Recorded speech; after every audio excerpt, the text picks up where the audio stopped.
All right, welcome everybody to our next live stream featuring S.H.MonsterArts Godzilla 2016, the fourth form Awakening version movie graphic plus. Welcome everyone, and we're joined here by Shin Rob Jira. Go ahead and say hi, Rob. Hi, Rob. Hello, everybody. Yes. I'm alive. He's alive and well. So, but yeah, welcome everyone. Welcome. All right, so here it is, everybody. Here is our movie graphics plus Shin Godzilla box. Let's zoom in a little bit closer right there. Ooh. So here's your side. Just the figure by itself. Very I see golden. The gold now. Yeah. We're going up. There you go. So I'm not going to get too close with this. Well, we'll see how close we can get it with that. But because of the light reflection from the lights, you're not going to be able to see it that well. But you can see in the very bright white text, that's going to be in Japanese. But in the lighter text, that's in English down there. So it's going to give you different explanations on the back of the box about, you know, the sculpt, the color, why the poster's there and everything. And then at the very bottom, there is a comment section. This is by the guy that oversaw the coloration of the figure. So he talks about why they chose this for the Awakening form, or why they chose the coloration versus like the original Awakening figure. So he talks a little bit about that in there. And if you have a phone, just get Google Translate. You guys can translate that yourself right there and go from there. Is that quote from Mahiro Maeda, I believe his name is? So this is, I can't remember the first name, but it's Yamaguchi is the last name. I can't remember his first. I think it's Hiroshi Yamaguchi. Yeah, I think that's who it is. Hiroshi Yamaguchi. So that's who did this, who did the coloration for this figure right here. It's interesting for this figure in general. It wasn't just one person. They actually brought a lot of people from Shin Godzilla on board to contribute different elements. So you had the sculptor who did the original maquette for the movie also do this figure. You also had the colorist, the guy who chose the colors involved with it. There was a whole team of people involved with making this the way it is. Wow. So it's here kind of definitive color, you would say? Well, I mean, it's the directors and everybody, they're the ones that chose the colorations for this. So, I mean, you could say that that's, I don't know. It's kind of hard to say, right? Like, with this figure, they wanted to emulate the scene specifically, so it's definitive in that way, right? Gotcha. I wouldn't say it's like definitive, like you know, the way that Tamashii Nations does their paint jobs is not, you know, maybe 100% accurate to what you would see in the movie when it comes to like they do painted glow effects and stuff, right?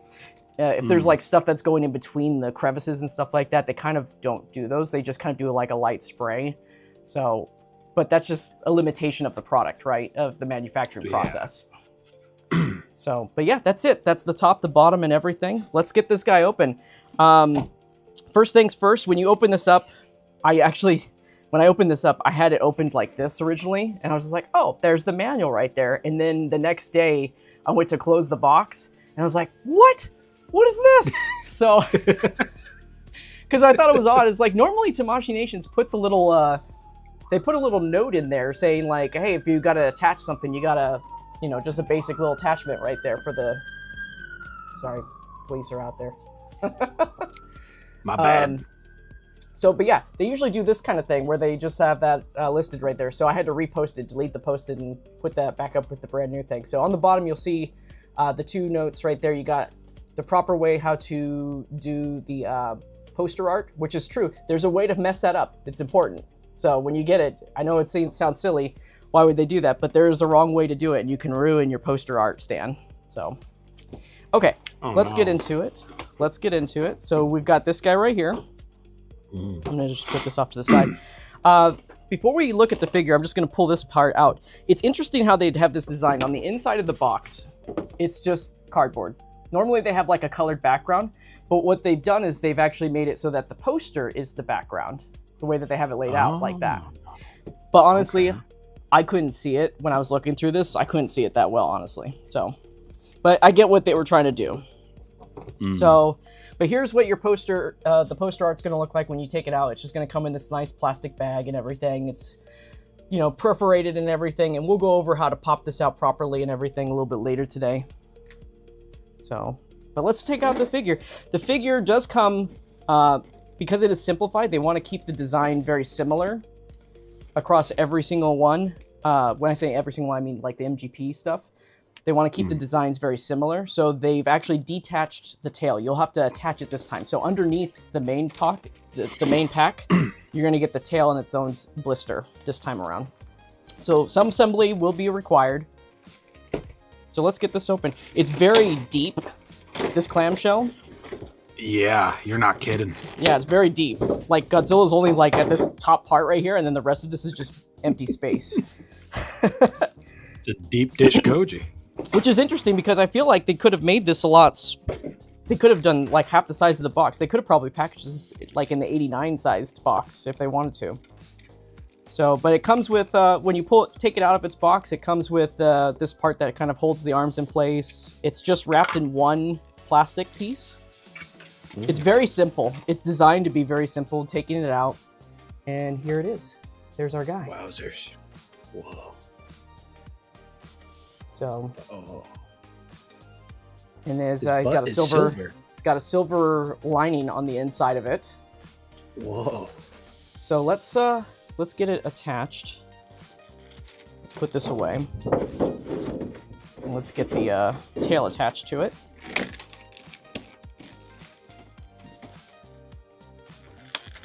I am enthralled by the colorway on this guy. Holy moly. Right? And I think when we bring out the original Awakening, I think people are going to go nuts for it even more. So the tail's just wrapped up in its own little piece right here. Oh, it's not even like a... I thought it was going to be enclosed. It's not even enclosed. It's just wrapped up in plastic. Sometimes it's like a sleeve. They just wrapped it. They literally wrapped it. Okay. So there's that. And what's great is when you want to put it away, it just stacks like this and you're done. Isn't that nice? Gotta love it. I love easy boxes to unpack and repack. That's great. Okay, beautiful. So let's get the tail on. Let's see how hard this is going to be, right? Oh, no. So here's the tail in all its glory. Look at that. Yo. Love it. Love the tail, right? Let's see if I can get it on here without putting too much leverage on there. You know what I'm going to do is I'm going to hold this upside down to do it, though. So it just plugs in. Let's see. Oh, that was really easy. Not a lot of leverage. Wow. I'll put it this way. Way more leverage to do the Destroy-A tail than this guy right here. Way more. So here it is. Here's our MPG Shin Godzilla right here. Check it out, guys. Check it out. Check it out. So there it is. I like it. Look at that.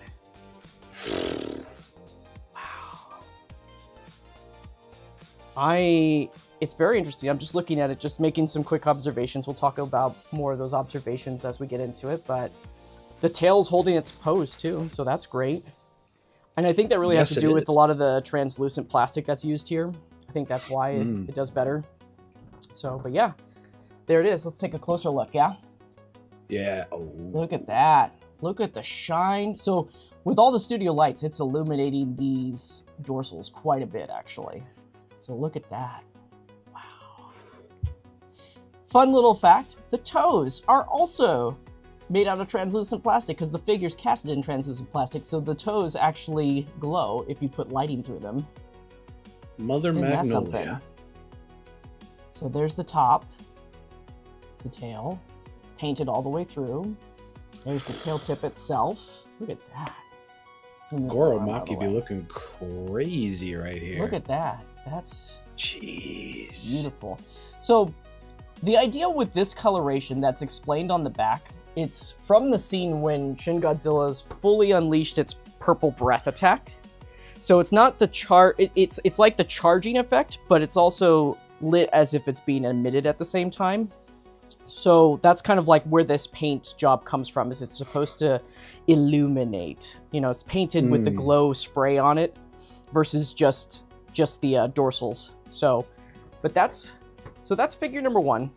Let's go ahead and get out the rest of them. How's that sound, Rob?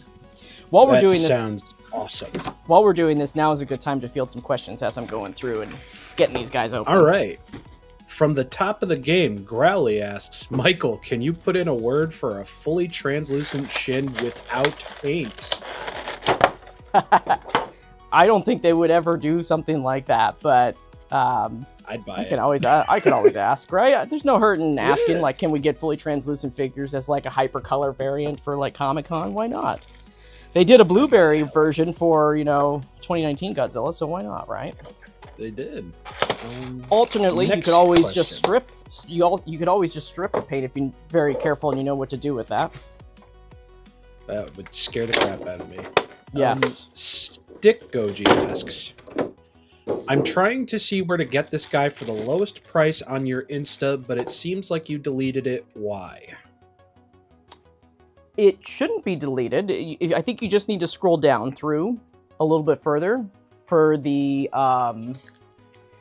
pre-order roundups. The pre-order roundups are usually posted about maybe 2 weeks after they're solicited, so you're gonna have to kind of scroll pretty far back on Instagram to do that.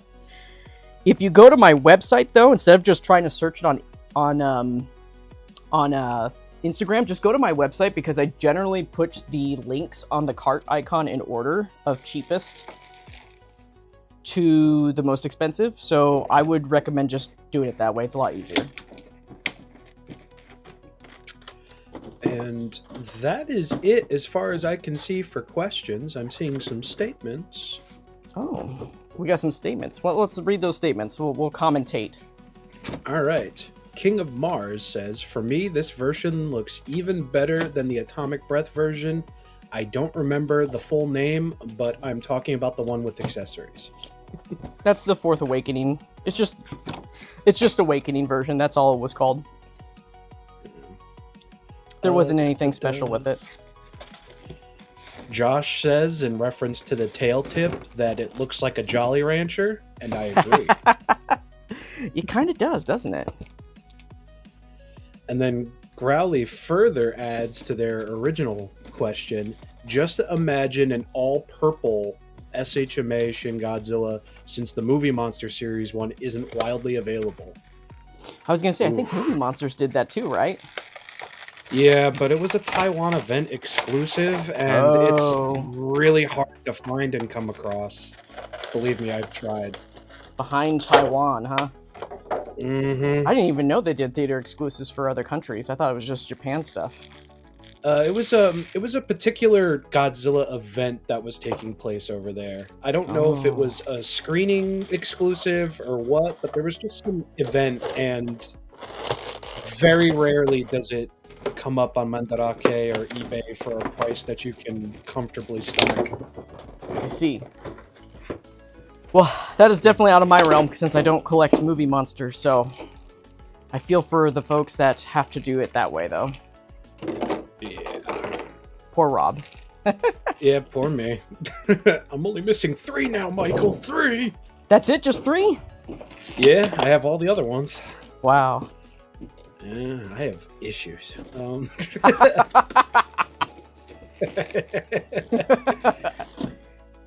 have issues. Yeah, I have issues 1 through 100 when it comes to Shin Godzilla. So, Smash Blaster says, I honestly think it would have been nice if the figure had the split jaw accessory instead of the regular jaw that's in the final. I agree with that. It would have been cool to have the split jaw, because it is representative of that form right there. Like, if we're talking about, like, including accessories, obviously that's a big no, right? They're not going to do that. But if they were to pick a jaw to go with it, I totally agree with that. That it should have came with the split jaw instead. Yeah. But I think that would have just been the cherry on top of the nuclear cake for this guy. Yeah. So. Because then you're just missing beams. Right, exactly. And I can miss beams. Yeah, I mean, the beams for this one take up a lot of space, too, when you're displaying it. Like, if you just have a lot of space, like, it's not that big of a problem, right? But for people like me that have cramped spaces because they have so many of these guys, like, I don't have any of the effects stuff displayed unless the effects are literally on the figure itself. Like, Destroya's new electrical effects and whatnot, that's on the figure, so I can display that, no problem, no issues. Lovely. Josh Knott comes back in and says, for the earlier comment where the final battle took place, it was at the Tokyo station in Marunouchi, Chiyoda, Tokyo. So a DBV in that area would be perfect for his back lasers. Yes, yes. That's the only way I would be okay with another Shin Godzilla release at this point. Because I am so shinned out with this line. There's so many Shin Godzilla figures, and for a figure that's just the silhouette that's just not my favorite design, I'm like, I'm over it so much. And now that we have this in the Awakening in the Movie Graphic Plus, I'm like, oh, they're gonna do another one. I just know they will. Oh, of course. There's gonna be an 11th anniversary, a 12th, a 13th, a 14th, a 15th. Those are okay. I can handle that. I can handle that.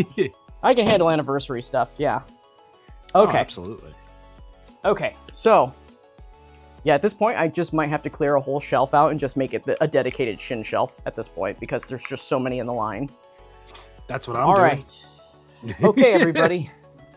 Here they all are. All 4 Shin Godzillas right here are on display. I haven't posed them up or anything like that. This is just how they look right out the box. Let me get on the other side of the camera right here. And let's take a closer look at these guys. Rob, you want to take a closer look? You know I do, Michael. I think you do. I think you do. I think you've got really your eyes set on the prize. So let's take a closer look on these guys. Hey, Dr. Seuss. Hey, I'll have a little vermouth. Lock this man up. He's got bars. Okay, hold on. Let me zoom out a little bit right here, guys. Okay. Oh, maybe I'm a little bit too close. There we go. So here they all far are. We've got, you know what, let me move the poster stuff out of the way in the background right there. Get a little bit of a cleaner shot. How's that sound? Does that look better? Is everybody okay with this? Are we all good? I'm good. You're good. Good. Okay. Give me 1 second, everybody. I'm gonna make it so that I can remotely see the chat now. So now that I'm behind the camera. So I can pull stuff up. The Shin Army, yeah, dude, you don't even know. Shin Army is gonna happen later though. Okay. So here they all are. Let me kind of just do a little reposing a little bit here. So, because some of these are kind of a little janky, you know what I'm saying? Like some of them are looking down. Let's get some open jaw, some open maw, as they say, right? Some ma. Yeah, the way that they package this is like they've got him doing like some kind of bear hug kind of thing. I don't know why, but that's just kind of what they did for this. So let me kind of fix some of this because I just like to present these in a nice way, right? I don't like to have them looking a little janky. We'll keep the tails the way they are, but for now, like, what is this pose? I don't know, but clearly somebody over there thought Shin Godzilla was cute and cuddly and was ready for hugs. It needed a hug kind of thing, so. I mean, I'd give the guy a hug. He deserves it. I think you would give that hug. And you'd do it for free too, wouldn't you? Probably. Okay, so there's that. And then we'll just do this last one right here. Cool. It's like, hey, yo. I will say, I'm moving the arms right now, and they move quite well. I think these actually might have the best movement in the arms without feeling so stuck like past releases. So I think that's a good thing, all considering right here. Because I feel like most people complain about how the arms on the Shin are so stiff. Specifically, I think it's the left or the right arm. Yeah, I think it's the right arm. And I've experienced that a couple times on my previous ones too, but they move pretty well on this right here. Okay, now we've got them all here. They're all posed up a little bit better. Let me just move these down a little bit. And then we're gonna just do a flyby. We'll look at the front, the back, the sides of them. So yeah, here they all are. All in a row right there. Look at them, all nice. Let's take a closer look. Sinewy. Let's get closer. A little closer. So there we go. There's our first Shin right there. I like the red around the eyes. Yeah, you know, it's kind of like a little bit of reddish purple, but it is a little red. That's a little leftover night combat goodness right there. I think even these parts right here may look a little red. It's still purple. It's just different shades of purple, I suppose, based off the lighting. Because if you shine light through, it does look more purple. It looks like one of those rocks that you crack open and you see all the color and the sparkle and the crystal on the inside. Oh, yeah. He's got that vibe. So you're going to see different, as I'm scrolling through here, each figure is going to be kind of lit up a little differently because the lighting strikes, you know, a little differently on each one right there. So. Oh man. The Josh color Knott just is good. It is. I especially with this guy right here, the collar area with that really bright, like, purple reddish pink that's going on over there is really nice. Oh yes. Oh, let's look at this guy right here. Him too. Oh, look at that. Damn. Josh Knott did read my mind though. I'm sure you'd love this, Rob, but imagine an MGP Godzilla Earth in his Scarlet form. Oh, don't even tempt us with such gloriousness. Oh, you can tempt me all you want. You can tempt me all you want. I've been waiting. Wow. So yeah, here's the... Wow, look at that. They all look good. The colors are popping on it, every single one of them. Yeah, this might be my new favorite S.H.MonsterArts Shin. Yeah, I'm already digging this way more than the the original. So let's kind of flip these a little bit more of a side profile this time. Let's do that. I have words for the original.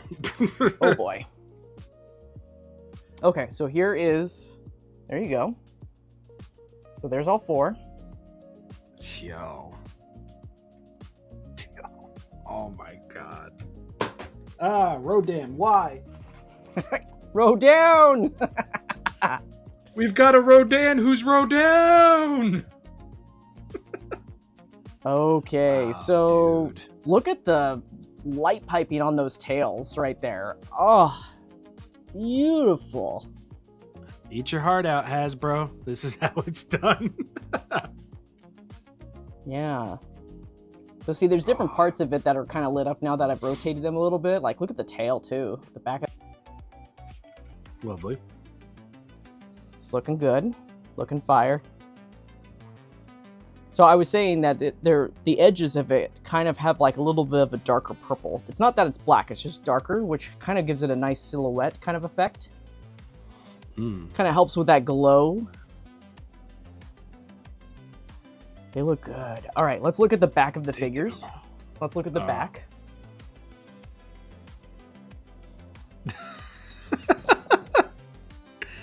I don't know why, but Rob kind of reminds me of Bill Lumbergh from Office Space. Oh no!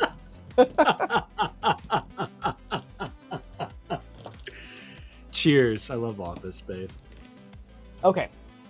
We're going to lift the camera up a little bit higher for this one right here because this is such a massive figure. So let's kind of look down on it a little bit, right? Wow. So here's the back view. We'll do two at a time. Look at that. Man. Oh. I am seeing some differences already, though, in some of these. Like, number 4 on the lower back has a little bit of the less of a glow effect spray.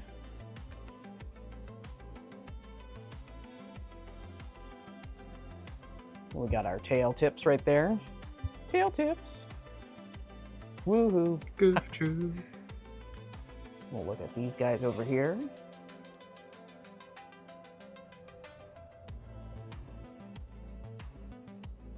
Wow. I agree, Growly.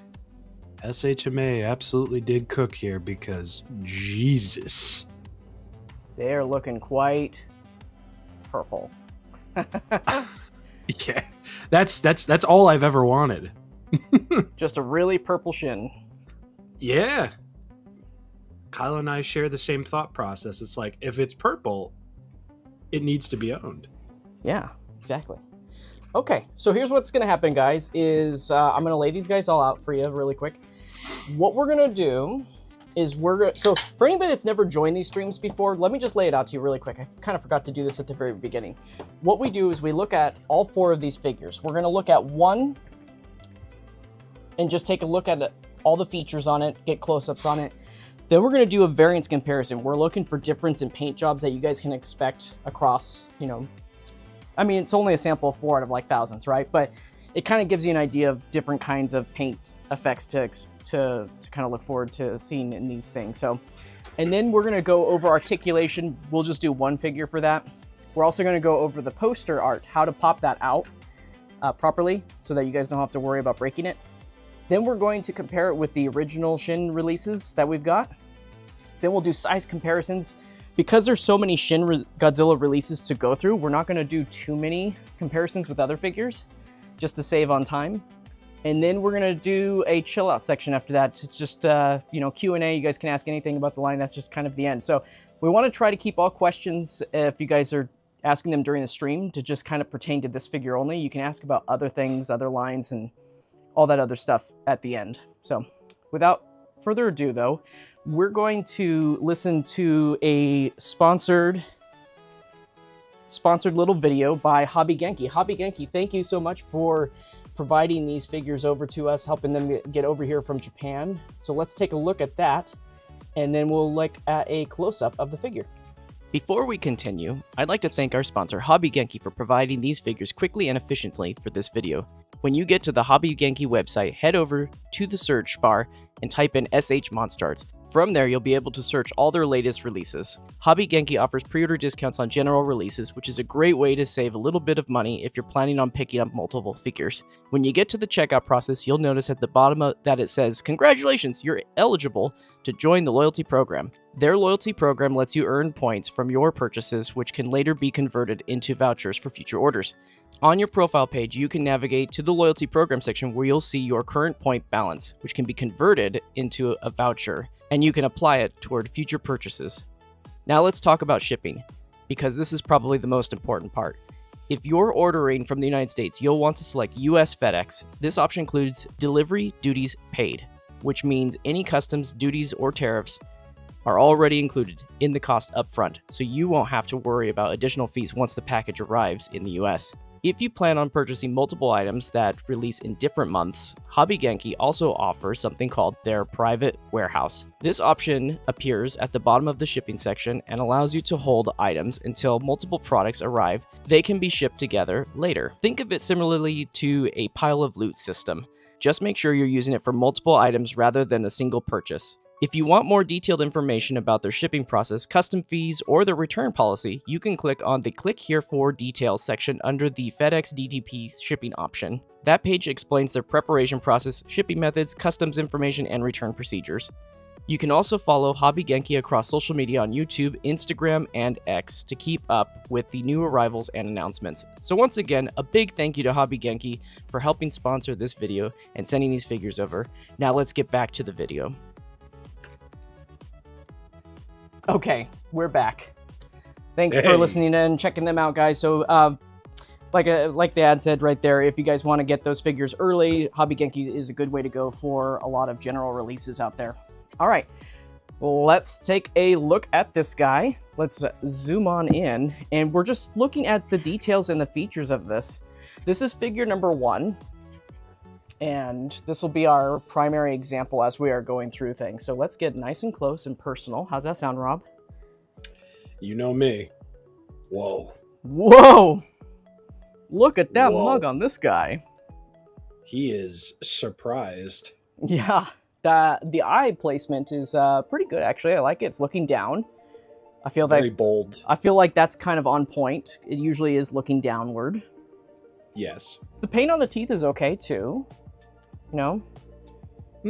Got a little bit of extra white bleed on the gums up there, but for the most part, they're sharp. I was concerned that they were going to be kind of glopped on there, especially seeing some other copies online that popped up in Japan.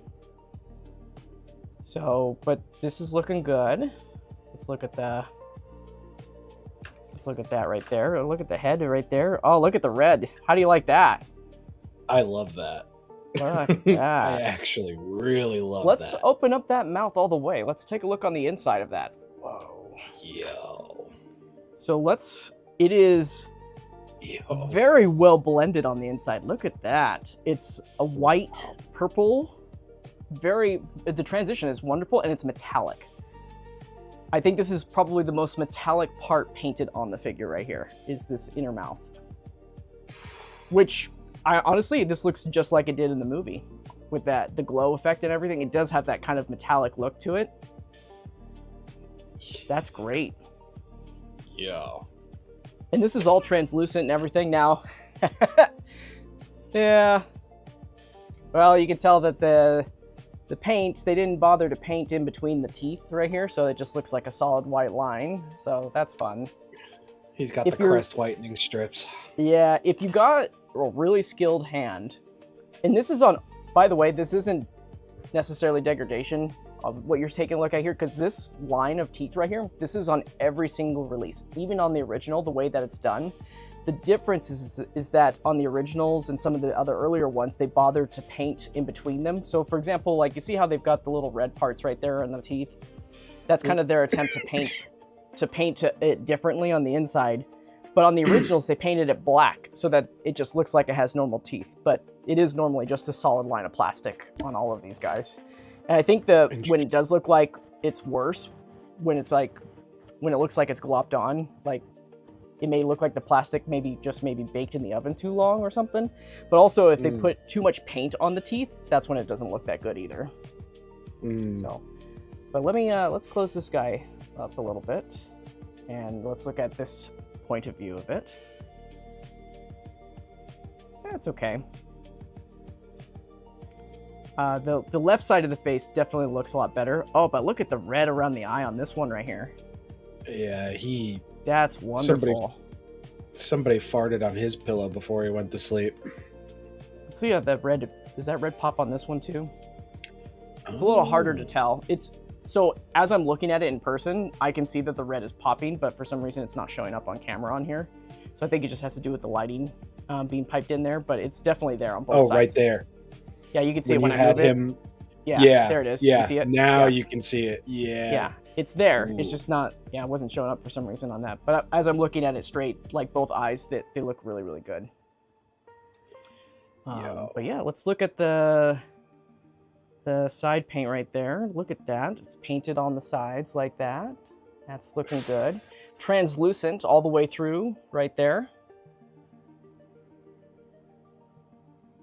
Let's look at the dorsals themselves. I'm going to bring up the camera just a little bit since this figure's a little bit taller so that we're just not looking up at it entirely. So here are the dorsals. Dorsals are looking pretty fire. Oh, man. They're very metallic. It's got a metallic silver painting. So it's not white, it's silver. This is silver right here that you're seeing on the insides. Yeah. And it may look black. It's just that there's no silver on it. This is just pure translucent purple. So it may look a little bit darker the way that the light is piping through it, but it is just regular purple. There's no black paint on it. So for example, like on this one right here, you see how it's like all the way purple? That's because there's light bouncing off of it on the back side of it, lighting it up. It would be the same way if we had a light on this one. Actually, you know what? We can just do that really quick. I have a light that I can just pop on. Do we? Yeah, so you see how no black paint on there. It just, when you light it up, it lights up. Wow. But look at that! Oh, wonderful. Dude. A little backlight on there goes a long way. Okay. Let's go back without that backlight though. So yeah, we've got some silver. We've got some, it's all translucent right here, by the way. This is all translucent plastic right here that's not been painted with the darker coloration. So this is like a dyed purple versus actual painted on purple. You see that, how I'm rotating it? Oh, look at that. Look at that. Yo. So let's look at the legs. Oh, look at that. Oh, I just love it. No matter which angle you look at, you see how it lights up and just kind of, the light catches in so many different ways depending on how you have this facing in the light. Like, look at the leg. That's just great. Look at that shimmer. Oh my God. So let's go back to the chest a little bit. Let's go look at that. Looks good. It's only dark because we don't have any light through it, right? So if we like shine some light, let's see here. We'll need a, I think my camera's settings are a little too dark, but if I were to lighten this up, you know what? Let's just try that. I mean, his arm and his hand sure as heck is lighting up. My goodness. Yeah. Yeah, it's okay. Eh. With my other photography, it would look a lot better, so. Anyways, so we've got that. The hands are okay. The hands look all right. They're shin hands. They're shin hands. They are translucent shin hands at that, but they are shin hands.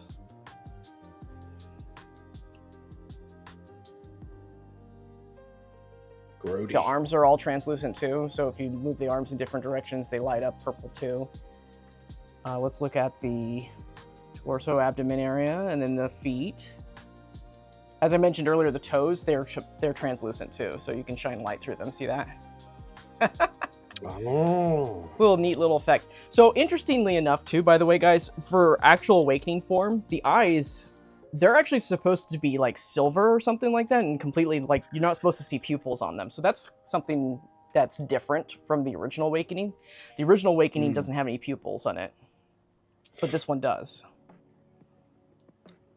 So if you wanted this to be more accurate to the movie, you could just paint them yourself and just make them white. Look at that, Rob. All the little toes, they're all painted. Just like the orthochromatic one. That is beautiful.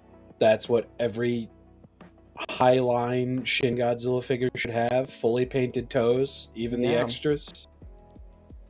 Let's do a back view of this guy right here. Oh, I love it. Just... Bro. So cool. Oh my god. Oh, it's not fair. So yeah, it's looking good all the way through. Let's I'm gonna bring down the tail so that's just flat on the ground. Or mostly flat on the ground. There we go. We can scroll through this a little bit better. So, yeah, there's that. So it's very metallic silver on this. Intentionally, it's definitely intentionally painted to be more silver than it is purple on that, but it still has the illumination effect on there.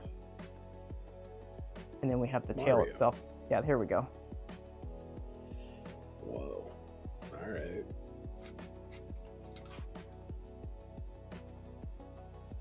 And then the tail. Yeah. Look at that. Let's see if we can. Yeah. Damn. Very well detailed still. You lose a lot of the details because of the glow effect. There's no dry brushing or anything on there. It's just a pure translucent piece with a lighter tip on there. So there's a lot of details that were on the original one that you do lose, but that's the point of this, is it's supposed to be illuminated. So that's kind of just how it's gonna look. Okay, so that is figure number 1. So what we're going to do now, guys, is we're going to compare figure 1, 2, 3, and 4 for paint job applications and everything. We're going to look at, you know, the teeth specifically, the eyes, all that good stuff. So this is, we already took a look at number 1, but we're just going to do a quick recap of it. So here's number 1, the way it looks. You got your teeth right there. They're looking pretty sharp on this one. Eyes looking downward right there. You've got your purple paints and everything. It's not bad. It's not bad at all. I like this one. This one looks really good. The glow is nice. It's a little messy on the right side of the face right here. It's a little messy on that side right there. The bottom jaw isn't too bad though. And the eye placement, it's pretty okay. That's the thing with this figure too. This figure, specifically Shin Godzilla, it's never going to look straight. It's designed so that the eyes are looking sideways. So it will never look forward. Accurate. Yeah, that's accurate. That's just how bro was born. Yeah. What I can praise here is, unlike past figures at least, the eyes are actually looking downward, because it would usually be one eye would be kind of looking down, and then this one was always the trouble eye. This one was always looking either far way too up or off into the backside sometimes. So I think they got that down on the pupils on this one. They're like, this one's still looking mostly down, but this one it's kind of in the center. Yeah. Kind of in the center. And then let's look inside the mouth too of this really quick. So you've got your purple on the inside. The blending's really nice, very metallic looking. Yeah, not bad. So let's look at figure number 2. Hello, number 2. Numero dos, as they say, right? So number 2. Here's number 2. Ooh. Interesting. This one's eye is actually looking more forward than the other one is. So this one's not looking down, like straight down the middle. It's looking forward, believe it or not. I don't think I've ever seen a Shin eye that looks forward like this before. Let me think. At least for MonsterArts. Oh, definitely not for MonsterArts, no. Yeah. I think the maybe teeth paint... NECA. Yeah, probably that one. The teeth paint on this lower jaw look great. It's got a Very little bit clean. of extra. It's got a little extra on the gums right there of the white though, towards the front of it. The purple on this is actually really nice all the way through. Yeah. No. The red is really nice too in the center. Look at that red. Look at that. Yeah. That red is nice. Let's look at the other side. So this one's kind of similar for the eye placement. It's kind of in the center. Teeth are kind of like the other one too. It's actually, you know what? I think the teeth might be better on this one, better defined, because you see the little red in between the white, so it gives a little bit more definition to the teeth on that right there. Let's look at the inside of the mouth. Inside of the mouth is it's pretty much the same, right? The blending there, the white. It's not too much different. The front of the mouth right there, still that white line of paint. Looks like you're not going to escape that one. So that was figure 2. Let's look at figure number 3.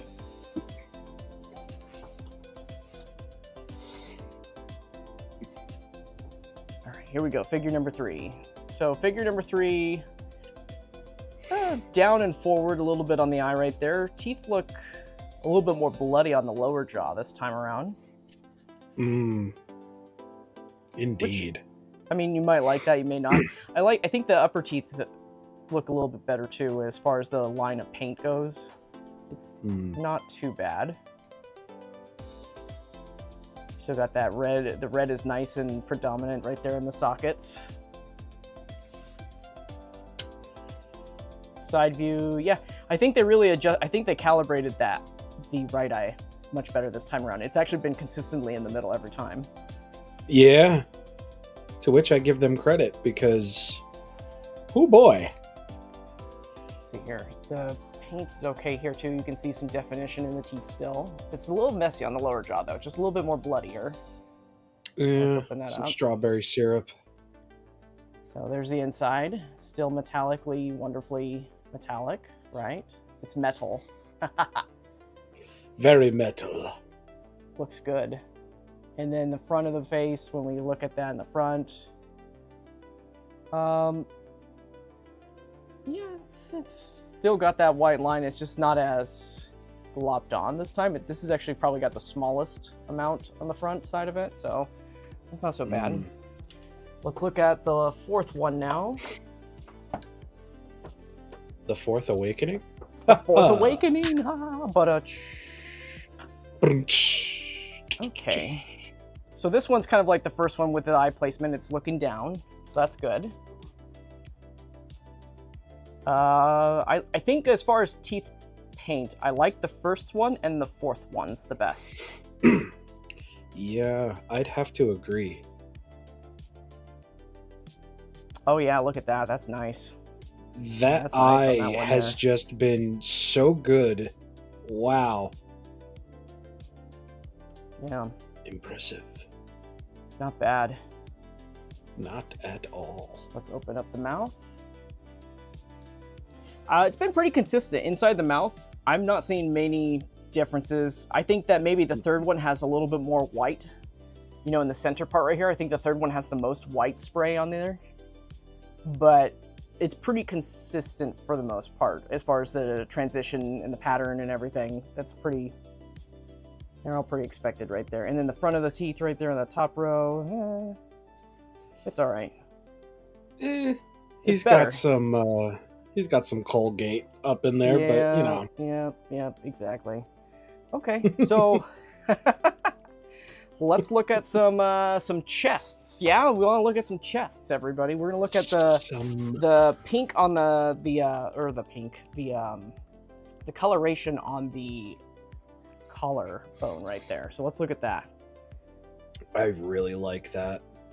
I really do. It's very, as we rotate it, you can see that the lighting just plays differently. You know, we'll look at the hands too while we're doing it like this, but you got it in the shoulders, the collar right there as we rotate that. Now, I will say this, the original Awakening Shin had more paint definition of the purple within the ribs. And even the Night Combat did too, but I think the reason why we can't see it that well here is because you do have to do some light piping to get that to pop up. So when I do my toy photography of this later, I'm gonna see if I can get that to pop out the way it should. But just from looking at it from this perspective right here, we're not seeing too much paint definition when it comes to that purple. Let me put another light on it just in the front. So, yeah, it's got purple in it. It's just that it just depends on how you light your figure. Yeah. But it's looking good. I love this, the way, especially on the neck right here, on the lower neck, you got that that translucency right there too. Yeah. You see the translucency on the arms? This is just one of those iterations where it's like, I don't mind it just because everything else is so on par with what I was looking for. Mm-hmm. And I know not everybody will share that sentiment, but I love those pink collarbones. I couldn't tell you why, I just do. It's aesthetic choice. Yeah. So this is number 2. You know, honestly, the whole collarbone paint application it's looking good. You know this shin is good when someone like me grabs it before Haya's possible turn, says Growly. I mean, who knows what they'll do for it. Yeah. I know that they probably won't get the CGI version of it, because Toho has been holding on to that for a long time. They didn't let Super 7 get to the CGI stuff either, so. Really? Yeah. Oh yeah, Super 7's is like hand sculpted too. Or not hand sculpted, sorry. It's a digital sculpt that they didn't get the CG file. Oh wow. But this is based on the CG file. Huh. I wonder why they're so stingy. Well, I'd say it's probably Toho. Yeah. More than anything, so. Which doesn't and shouldn't surprise anybody. Right. Seeing how they handle their 4Ks. They did let Super 7 get access to the CG model of the -1 though. So, but for some reason Shin, they're like super protective over that one. Just means they love Shin more than -1. It's okay. Yeah. Probably, petty job. I think number 3's chest actually lights up the most out of all of them. I'm seeing a lot more light piping through it. Yeah, you can definitely see more color. Number 3's lit up very nicely. Let's look at number 4's here. Shin Bob Goji Pants Nightmare Baja Blast version. I like it. Orange beam. Oh, look at that. This one's got some light piping down here that's showing up finally. Right there on the chest. This is number 4. You can see it now. A little bit popping through. Look at that. Yeah, I think 4 and 3 actually have the strongest light piping effect on them. Especially 4. 4, actually, I can see this one the most out of all of them. Yeah, especially here in the mid-torso right there. You can see that going on. Number 4's... So I'm going to give it to number 4. Number 4's got the best light piping on the torso. Upper torso.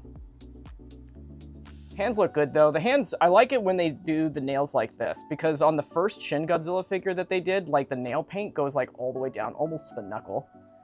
Yeah, I remember that. And it didn't make any sense, especially when you look at the promo. It never went that far, but on this one, I think ever since that version of it, they've done the nails like this now. So I think it looks a lot better. Okay, so now let's look at the back. We're gonna look at the back of the dorsals for all of these guys now. Look at that. Oh. Michael, do you know what we need? What do we need? No. What do we need? What do we need? We need we need Squid. No! No!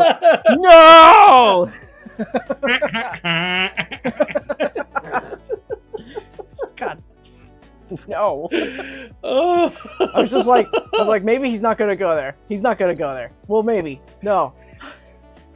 You can blame Orange Beam for that one. The second I saw all we need is Squidora, I'm like, yo. Facts. Facts indeedical. This looks good. This looks gorgeous. I'm not a fan of like in general, I'm not a fan of painted illuminated effects, but for this figure it really does work. It does.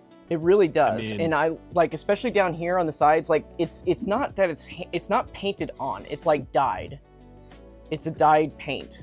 So when you rotate this, it does reflect that paint so well. You know? Like, look at that. Yeah. Like right here? Like, what? Dude. That's so cool. Let's look at it closer on that. I've seen 10 years worth of Heat Ray Shin Godzillas. Some really good, some very bad. This isn't recency bias, but this is definitely in the upper echelon of when it comes to like Heat Ray Shin Godzillas, because this is it. This is what I feel like NECA were trying to do, but never did. Right. Oh, it's so, like, this so good. It's so good. Gorgeous. And I always said this, once when we had Night Combat, I said this, if they ever do Awakening with the same plastic that they used for Night Combat, it's going to be gorgeous. And they did it. They totally did it. Wholeheartedly. Like, normally to get this effect, you would have to put LEDs in these figures, right? But this is literally, this is just light. Guys, seriously, look at this. Like, this is all we've got. We've got lights up here, right? We've got lights up there. We've got a backlight over there, and then we've got, you know, these big lights that are on it. And it's just, that's it. It's lit up. Yeah. It's crazy. I need a light setup like you, Michael. Yeah, you do. You do. Okay. I really do. So that was number one. Number one looks sexy. Let's look at number 2. Let's see. I think I have a feeling that oh, maybe they will be different. Maybe they will be different on that all sides. So let's start with number 2's front side, right, of the back.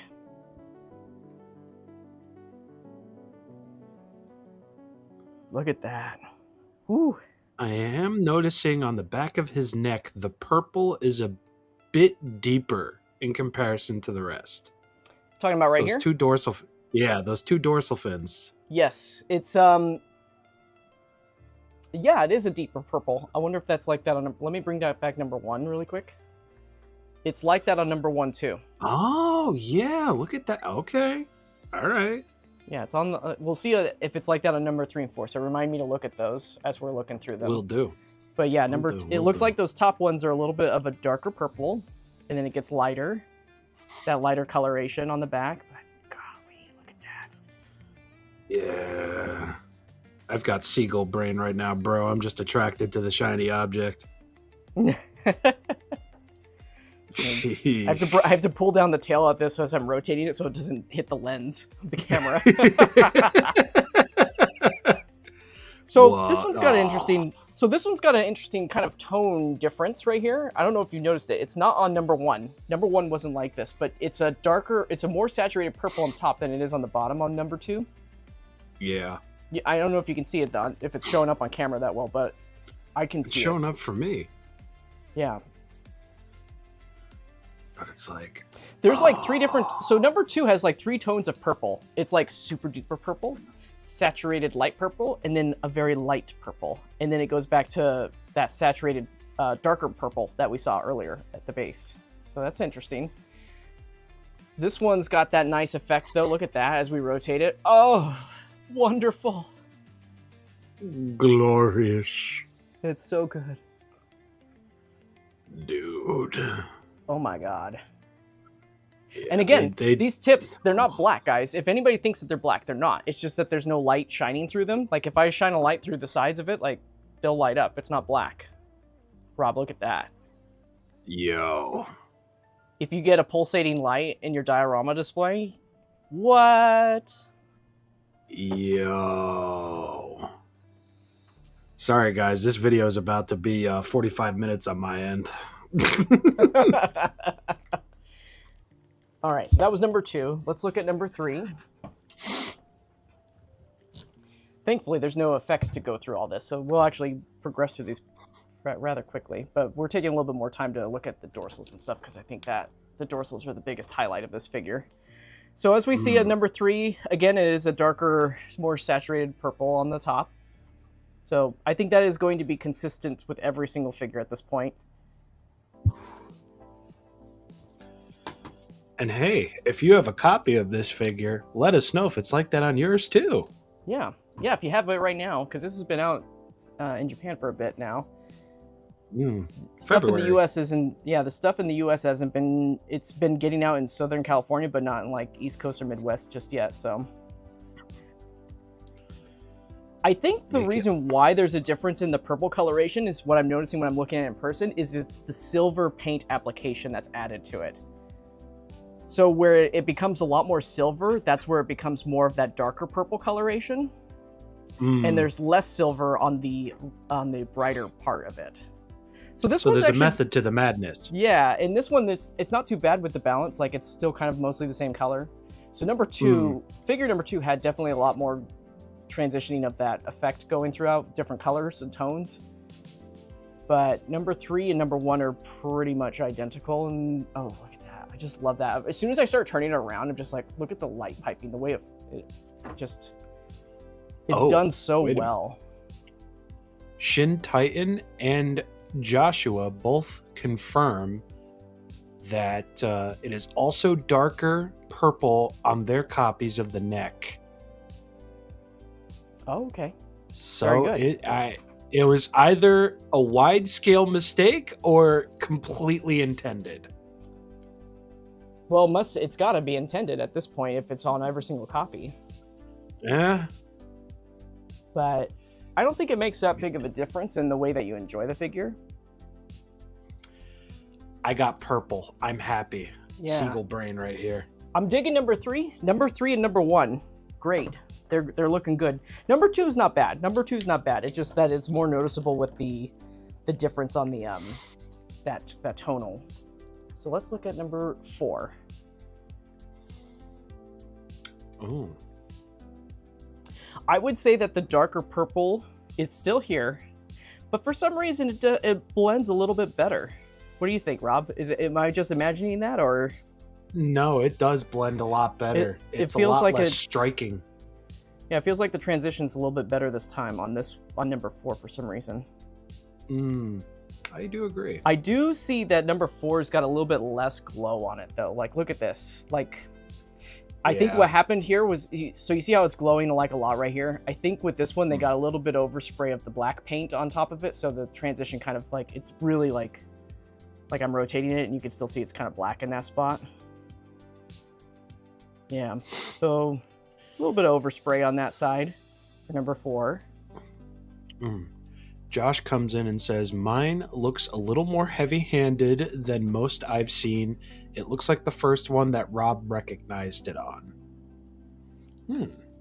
Interesting. Yeah, I think that on the sides of number 4, the side paint on number 4 is a little bit less. Definitely It still lesser. lights up. It definitely lights up still, but yeah, see this up here in this transition right here? It's not as nice as the other ones. And I think it's because there's too much black paint coverage. Yeah. it's a bit jarring to see, like, to go from there to there, you know? Yeah. Yeah, I agree. That's I agree. That's it. Let's look at the abdomens now of each one. See, this is why we look at these. You know, we just want to see the differences. Because there are minor differences to expect. Nobody's going to get the perfect figure out there, you know? You'd have to, like, get, like, thousands of these and mix and match and to put together for your final figure, right? But, yeah. you know, I think this is okay. Let's see. Definitely grabbing this SHMA Shin release, so says Broom Criticizer. Hi, Broom. Hey, Broom. Yeah, I The think Broom. this is a definite pickup. If you're able to get this figure, I think it's a total win, just based off what we're seeing so far. I'm adding extra lights on the side so that we can see a little bit more of the light piping. Shin Titan, you are a madman. I don't know if the other Shin figures are like this. I'll check my Ortho if it can do the same later. But I can hold my Shin Godzilla by its hand mid-air and it won't pop off. Sweet I think Jesus. it very much depends on your figure and your copy, because I know some of them are looser than others, but I do not recommend for other people. Yeah, Do not my try this reissue at- Shin would not pass that test. Yeah, do not try at home, right? Do not try this at home. Disclaimer. Yeah, try at your own risk. As far as I'm concerned, like the paint on the feet and everything on this, they look good. Yeah, they're not bad. There seems to be some good coverage on the toes. It's not overbearing with a lot of dry brushing. They are translucent, so they do light up a little bit. And we do have some decent amount of light piping throughout the leg right there. This is figure number 1. Which is nice. The toe paint looks good. I like the blending at the edges. Like, it's pretty seamless, honestly. Like, there's no like stopped transition. Like, there's a nice blend. I mean, you get that on the little ones right here, where it's just kind of like no transition, but how small are they? Smaller they're than really your pinky? small. Oh yeah, Yeah. like that's my pinky right there, right? Pinky Yeah. test. You got a pinky tested, You man. gotta pinky test it. So, but yeah, feet look good. Let's look at under the feet right there, just to see what the under feet look like. So yeah, it's For the They're foot text- lovers out there. yeah, they're textured, kind of silverish, really, honestly. And I think that's because there's a silver layer that goes underneath the paint application on this figure. So that's number 1. Let's look at number 2. I think what we're looking. 50 on that. Oop. I think what we're really looking for in this, on as far as the variance goes with these guys, is just more about the translucency, how much light piping's let in, and we're also seeing the paint transitions on the toes. That's what we're kind of looking at right here. So there's that. Broom Criticizer says they were 50-50 on this until they unveiled the mini Shin set. Then this one was an absolute need. Yeah, that's true. Yeah, I can't wait for that set. I can't wait I for am that looking stream forward of to that it. set. I am looking forward to that. Oh my god, that's going to be a long stream. I just realized. It is. We're going to be going through 4 figures. 16 figures. Yes. You know what, Michael? I'm just gonna have to come through with some Cinnabon, do it live in person. Yeah, have it delivered. We'll have to, it'll be the first stream where we need to do an intermission. I'm really liking number 2's light piping, by the way. It is looking sharp on this. Look at that. Like, it's Yeah. throughout the It's whole nuts. leg. It's fantastic.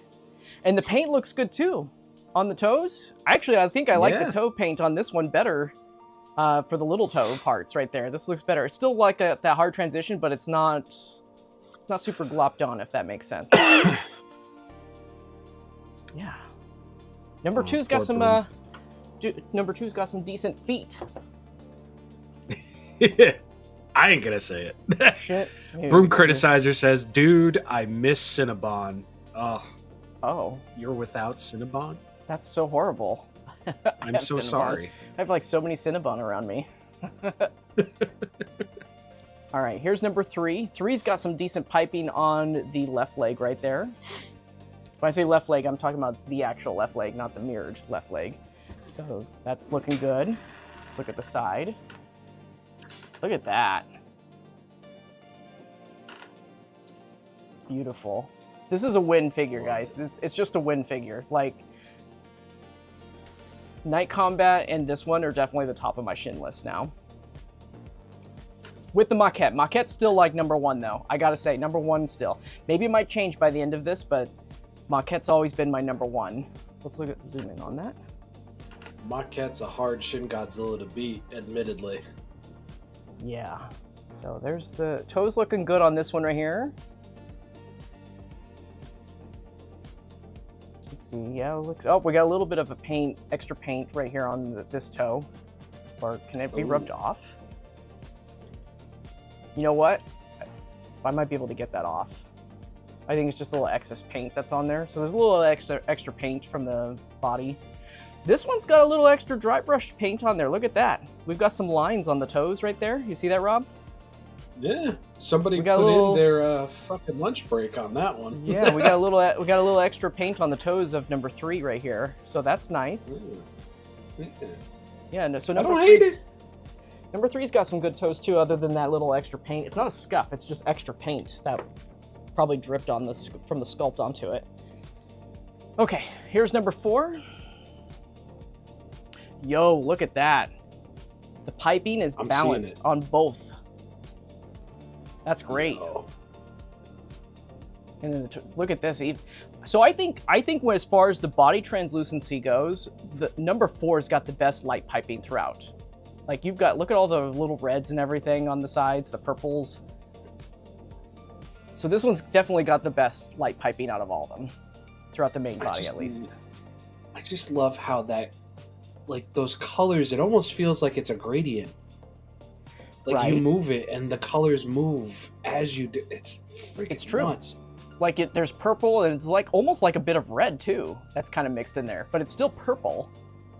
And I think it's because fleshy. Of the way, yeah, it's so interesting, right? Here's the toe paint on this guy though. It's looking good. It's balanced. Similar to #1 and 2. Oh, but we got a little extra paint detail again on this foot, so that's not bad. Okay. Honestly, heavy contender for figure of the year already. I'm impressed immensely. Yeah, I'm impressed. I mean, we're at the beginning of the year still, so there's still some time. There's still some time. I mean, heck, we got Kaiser Ghidorah on the way. I mean, come on. Yeah, but... Okay, now we're going to look at the Switch 2. Why buy a Switch 2? You could buy a PC for that price. Oh my. Okay. We're going to look at the tails, guys, and then we're going to get into articulation, okay? So this is the whole tail. There it is. Look at that. I just love the glow on the tip. Look at that. Yeah, that's perfect. It's beautiful. Goro's never looked so pretty. Absolute cinema, right? Am I right? Uncle Marty said it. You're saying it. It's factual. I'm gonna put another light back here. Did they reveal Kaiser King Ghidorah? No, not yet. It's only been teased. It's only been teased. We don't know if it's actually gonna come out this year. I put another light in the back, and it's even lit up even more. Look at that. Yo. Okay, so let's take a closer look at the tail. We're gonna bring this up a little bit higher though, to kind of look down on how they've done the paint application through the top part of it. So what I'm gonna do here is I'm gonna flatten this here. I think this Josh would like to know why you pronounce Ghidorah as Ghidra. It's Ghidorah. That's how it's always been, hasn't it? It's Ghidorah. I don't know. I just say Ghidorah. What? I'm going to blame the English dubs, because when I grew up, that's what the English dub would call Ghidorah. They would call it Ghidorah. And when they pronounce it in Japan, when they actually say King Ghidorah, they say it like that. So it's not Ghidorah, it's Gi when they say it. So that's, I don't know, just how I've always said it. So it's same thing with Hedorah, because they don't call it Hedorah in Japan, they call it Hedorah. So yes. I always go with the pronunciation of like that. So I call it Ghidorah, Hedorah.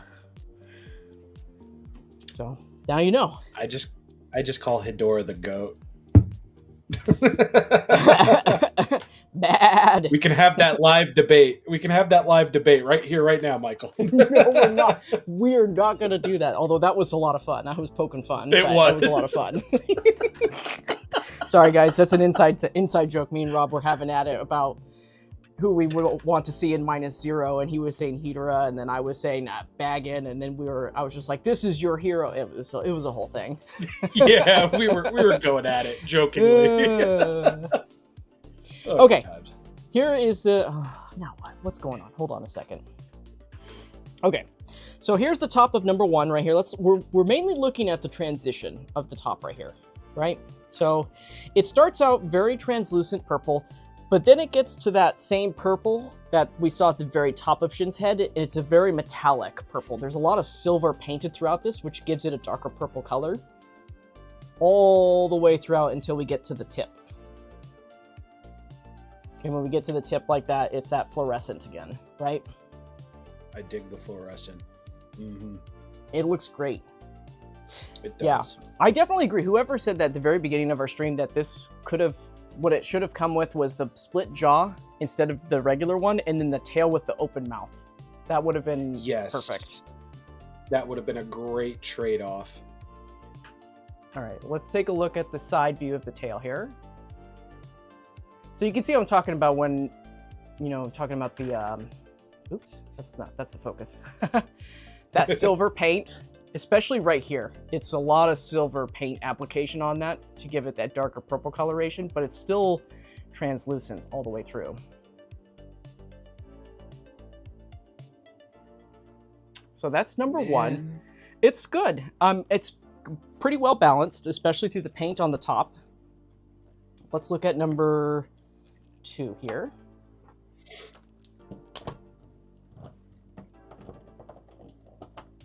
Okay. Oh, I'm seeing some red on that tail. Yeah. So here's number 2. Interesting. It's looking pretty good down the center. It's balanced all the way through. Yeah, there is some red. Look at that. You're not Interesting. wrong. There's some red right here. Interesting. Yeah. Where is that red coming from?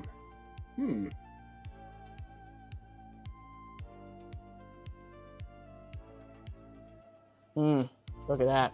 That purple is pale, but... Purple-licious. Now I want my Grimace shake back. Ugh.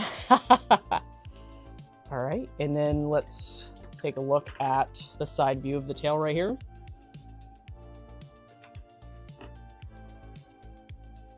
Definitely not bad. Definitely not. Yeah, look at that right there, down the middle. I'm looking at I'm looking at the other one, number 1 that we just looked at. It does have that red, but it's not as predominant as number 2's is. So number 2's got this extra red flavor, and it's because it looks like that the metallic silver paint didn't get painted all the way down. So I think that's what's going on here. I don't even think it's red. I think it's the same purple color over there, but because it's translucent, it just looks more red. Yeah. Interesting. But that's the reason why this is looking the way it is, because that silver paint didn't go all the way down. But I think that looks really cool. It's very different, and I kind of dig it. So that was number 2. Let's look at number 2. That was that'll do number 2. Let's get number 3 out here, huh? Huh? Number 3's out. Number 3's walking over here. He's walking over here, trying to cross between 13th and 4th. Okay, here we go. Number 3.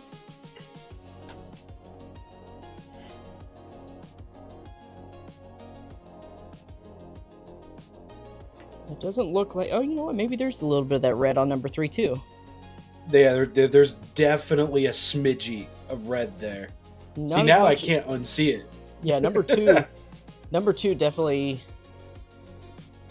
Yeah. Oh, look at that. Look at that. Look at that vibrant purple. Yeah. Not me. Is it bad that when I'm seeing this, I'm like, I want a peanut butter jelly sandwich right now?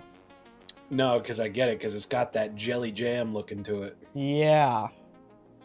All right, let's look at the side view of that. You know, it's pretty balanced on the top side of it. The bottom side is pretty dark. Let's look at this. Yeah. So that red, it's interesting. Yeah, it's there, but it's not as much. Yeah, but it's like that red. I never noticed that red when you had the tail straight up pointed at the camera. But now that it's like down, maybe it was just a lighting thing. I don't know. It but could it's have like, been. I feel like Let's just test this out right now. I'm gonna have the tail up. Yeah. Yeah, I think it is a lighting thing because now it looks a lot darker. Yeah, it does. Now that the light's not on it, it just looks like it's just a darker color. But when the light was down, because I have a light that's down here shining on it, it's lighting up that red. Shin Welch's collab when? Right now. Welch. Got the spread nozzle. Right. So let's look at number 4. This will be the last. So this is it for the Variance Comparison. We're just doing the tail of number 4 right here. I'm looking at number 1 again, and the red is there on number 1. It's just not as strong. It's definitely the most purple out of all of them. But this is number 4.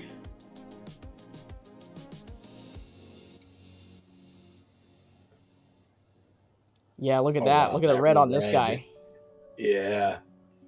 And you know, it's interesting that that red is only there when those spikes are the most raised off of the tail.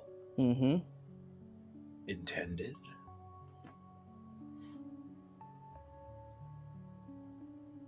Yeah, that's Grimace looking shake. good right there. Let's look at the side view of it. There's even, so this is number 4. Remember number 4 I said has the most translucent body too? I think we're gonna have to go with the tail as well on this too. Because look, I'm seeing some red right here. Some piping that's getting through on the sides.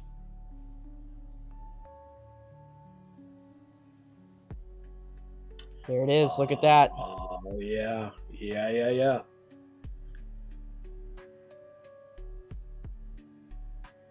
Wow.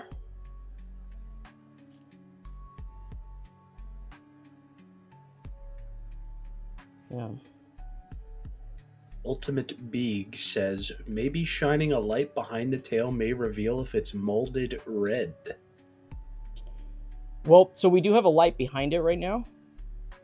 So that's what we're seeing with that. It might be red on top, but it's also silver on the inside as well. But let's bring the light closer, right? Social experiment. Holy shit. Pardon my French. Yeah, so when you bring a light like right up against the tail. What is this anomaly of a figure? How does it manage to do that? You can think Somebody bring Bill translucent. Nye's So Science it's a combination of just the paint being dyed into the sculpt versus being painted on top of the sculpt. Well, not a combination, but you know, that's how they did this figure. It's dyed onto it versus painted on the outside. Okay. So, but yeah, look at that, all that piping throughout there. Ooh, even on the back. It is significant. It is truly significant. Whoa. Just for fun, let's put it underneath.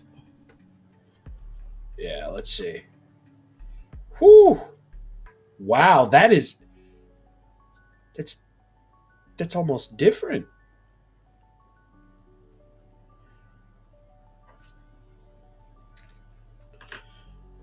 I'm going to need to bring out the mag light for this review. Holy moly. Yeah. So, I think with the bottom, what we're taking away from this is that depending on how you light this figure, your mileage is going to vary on how great it looks in your display, right? Now, for people that don't have the technical display to light it and everything, it is painted to look like it's illuminated, right? But you can take it a step further. So, okay. That was our variance comparison, everybody. So we are going to get into articulation, and we're only going to use one figure as an example of this right here.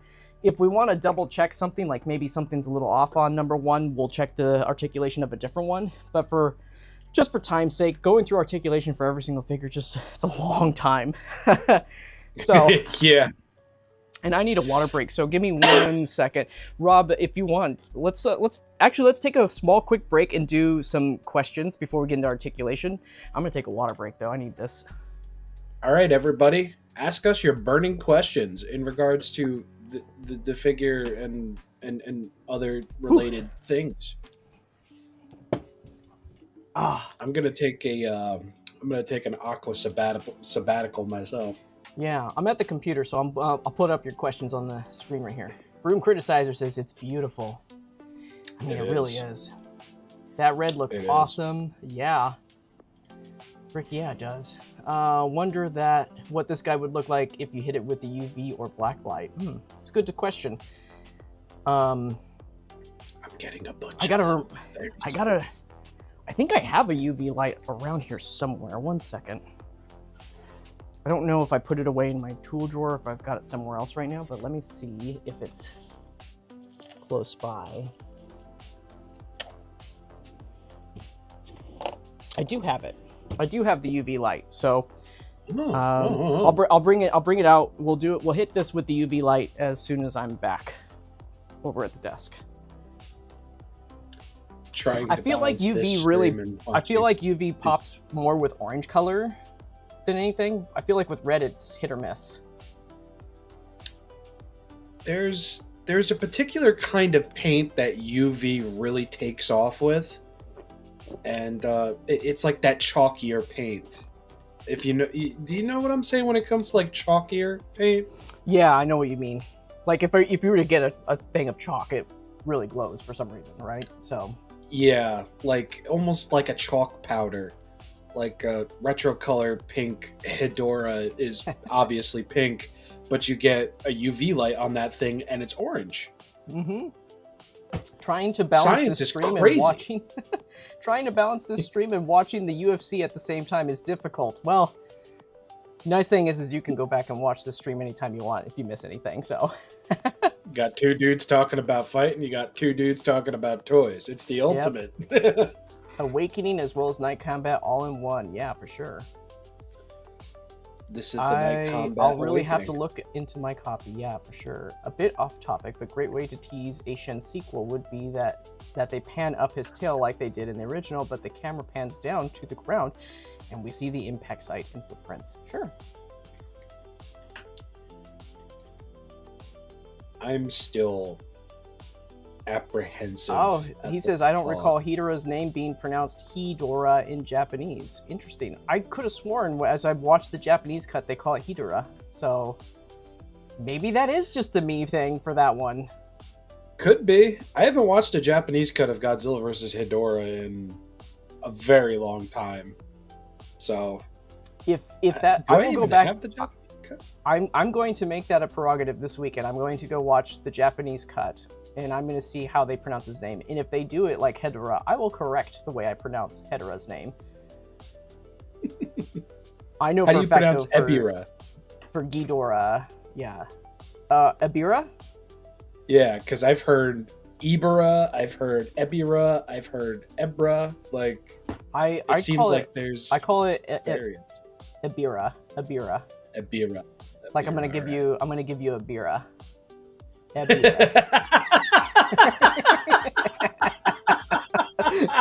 Oh, that's good. That's good. S.H.MonsterArts making a bira so I can make that joke. Yes. Here's a bira Open for up you. the claw. Would you like a bira, Ebira? Yes, exactly. I'm going back and I'm going back to the chat and seeing like he's going with the Japanese pronunciation. Yes, that's. I know for a fact that they pronounce, because I've seen Monster Zero so many times, and that's how they've said it. And also 19 regular King. I can't talk. Ghidorah. Or if you're based, better than gonorrhea. Oh, we don't talk about that. Stupid that joke. That was a bad joke. I make bad joke. jokes, and that was bad. Like, as soon as I saw in the trailer, I was like, no! Get that out of here. It's like, why would you do that? Okay. Stop it. I call it Okay. shrimp scampi. There you go. Bolton too knows. Bolton too knows. Oh, he says, I do recall both Japanese audio and the Sony English dub for Ebira's movie pronounced Ebira. I haven't seen that movie in a long while. It's been a while since I've watched it, so I don't really remember. I don't even remember them pronouncing it in the movie, ever calling it Ebira, right? Or Ebira. I remember the Red Bamboo saying it maybe once or twice. Mm-hmm. But the thing with that movie is I get distracted in that movie very easily by its increasingly surf rock soundtrack. So it's like I'm jamming more than I'm paying attention because I mean, when I bought the movie, it was just the sea monster. I didn't even know that was its name until like way later, like in the late 90s. I found out that it had a name. I was just like, what is? I remember reading a G-Fan magazine. I was just like, what are they talking about? And I was like, oh, the sea monster.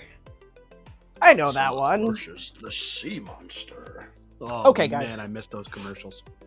All right, we are back. Water break is over with. Let's get into articulation demonstration. Okay. Oh, before we do that, somebody was asking about the UV light. Let's see. Let's see. Oh, okay. Tiny reaction, a little bit. I think it's not going to show up with all my lights on. Let me turn off my big keys. All right. Let me turn off my big keys here, and let's see if we get a bit of a reaction.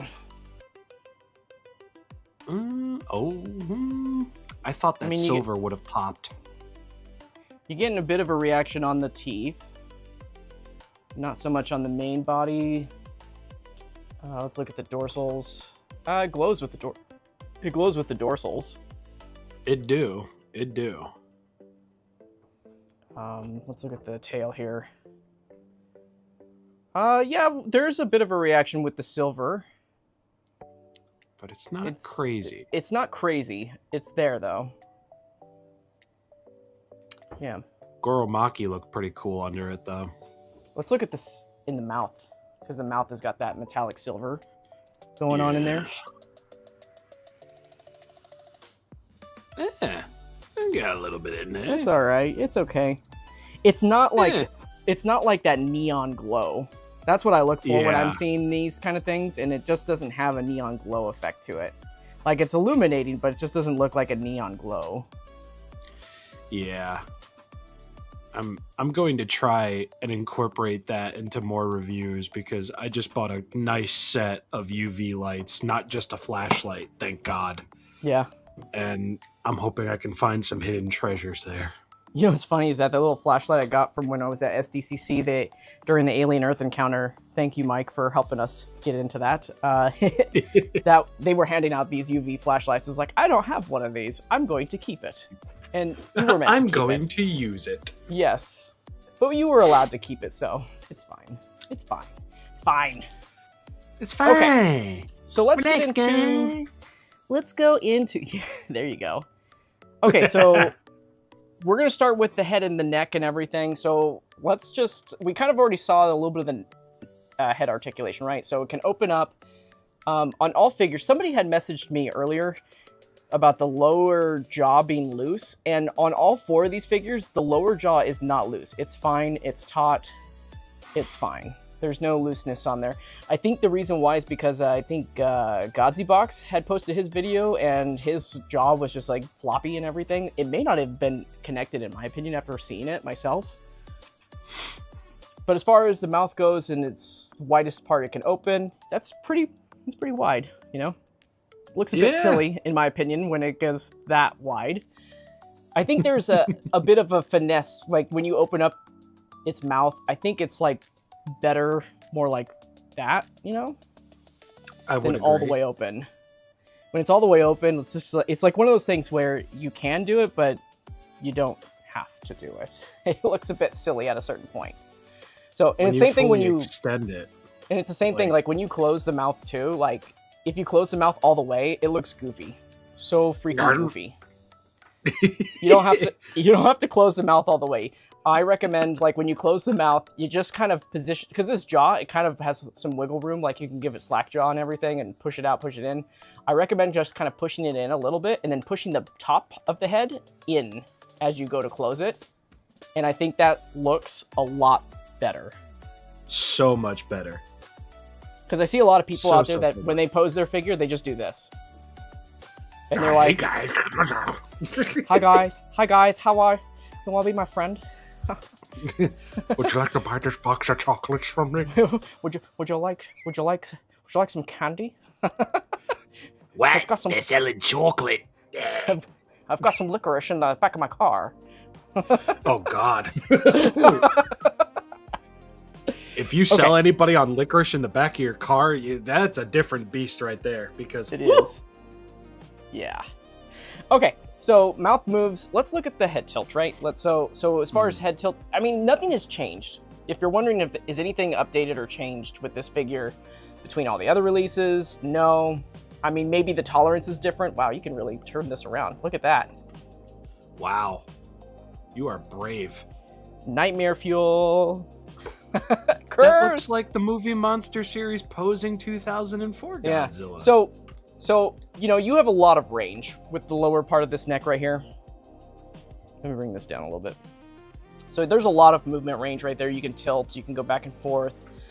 There's some decent movement in and around. As far as twisting that, we just saw that can twist very, very, like you can do 360 from the base of the neck right here. Now the middle neck part, not so much of the twisting. You're gonna be stuck because of the sculpt pieces right here on the edges. So, you know, it can just tilt a little bit. You know, where most of this articulation is going to come from, though, is moving it upward and downward, right? So this, like, you can really get that to look down. Look at that. He is looking down at everybody who does not appreciate jazz metal fusion. Yeah. Like, let me zoom out right there so you guys can see that a little bit better. So, yeah, he's looking straight down. You got, you know, the obvious gaps that appear right there. There's no articulation on this. This is just one solid piece, so that's not going to accommodate this extra movement right there. It's nice because they did take care of the paint job, by the way. So when you tilt it further down, there is extra paint. This is very silver. It may look more purple on your end, but it's very silver. There's a lot of silver on this right here. Same thing when you do the torso. Look at that. You can tilt that torso down, and they've got it painted underneath. So there's not going to be any gaps. It's going to look its best. Obviously, when you're posing this, it's going to look its best. Not. Wow! Look at that bend. That is a significant bend. Yeah. He's checking to see if his wife is a ghost right through his legs. It's perfect. I always forget that it can go this far with its articulation, but yeah, it goes that far right there. Look at that. Allah. Upon a closer inspection, these are loafers. And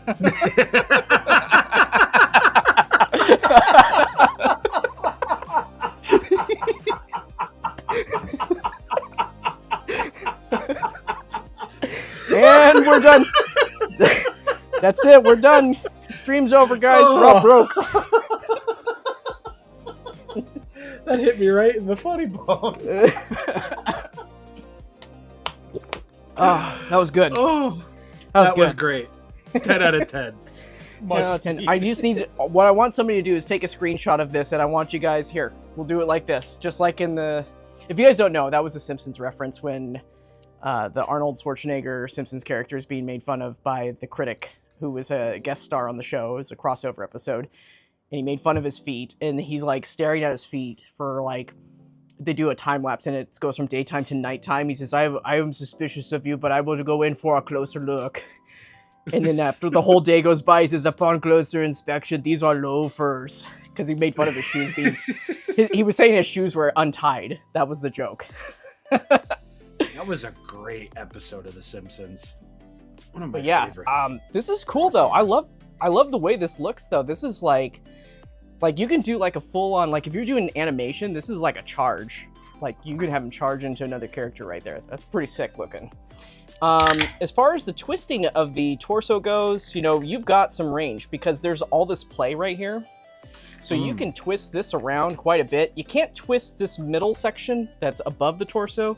That's not going to twist. That's kind of stuck the way it is because of the way that the sculpt kind of comes up like that. But most of your twisting of the body, that's going to come from the upper part of that torso right there.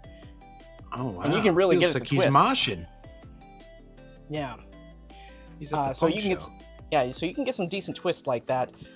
So if you want, you can put it all the way back up so it's, you know, straight up. Tilt it all the way down. Looks good right there.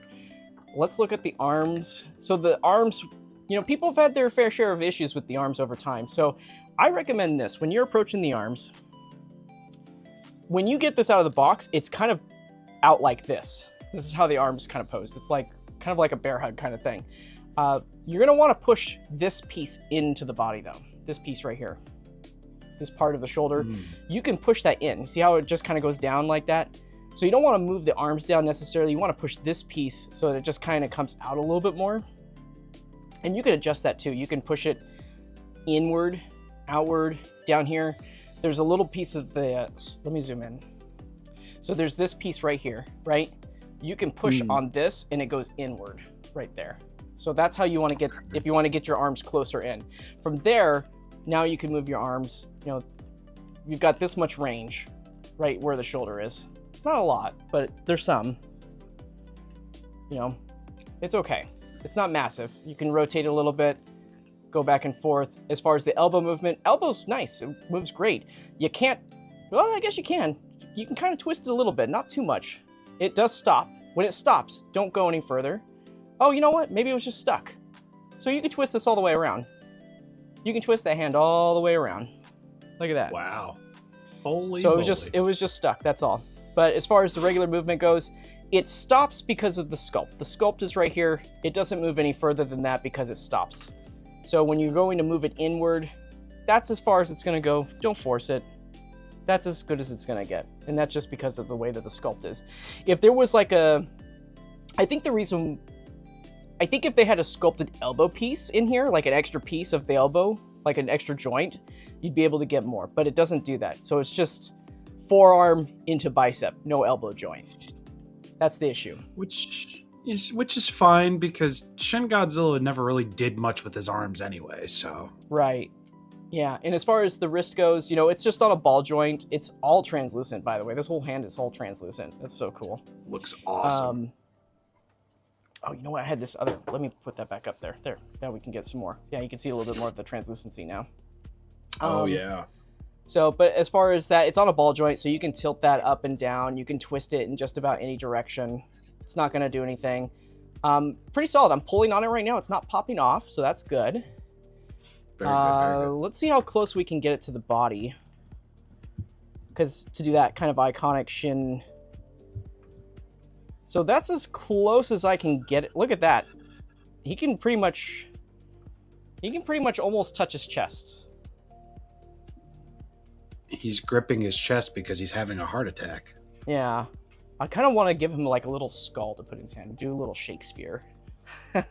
To be or not to be? So, but yeah, That is the question. you can do that dynamic. You know, I think the pose that Shin is mostly known for is just like, it's kind of like this arm kind of pose, like this, you know? It's kind of like that.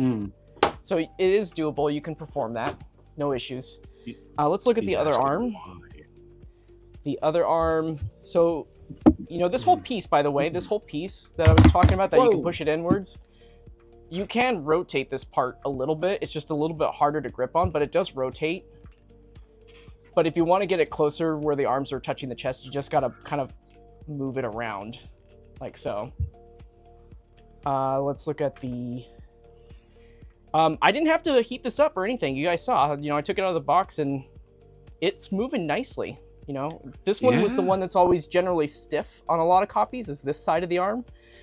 And it's moving very nicely, especially here at this.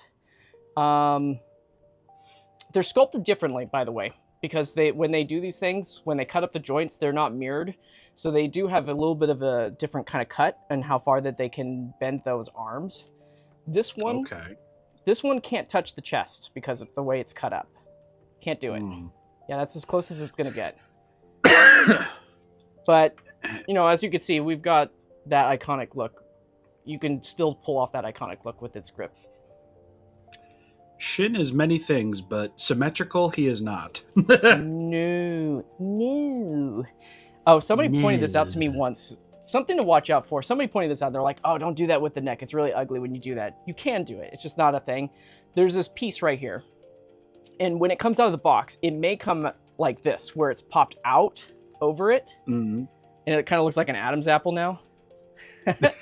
So if you want your figure to look nice, just push that piece back in, because it shouldn't be out like that. As far as I've been told from other people, it shouldn't look like that. So it should be more like that if you want it to look nice.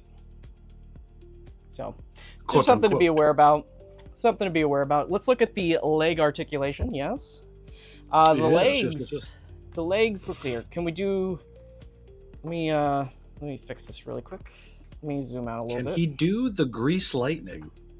So as far out, yeah, look at that. And there's some decent ankle bend right there. So we got this, a bit of a split right there. Very nice. Not a major split, but it can do. You've got decent movement. There's no inner sheath on this, but it goes so deep into the torso right there that you don't need one. And it does allow for a lot more movement. As far as twisting goes, you can go all the way around 360 with that. Yep, 360. You can even see the inner gap right there. This joint, it's not a... I mean, you can push this up and down. It doesn't... It's not an extending joint like the... It's not an extending joint like the new 2000 Godzilla, but you can push it up, you can push it down, you can fill in the gap however you need to fill it up, right? As far as... Oh, go ahead. I would love to see, like, the new articulation tooling with a new Shin Godzilla at some point. Yeah. I really it would be would, pretty cool. because I don't know. For me personally, that new articulation tooling is a game changer. I know not everybody's crazy about it, but like, wow. For sure. As far as knee goes, it's a floating knee piece that's on this guy right here. So it'll just go wherever you're rotating this leg. It doesn't move too much, but it does accommodate just some movements. Yeah, you can see it kind of moves a little bit. You can't twist above the knee. You can't twist that piece.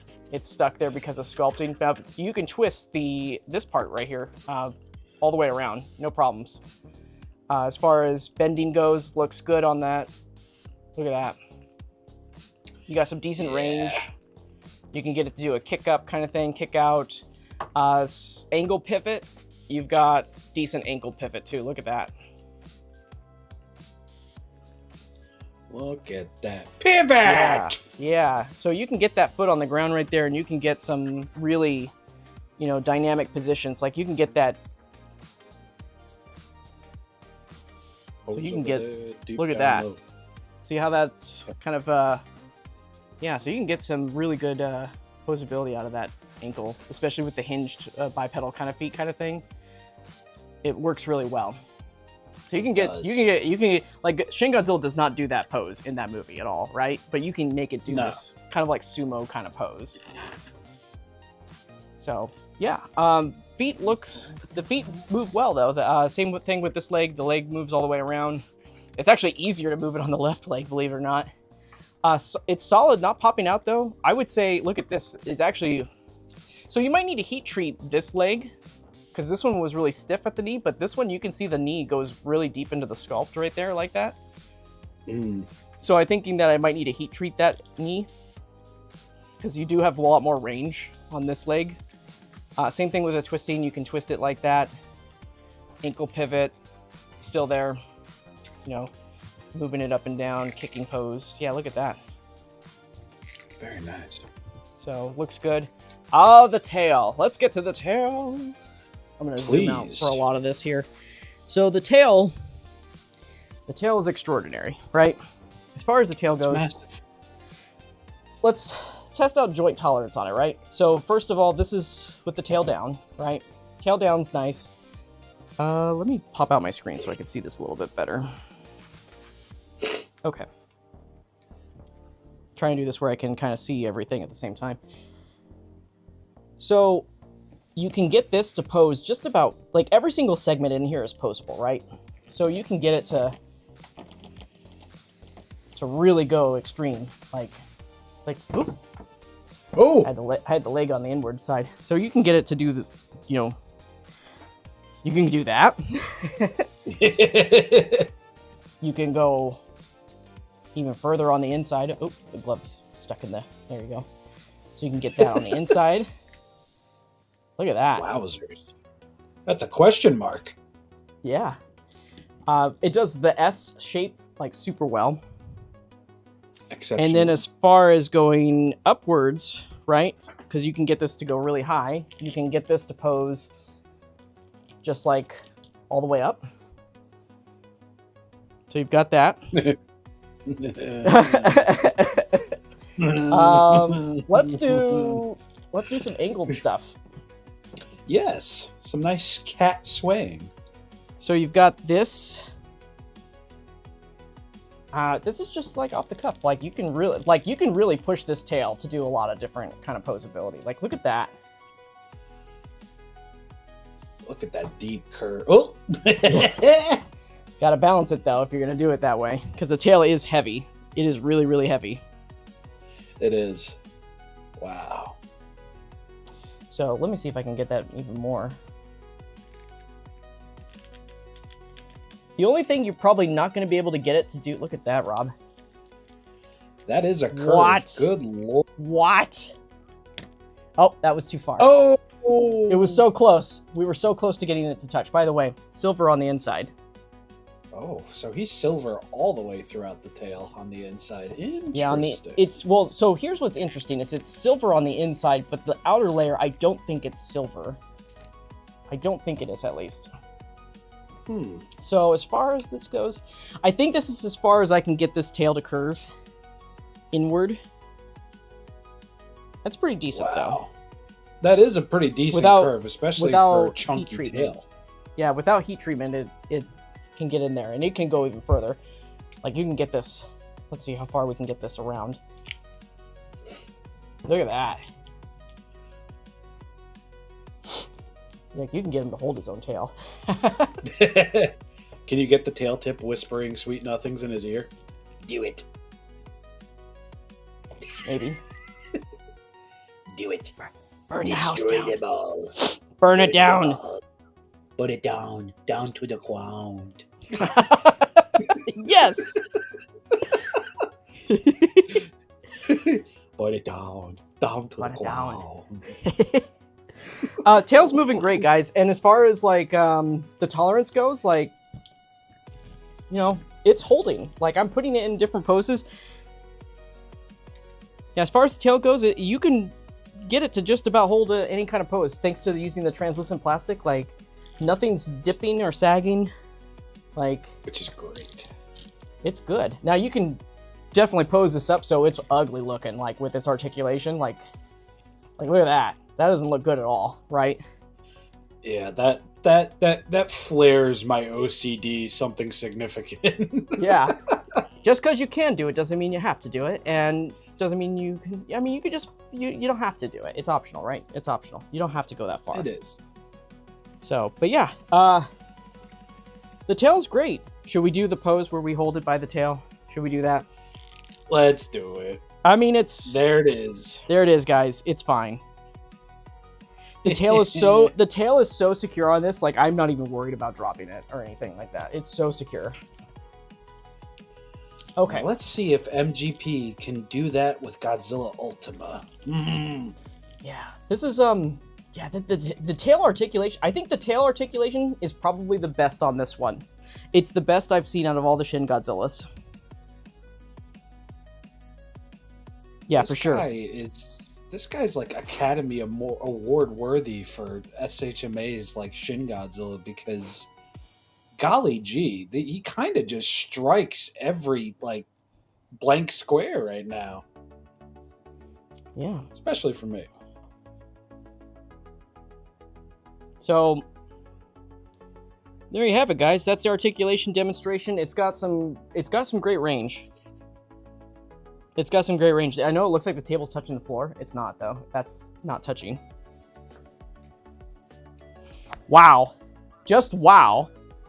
Very wow. I can't wait. So we've now hit the point where we need to go into the poster art. Okay, guys. So let's do that. So the right, the whole point of the release is that it's an MGP, right? So it's gonna have a Movie Graphic Plus poster papercraft, or whatever you want to call it, right? So here it is. Here's the poster. Looks just like that. Let's take it out, and I'll show you guys the best way to do this. As you open this up, it's taped down. You'll have to remove it from the tape. You're gonna pull it out of the sheet, and here's what it looks like. Let me just rotate my camera here so I can see this better. Yeah, so here it is. So it's dual-sided. So you've got the poster, you've got the stand. It may look like it's scratched up. It's not. That's part of the design. They have like little scratches throughout the whole thing.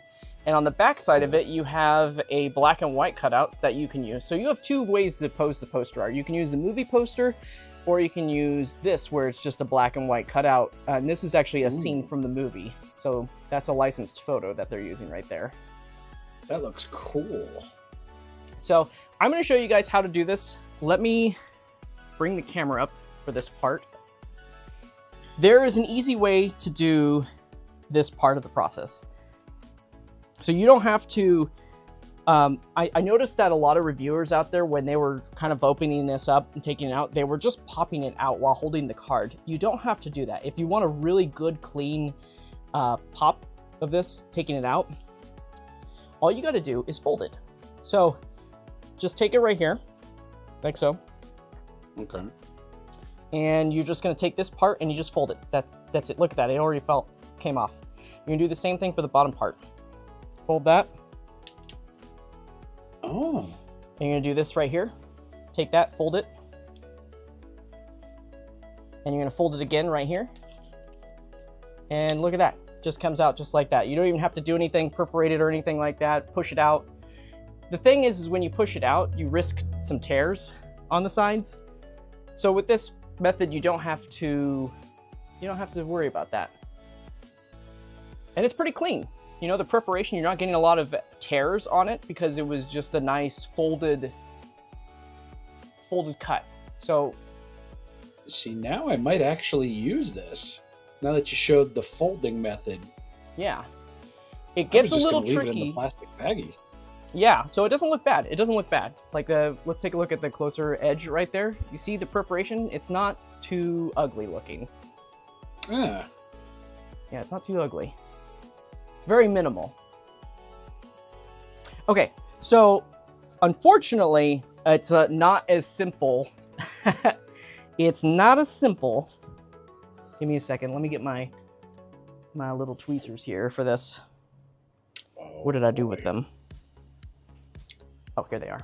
My little hobby tweezers. I recommend this, guys. If you guys have a little pair of hobby tweezers like these, use these for this right here. It'll help you out. It's a little bit more difficult to do the folding method with this because of the unique shapes of these parts right here. So you're going to want to help yourself out with these little hobby tweezers to do that part. You can still kind of fold it.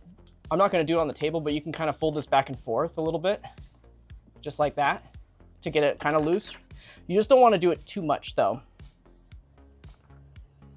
And you're going to need the tweezers for these top ring parts right here. So I'll show you how to do that. You're going to take it like this, and you're just going to gently push in that empty space right there, just gently. Ah. Better to do it this way than with your fingers. And just gently push. And when I'm doing this, I have my finger just on the backside to kind of support that so I don't bend it. And for this top part right here, even though it's a unique shape like this, you can still kind of fold it, honestly. So you can still kind of go back. For this one, you don't want to fold it too far though. You want to just kind of do a back and forth motion. Just like that.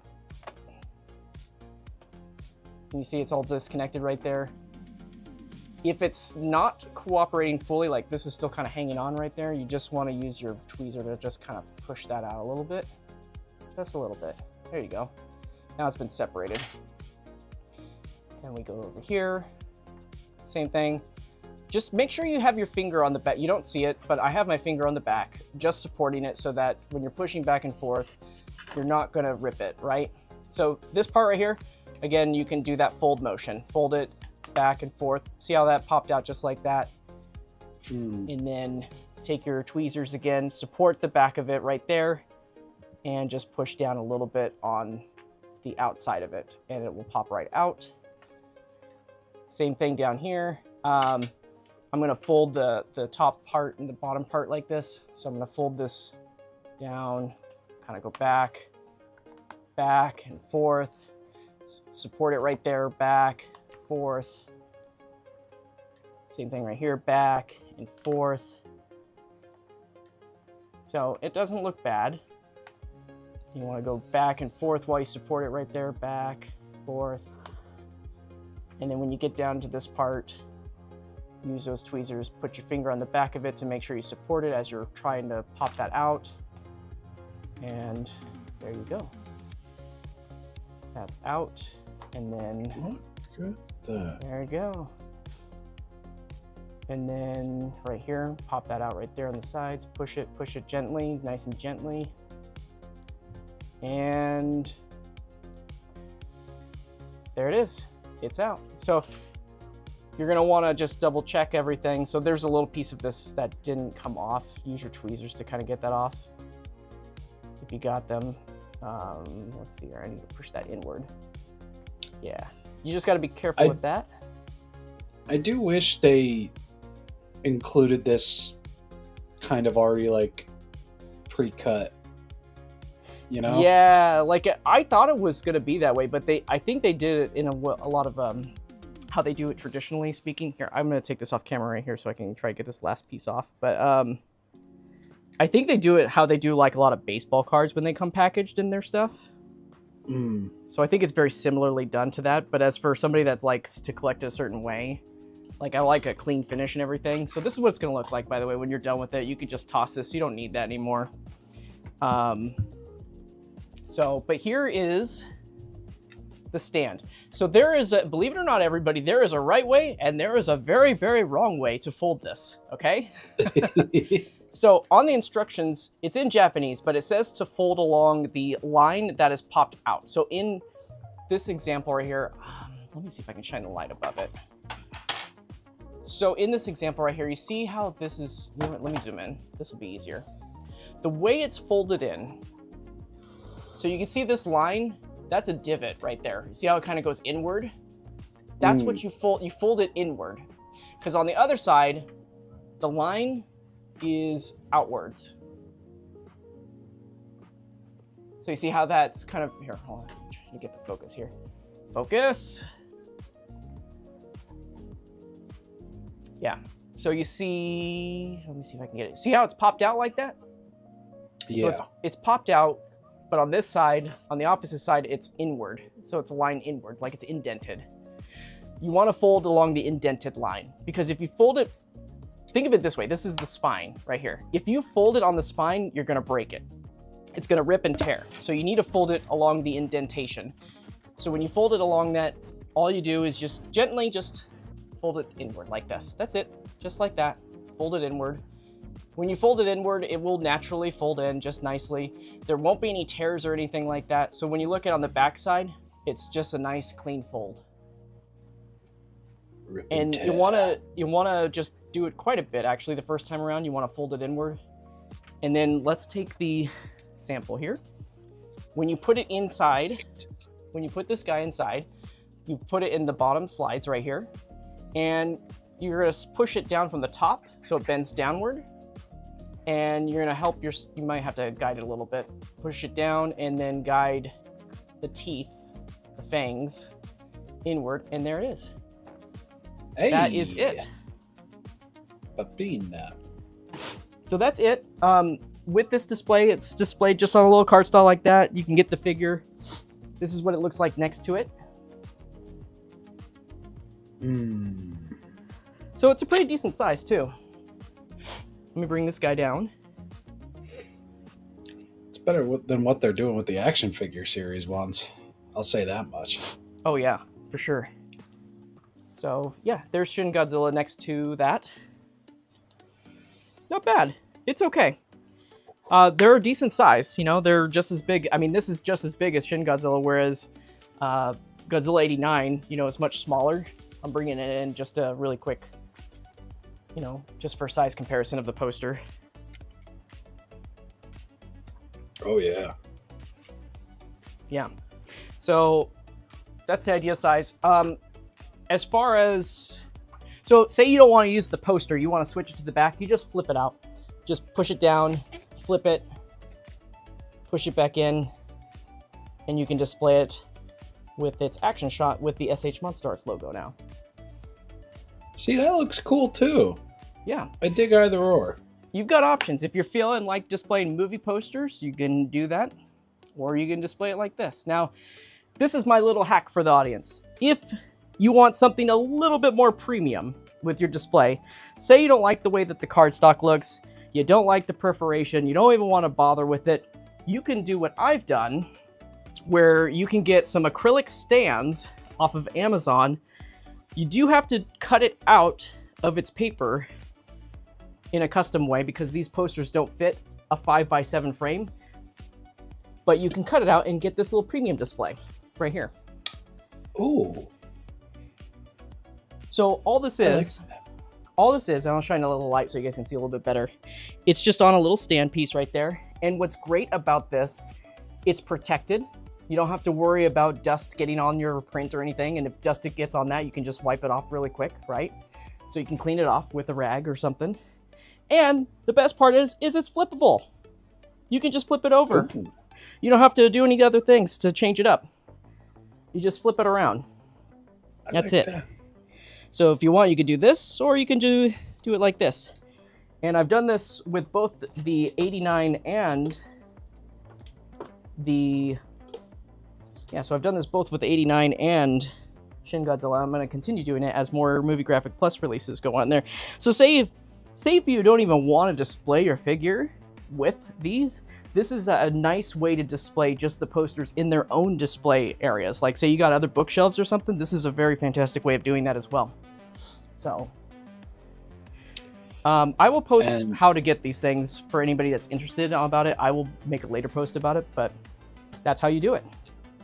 There's something very satisfying about seeing the year, like 2016, right above the name of the movie in English. I don't know why, but that like scratches a particular itch in my brain. Yeah. And I think that's the idea that they're trying to, you know, do with the tourists too. They want the tourists out there to have the option to, and the collectors really, but just like, I don't know, there's just something about this display. So those are your options, guys. You can either do it something like that, or you can do it something like this. What is the name of this acrylic stand?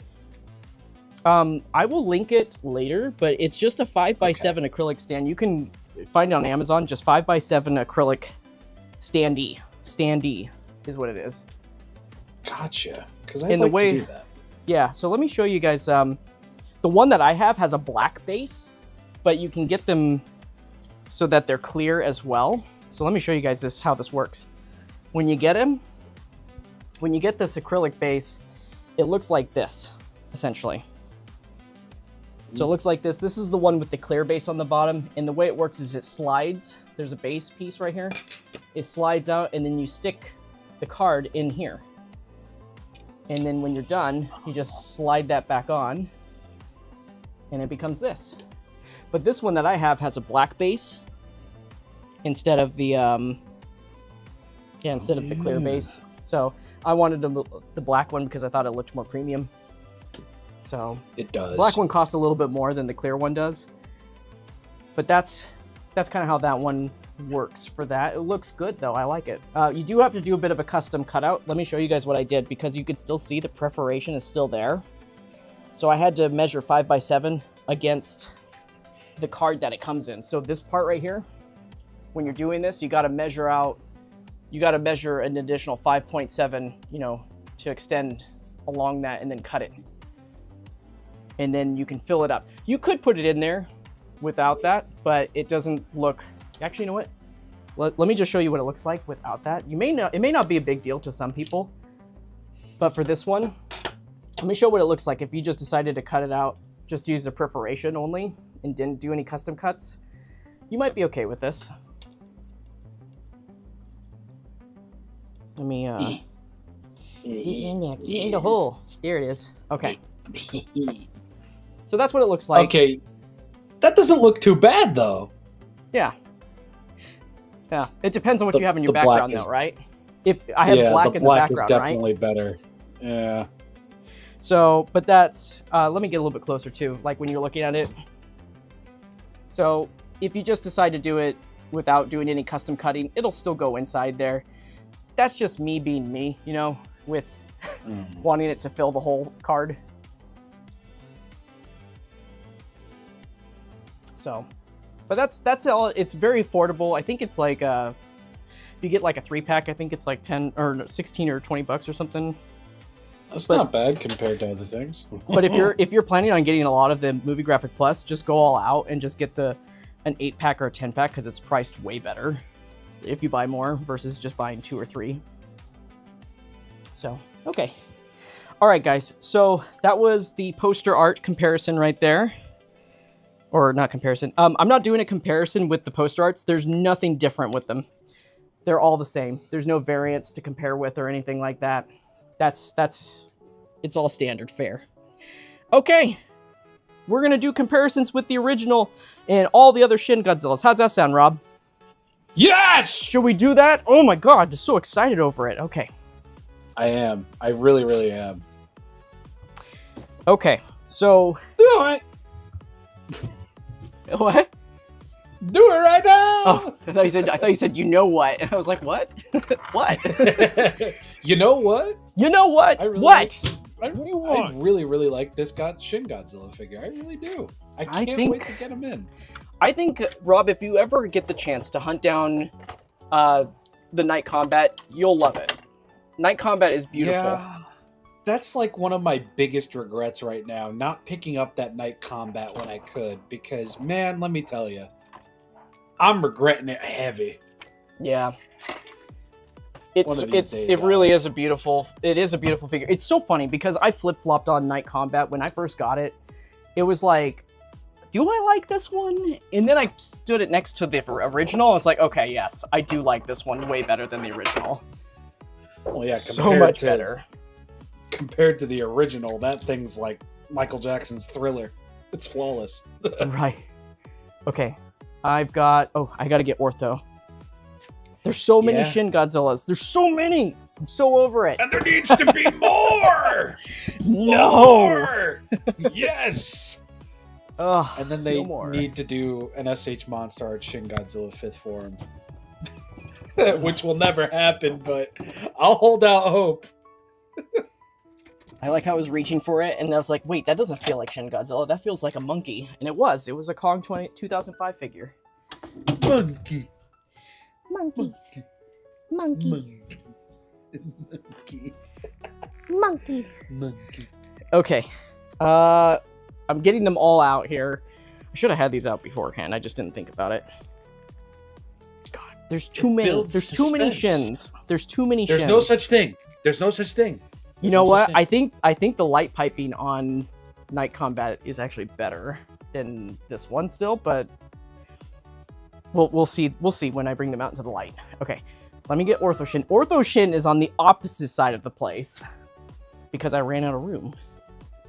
And he's So the it's in last one. it's in its own little display all by itself. Hey guys. I'm black and white too. We don't talk to him. He's just in black and white.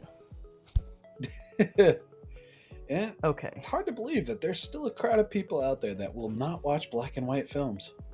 It's wild. Yeah, to me. there is. Yeah, Bonkers. you're not wrong. You're not wrong. Okay, so here's what we're gonna do. We are going to bring out the reissue of the very first figure in the line to compare with.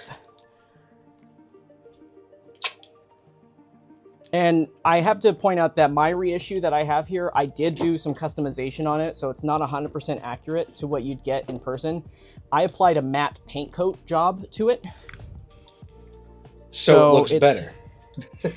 Or I didn't add any paint to it, I should say. I just did a custom matte finish to it because I didn't like how glossy it was. It was very glossy, amongst other Yeah, things. it was very glossy. So let me get this out of the way and let's bring out The first figure. Well, your copy looks way better than mine did. Yeah, Holy but- hell. So this is the reissue. Yeah, so here is the reissue. And you know what? For this example, I'm just going to bring the tails up. Have them connect to form a heart. This is my heart beat. I beat to you. Sorry. Let's see here.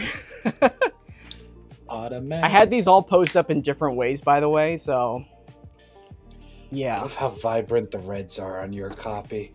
You know what? I think that's also because the reds on mine. So this reissue came from Tamashi. They hooked me up with it, one of their prototype. I think it's a prototype sample that they gave me for this one. So this, I don't think it's the same one that was released for mass production.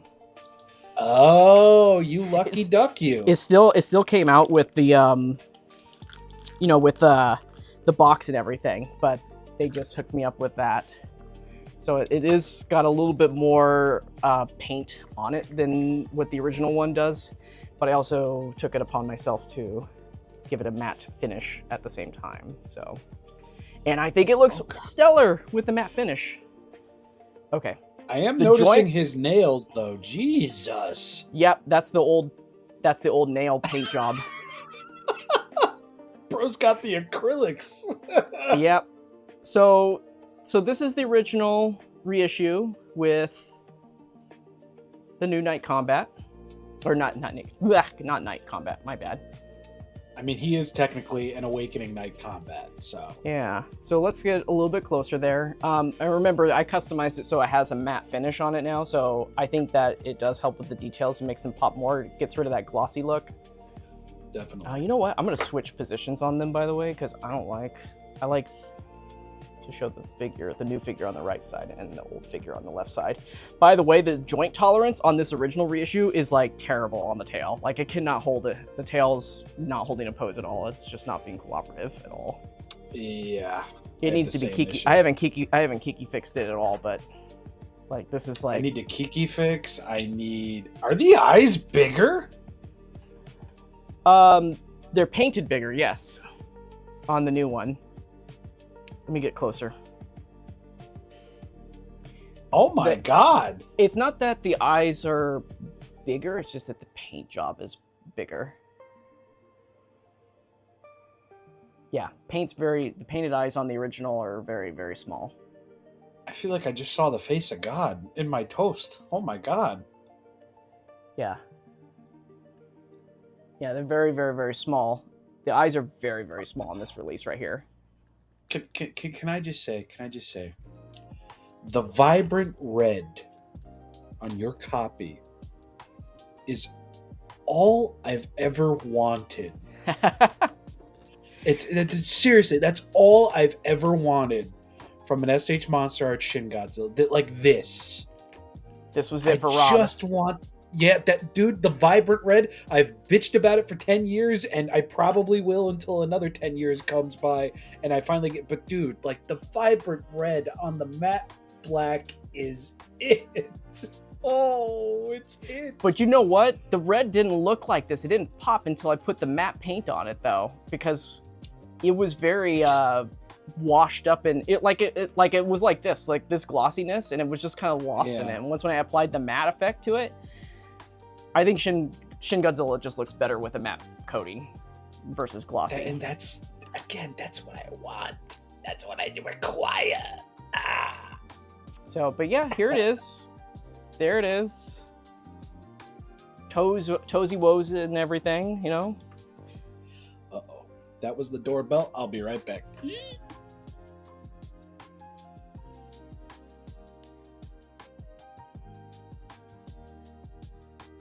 And then, you know, one of the big things about the original was that the dorsals were painted black with a little bit of red on the inside. That was another big thing that I wasn't a really big fan of. No translucent parts on it, though. Not like with the new one.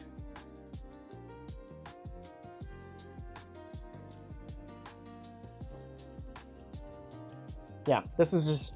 As far as the tail tolerance goes on this guy, like that's that's as good as it's gonna get. As soon as I like watch this, just a little tap, it's it doesn't hold very well. So let's look at the back sides.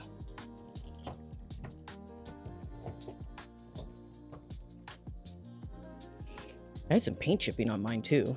It's been a while since I've actually looked at it, but yeah, there's some paint chips going on there. Got that vibrant red color and everything.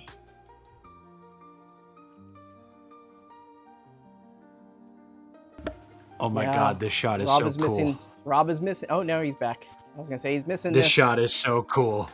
Oh, So your reissue doesn't look anything like this, does it? Are you sure My you have the reissue- reissue? yes, I bought the reissue. I remember the listing. It was specifically labeled the reissue.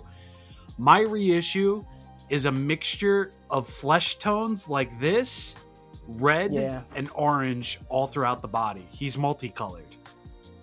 Hmm. He is an anomaly. Yeah. I like, so when it comes to like the paint application that they did on the tail, I actually like what they did on the very first Shin Godzilla compared to what they did with the reissue. The reissue was just so like, I don't know. It's just so, there's a lot of white mixed into it. Yes, there is. So, and There's the tails. In oh my God, Goro, you look great. You look great, dude. You really do. And then here's the back sides of them. I wasn't a big fan of the black on the dorsals either. I was mentioning that earlier. But I wasn't a big fan of the black on the dorsals. I like that they're capped off in black, but I feel like we're kind of missing. I mean, the glow is there on the with the matte finish with the red, but it's like I feel like we're missing the glow. Yeah. Also Whereas, yeah. And then the nails too. Like the nails are just like. Actually, you know what's so interesting? Okay, so get this. Look at the nails on this side of the hand. Oh, they're perfect. Yeah, they're fine. But then look at this hand. What happened over here? He wanted to be a licker from Resident Evil 2. I don't understand it. He wanted to be a licker. That's yeah. all. So yeah, something like that. So that's the original with that one. And the eyes are much smaller on this release. Like they are very, very, very, very teeny. Yeah, you ain't kidding. Very, very teeny. They almost look like M&Ms. Minis. Okay. Next one we're going to bring out to compare with is the Awakening form itself. The second, or the first version of Awakening. Oh. I haven't So- seen that in a very long time. So this Awakening has the alternate jaw on it with the alternate tail tip too, by the way. And the joint tolerance on the tail on this one also is terrible. It does not hold. Okay, so here they are. Oh, wow. Yeah. That jaw. Damn it all. Yeah. So let's get these guys into frame. Here we go. So the Awakening, the very first Awakening actually has translucent plastic in it. It's done very similarly with the light piping, but it's very dark throughout. And it's also got painted on effects. This purple that you see on the chest right here of the Awakening, the original, is painted on top of the sculpt, so it's not dyed. And the head is very red for some reason. Yeah, very, very red. He looks quite angry. So let's just open up the mouths. But look at those teeth, though. Oh my God, the difference. Oh. So, to point this out, this row of teeth is the same as this. The difference is that they took the time to paint in between black. It's still a solid row of plastic, but they've painted between them to make them look like their actual teeth. I'll show you. I don't think I can get that close, but that is it's still a solid line of plastic. All they did was just painted black in between them to make it look like sharp teeth. Oh God, I see what you're talking about. Wow, what an optical illusion. And that's why when you're taking photos of this, you see this and you're like, oh, it has sharper teeth. It's like, but they're really not. They're just painted in between black. This is a whole solid row of plastic. They've just got it painted in between. So white, black, white, black, white, black. And with this one, there's no black paint. It's just white and like red and purple. So it's just like, you know, all white. So Wow. this is also, they also changed. So this is actually the first time this head sculpt, by the way, was used in this figure right here. This head sculpt was changed from the original, because the original had a seam that went across the cheek right here, and they redid it for Awakening. So the seam now is now through the top of the head instead of the sides of the head. But it was very noticeable. They only did it for the original release. They fixed it. They used this top head part for the how do you say it? For the reissue. So, but as you can see, guys, the eyes, there's no pupils in it. It's just all white. It's a silver, actually, is what it is. Yeah, it's got that film over it. So it's all silver on the inside. Here's the top of the roof of the mouth, by the way. And let's compare that with this guy, too. Oh, all right. All right. And I think the big question is that people want to know is, can you take this head off and put it on this one? And I think you can. I think I need to be extra careful when I do that, but I believe you can switch them and mix match. So let me see if I can just do it really quick. It definitely needs to be heated up, but they can definitely pop out. I will do a separate post to show this, but you can definitely swap them. Okay, so let's look at the front. So the front, it's like a major difference, right? Oh, 1 second, guys. I gotta switch to a different card because my card just filled up. 1 second. Whoa! I will say, though, the new version definitely feels a lot less abrupt compared to the original Awakening, I will say. Yeah. He definitely has a little bit more of an organic flow to him. Yes, especially when you're rotating it and stuff. Like, there's not much of a glow change with the original Awakening. You do get more of the purple in the veins and stuff like that, but again, this is all depending on your lighting that you do for this guy right here. Yeah. This just looks like he's wearing a purple vest. Or bra, yeah.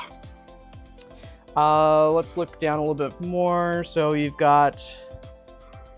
It's also got a little bit more of a silver spray on top of the original Awakening. Yeah, that's also kind of like that there. Let's look at the dorsals themselves. The dorsals on the original are super metallic silver, right? All the way through. Silver, and it's actually got a little bit of the black on the edges of the original Awakening, whereas the new Awakening, it's more like what you saw in the movie, in my opinion. That looks just like it was in the movie. I will definitely say that the Poster Pals version definitely captures... Yeah. It definitely captures it much nicer. For sure. Let's look at the toes really quick, and then we'll move on to... Oh, wait, and the hands, too. I didn't think we actually looked at the hands that much. So the hands, they're very similar. In fact, they're actually a little bit more bloody looking on the original. So they're very similarly done. Let's look at the claws. The claws have a lot more paint on the original than the new one. The new one's just a nice bone coloration. They've got a lot more dry brushing on the original. So I'll zoom in here so you guys can see it better. So there's the originals. Might be too close. Huh. Interesting. It's quite amazing to see where SHMA really have changed up how they do things. What was Awakening version 2017? Yeah. And from 2017 to 2026, it is quite cool to see how they switched. I mean, look at that. Look at that. That speaks for itself, dude. Yeah. Wow. You know, there's nothing wrong with the original's paint, like on its own. If you decided to skip this one and you were happy with the original, it's serviceable. But if you really like that purple punch, the MGP just gets it. Yeah, absolutely. The MGP understood the assignment. There we go. It aced the test, so to speak. Let's look a little bit down the... Yeah, I think the tail is done better too on the new one. I agree. Although, so... Oh, I just popped it off. Let me just pop that on. Oh, yeah. I might have a take about the tail tips. Yeah, so the tail tip, believe it or not, the tail tip has a matte paint job, a matte finish on the Awakening, the first Awakening. And of course, it's a glossy. So... Yeah. I'm definitely going to go with they should have done the open mouth on the tail tip and the split jaw on the face because, yo. So that's the tail tip right there. They're serviceable in different ways, though, you know. You got the tail tip with the open jaw, right? You got that on there. I think if, you know, like if this was open and sculpted like this one, that would have been perfect. And, you know, for this one right here, for demonstration purposes, I think we can just go ahead and pop them off just to see what that looks like. Yeah, so you can, if you have the original Awakening, you can swap it out and put it on. And you know what? Aside from that little silver bit right there, you know, that's not bad. It still looks like it flows nicely with the new one. It does. If I owned the original Awakening, that's probably what I would have done. Not gonna lie. Yeah. Even though I like Jolly Rancher Goromaki. So, the detail on the tail of this one, though, is incredible. They're so interesting. It's so red on the inside, so they definitely painted over like a red base for the original Awakening, and then this one's got a silver base on the inside of it. So very interesting how that works. Okay, so that was the Awakening comparisons right there. So, thoughts on that, Rob? Like, are you still thinking like you'd still want to pick up the original after picking up, like, hunting that one down still, or? Well, I'm a Shin completionist idiot, so, like, the thought process of me getting the original Awakening is always going to be on the brain, whether it's $400 or otherwise. Mm-hmm. But I will say, I really do prefer the Poster Pals version versus the original because it has that new age forethought. You know what I'm saying? Mm-hmm. Absolutely. Like, all right, the purple is nailed. Oh, wait. Oh, yeah. It's Best Boy. It's Best Boy. It is time for the Maquette Shin. The graham go. cracker. So here is the Maquette Shin Godzilla. A lot of people here in the States don't own this one, but surprisingly, it is still accessible on Mandarake. You just have to pay the god-awful shipping prices to get it, but Yeah, because the color pops on it. So the reason why this figure, and you can correct me if I'm wrong, Rob, but the reason why this figure is so well regarded isn't because it's accurate to anything other than just being based off the maquette itself, but it's because of the dry brushing throughout the figure. It brings out details that are completely lost on that paint job right there. Factual. And that's just the main reason. You know, a lot of people love the details that this thing has on it. Like, you're seeing all the rivets, all the details throughout. Even the teeth, because there's minimal paint, this Shin Godzilla has the sharpest teeth out of all of them because of the minimal paint on it. Yeah. So let's get a little closer. Just look at that. Ah, my glove is stuck in there. That's how sharp they are. So, but yeah, there it is. I mean, just like, it's just so, it's raw. It's so raw. It is. And it's And look- visceral. In the chest In a paint way. too, like, you can see, look at all the detail in the chest too. Like, you're losing all of Yeah. those details in this painted copy. They're just non-existent because of just the way it's painted up, that's all. I'm fully convinced that the only reason like Shin Godzilla never immediately received sequel material or anything is just because Toho was like, wait a minute, we really can't get these figures right. We have to change course. But no, this Maquette version from the time that it was revealed and beyond has always been like the holy grail in terms of SHMA shins, just because it does the sculpt and the mold overall so much justice. I mean, look at this. Look at this. This is if this dude had more white on him, he'd be Cinnabon Goji. He really would. But like, dude, the arms, the hands, the knuckles, the way the rolls just like collide within one another, all of the little like minute details in his skin. Oh my god, it is. I feel like I'm recording a review right now. It's so hard not to swoon, even if you're not a fan of the colorway. But it's so hard not to swoon because you see just how much detail goes into this. For sure. And you know what's funny is that the detail is here. It's just painted over, you know? It's all there.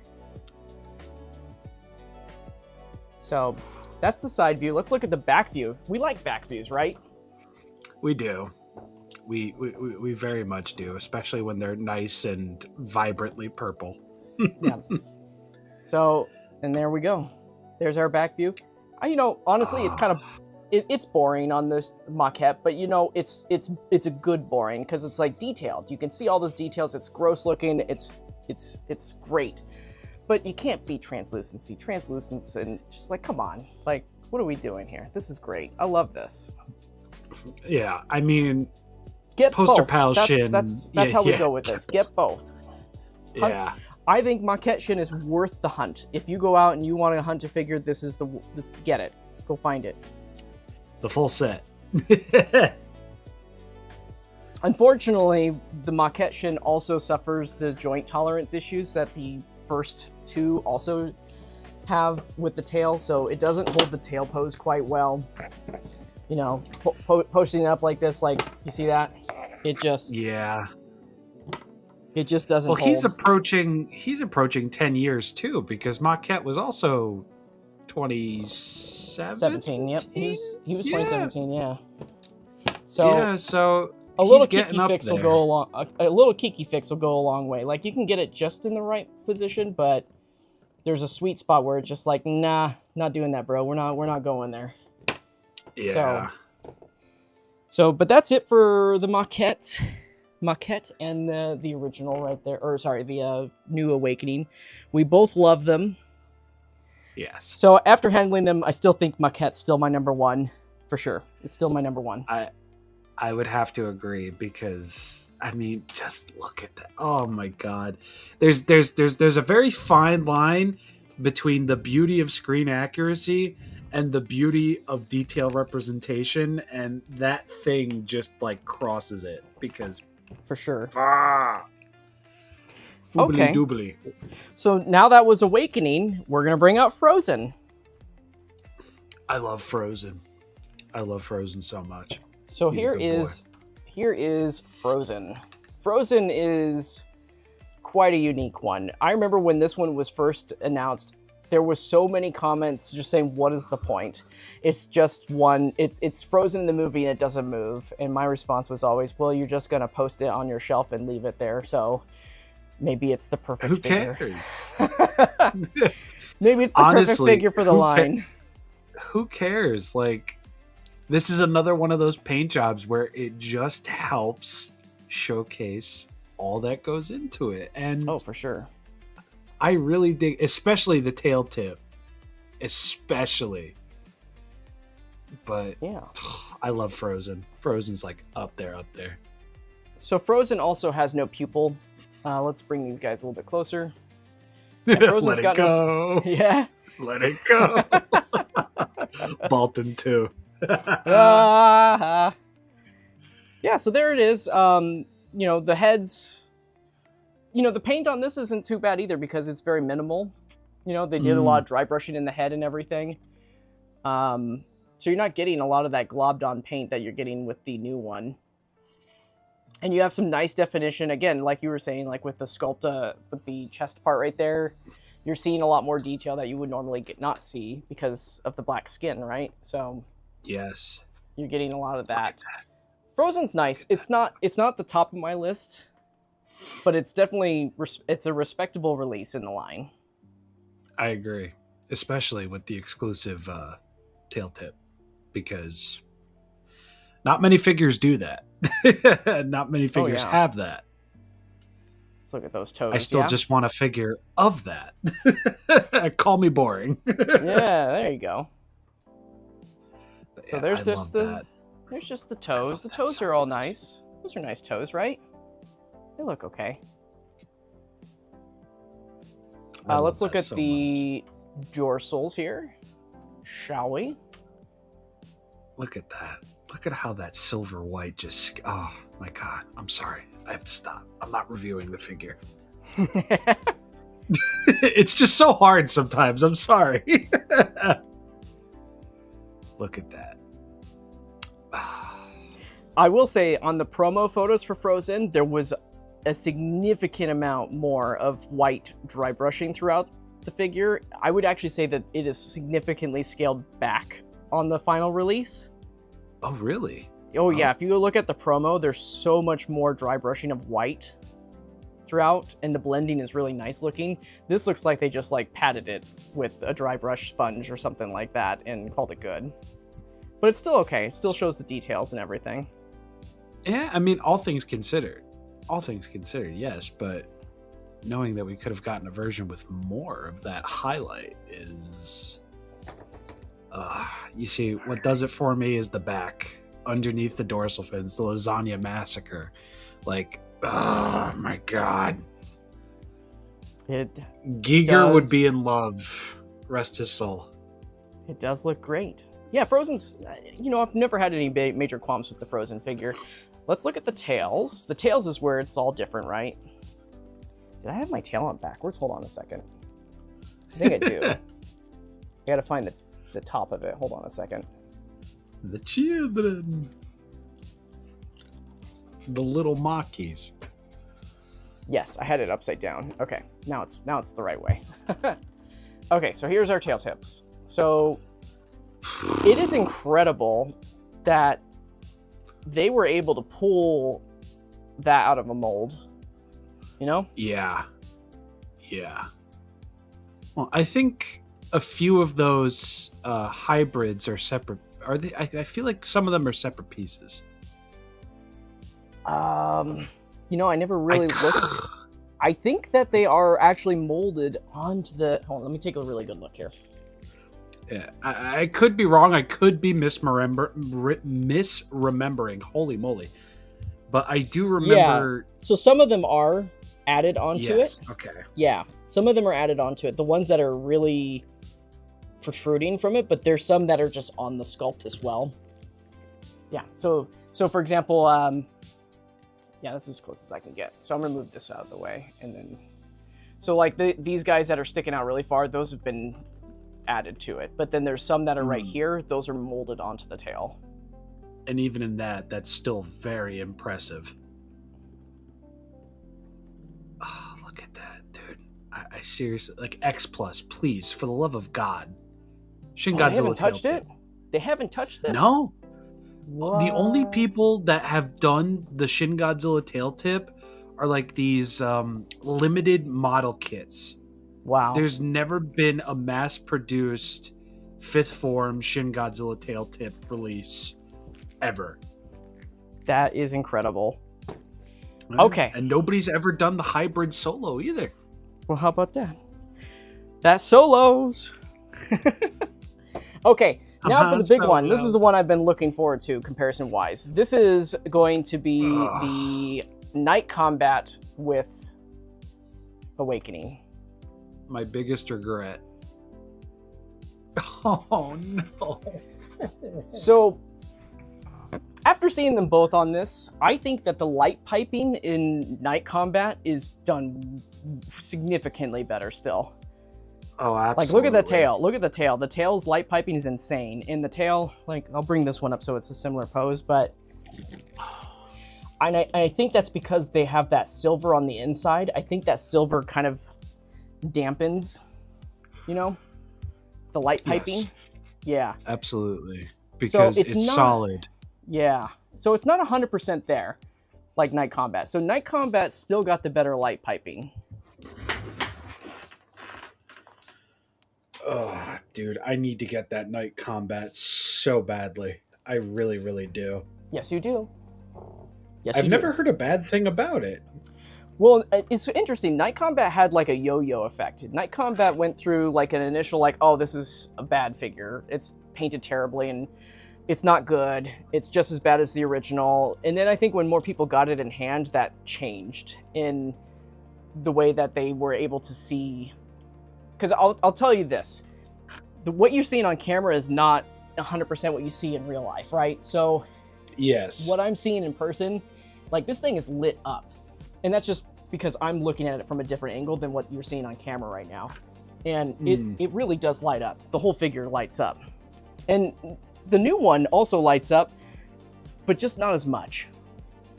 The biggest change I like is right here. This lights up wonderfully. And I wish that was on this. But the difference is that all of this on this one is lit up on the inside. That's the difference. So stronger lighting around the collarbone, but this Night Combat has more lighting on the inside. So, see, let's look in that Night center. Combat. That Night Combat is just like exactly what I require. Let's open up the mouths. So I think I was both broke. both metallic on the inside. It's a metallic dude. red on that one, and it's a metallic purple white on that one. But you can see, like, already, Rob, just looking at the torso, like the chest right there, like you can see the light piping so much better on this one right here because it doesn't have that silver coating on the inside. So you're getting more light piping that's going through. Even down here, look at this. Like even right there, you see that? Oh wow, yeah. Like you're not getting that much on this one. You're getting it on the legs though. The legs are very similar. It's just that you're missing like a lot of that because of the silver. Wow, yeah. And then let's look at At those first, toes. you're right, Growly. You're very right. At first, I didn't want the Night Combat. But then Michael showed me the way, the errors of my ways. And it's like, oh, I've made a grave mistake. And that's happened quite a lot.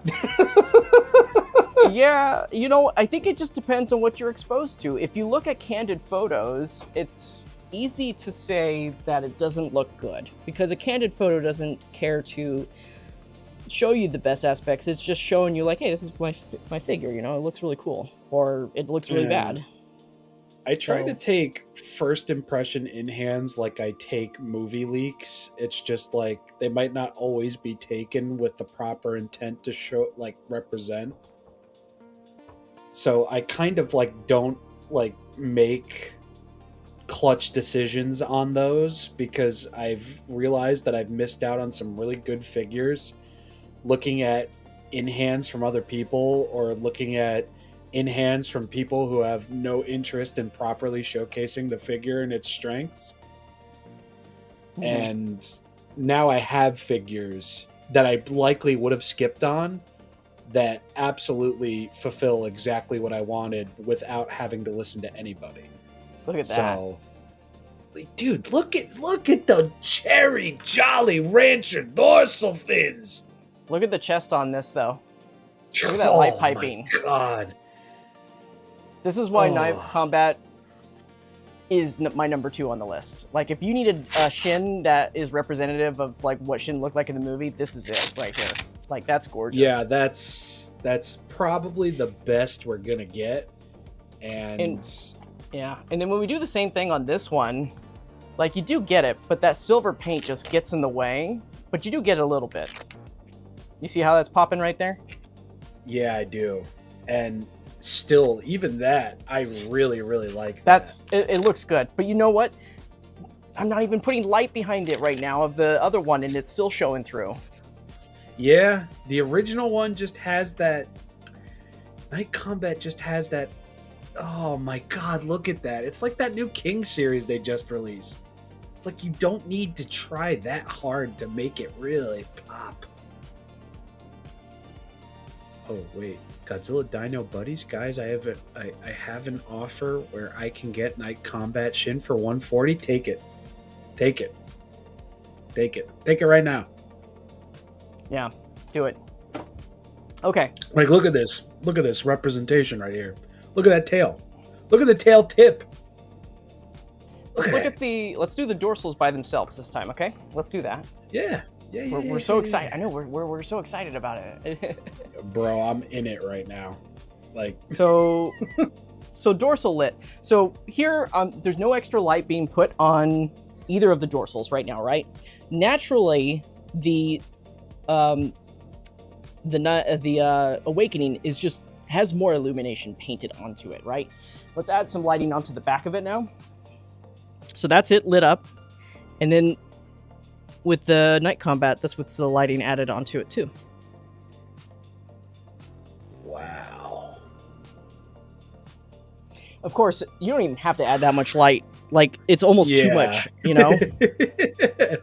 So, but yeah, so, wow. And I just like that the way that Night Combat did this, because it's like they reversed what they did the original. The original was black. I don't know. It's just more red around it. It's still got the black edges, but it's just more red. See, my original qualm with Night Combat is I don't want to have to light my figure from behind to make it look good. But then I saw your pictures and I'm like, oh, I was wrong! Yeah, I mean, it's just you just have to take that extra mile to get the look that you want. That's all. Yeah, and if you want it, but it's still painted to look illuminated at the end of the day. Yeah, but not as much as not as much as this guy. Yeah, the new one not is as like, much as this guy. You can have this one on display and it's popping. Yeah. So, but there they are on the back. No lighting into Night Combat. Saint Pepsi is asking, can we see what paint they used inside the Night Combat version, Michael? Yeah, we'll open it up. I think it's just red, though. It's just red. Yeah, I would imagine it's just red, because the way that thing catches light, it's like a stained glass window. Yeah. So I think one of the bigger differences that we're seeing here is that I don't believe, we'll open it up, but I don't think that this one is silver on the inside. It's just more of like a metallic red on the inside, where this is just silver, which is not purple. Metallic red plus red, you're going to get more red. Silver with purple, it's going to be a little dampened, I guess, right? Yeah, just a little bit. Let's look at the tails. Dude. This is going to be cool. This is going to be fucking fantastic. Pardon my French. Look at the tails. Oh, I made a mistake. I made such a mistake. Look at the tails, though. Oh, Vafango. Oh my god, that's great. There is actual dry brushing on this one that actually highlights the details on this, whereas this one doesn't have any dry brushing effects on it, but that's okay. They're doing different things. But that Goro Maki right there on Night Combat is magnificent. Oh. Yes, I think it's way better done than it ever was on any of the other Shins. So I'd have to agree wholeheartedly, yes. So when we open up this guy, the paint on the inside, let's see what they do for the base. I don't know. Yep, there it is. So that's the difference. Oh, that looks so it's pink. It's a silver red, or not a silver red. It's a metallic red is what it is. So it's So what you're getting is you have a metallic red on a red die. So it's reflecting the piping is reflecting from the silver and the red on top of it. So you're getting way better lighting effects throughout the whole thing. And they achieved it so good on Night Combat. They really did. They did. Oh, I need to pick this figure up. I need to pay aftermarket pricing because, jeez. And then, wow, this was, okay. Well, that one's not going to come off except for maybe at the base. So let me just take it off at the base because I know that part was the easiest. So that's what you're looking at. That's the difference. Oops. Yeah, you see? You know what? Had they gone with a metallic purple on the inside instead of silver? Yes. If that they did, might have popped heavier. Yes, I agree with that. If they went with the metallic purple, I think we would have gotten that because you still get the light piping. You know what? I just have the tails only, so let me just move the figures out of the way. So you're still getting, let's stick this guy on the back side of it, right? You're still getting the light piping, but because it's silver and all, it's just not as strong, and you really have to put a lot of light to get it to do that, right? Yeah. Like on the top part, it's fine. It's shining on the top, but it's just not as strong on the bottom. Like you're getting it, like, but it's only over this middle part, right? Like you don't see it on the rest of it as we're going through. But then when you go out to Night Combat, like what? It's the whole thing. Oh my god. Oh my god. Yeah. So Night Combat has the best light piping out of all of them, for sure. Absolutely. Hands down. Without question. Like even on the front of this tail, like look at that. Silver. Yeah. Wow. Yeah, the difference is staggering. Yep. So there you have it for that right there. So Night Combat, still my number 2. If I want to go for base Shin, like Night Combat, hands down, number 1, right? And for Awakening, hands down, I think that this one is the best Awakening rep. Okay, who are we missing? We did that one.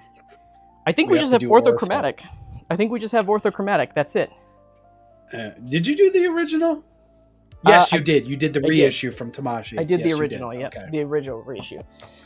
Here is ORTHOchromatic. ORTHOchromatic was an interesting release. This was more geared towards the Japanese folks than it was the United States folks. It was still brought over to the US, but there was more of a fan base for that one in Japan than there was in the United States. In fact, when this one dropped for solicitation, everybody was in my comments and just saying, you know, what is the point in this release? Like, we have no connection to it, right? Which, rightfully so. Nobody's ever seen the black and white one unless you pirated it or went to Japan. Well, what's up? At least at that point. Now we have an official release of it, which is nice. Yes. But that said, ORTHOchromatic does have some offerings that other Shins don't offer besides the weird black and white paint color, right? Yes. So, first of all, it is the only Shin Godzilla to have a matte paint job. A matte coating. Officially. It's the only one. Yep, yes. Officially. It's the only one to have a matte coating. And the matte coating is so... I just like it better because it makes it... I think it shows more detail than the glossy paint does. The glossy paint, you get light reflection and it makes things look darker, right? And you lose details. Absolutely. But I don't know. It's just something about the matte coloration that just makes it look better. We saw that with my reissue with the matte color on the matte coating on top of it. It just, the details are easier to see. I think moving forward, if they're ever going to do another base form Shin Godzilla, it really should be matte coated from the very start. Yeah. And the red should just be vibrant. Because, I mean, ORTHOchromatic Shin over here, dude, like, he hits, like, the points very, very well. I think this was the first figure I bought off of you, Michael. I think it was. ORTHOchromatic. So I think out of all of them, like, this is, honestly though, this is like my second to the bottom of the list. Like the first Shin is like the very bottom of my Shin list. And then this one goes pretty much it's second to the last. And that's just because it's just like, it's a fun colorway. I don't have any attachment to it personally. It's just a neat version to have. Like if you wanted to do a black and white photo, you can use this one right here for that black and white photo. Yeah. That said, And- I do like that. Oh, go ahead. Oh, I was going to say, for somebody like me who only has 4, soon to be 5 Shin Godzillas, this one's a bit higher up because I only have the reissue, Oreo-Chromatic, Frozen. What was the other one? Did I already say 4? I think you did.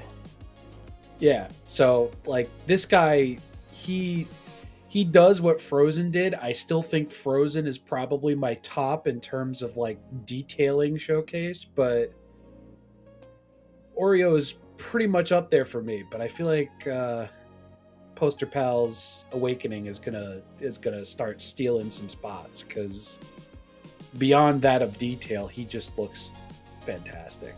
Phenomenal. Phenomenal. Yes. The phenomenal AJ He's Styles. got a little AJ Styles in him. You know what I'm saying? He does. He does.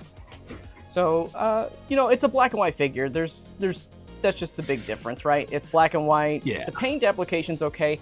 In my opinion, it could have used a little bit more of the black and white touches throughout the whole thing. Like, you do get the agree. chest, and then you do get some lighter shading throughout, like on the tail right there. But it's not fantastically, like, I need that figure kind of thing. I do like what they did on the spines, though. What they did on the spines and on the backside. That looks cool. Okay, here's our back view. It's just darker. Man. They're kind of leaning forward, so let me lean them backward a little bit more. Okay, there we go. Oh man, that looks great. I'm such a Shin Godzilla stan. It's almost sad.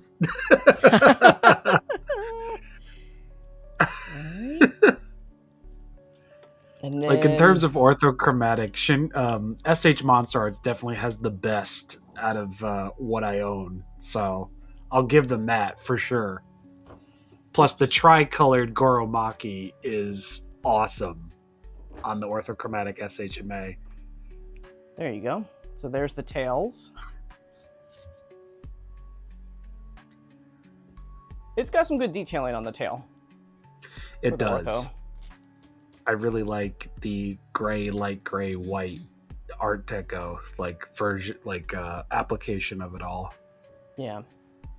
Still So- to this day.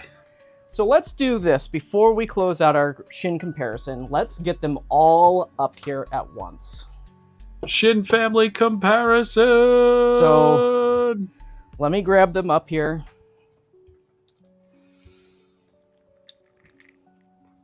Okay. So here's our first one. That's the very first. Let me grab Night Combat and Maquette. They're all here, guys. This is the whole Shin family right here. Everyone is here. So Shin Bros Ultimate. For this, I'm just going to put the new one in the middle with Night Combat in the middle as well. Cool. So we'll do it like that. I'll put Ortho right there. We'll put Maquette there. And you know what? I'm going to put Maquette on this side. And that way we have the original next to Night Combat. And then we'll get Awakening next to... Where's the other one? Oh, God, there's so many. We need at least 8 more. So there's the Awakening. And then Frozen. I honestly don't know if I have enough room to get them all on the table. We need the Crayon Shin-Chan SHMA Shin Godzilla. Okay. That's going to be the next one. Let's see. I'm hoping that we can get everybody in the frame. Everybody is here. We'll put Frozen there, and then we'll put Ortho there.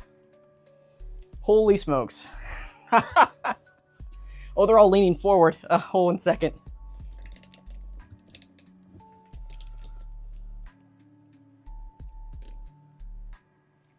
Hey, Smasher Blaster agrees. I would love Crayon Shin-Chan Shin Godzilla. Let's go! There's differences. Okay. Wow.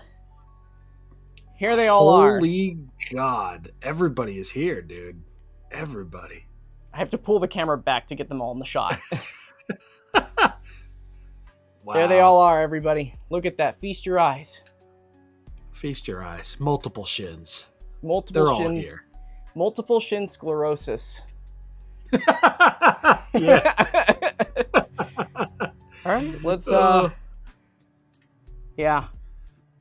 I can't get any closer than this, unfortunately, but yeah, this is everybody. Oh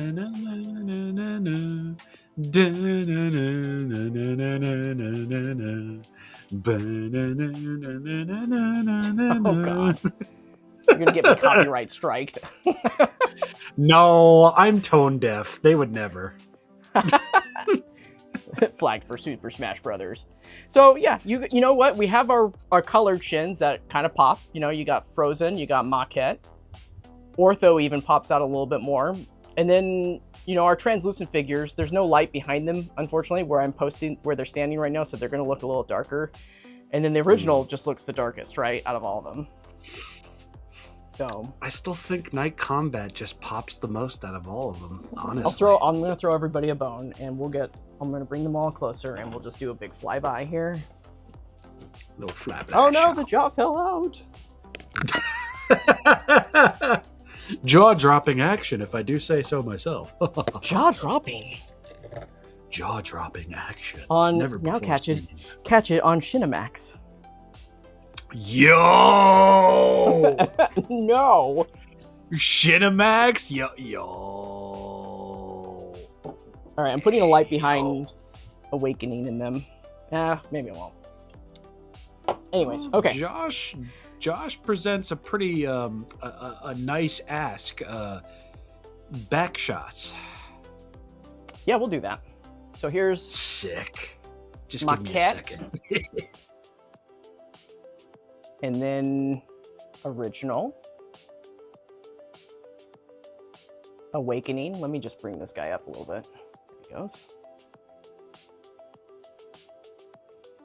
And then we've got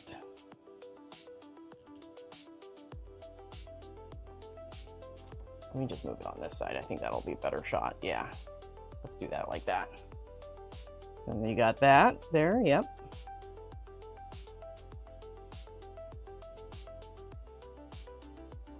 I'm trying to get these angled so that they're not facing straight on. It's just so hard to do when you got so many on the table here. Let me just do it. Let me fix this. Okay, let's start over. Let's do that again. So we got Awakening here, or sorry, Maquette. We've got Maquette, and then we've got Original, Reissue,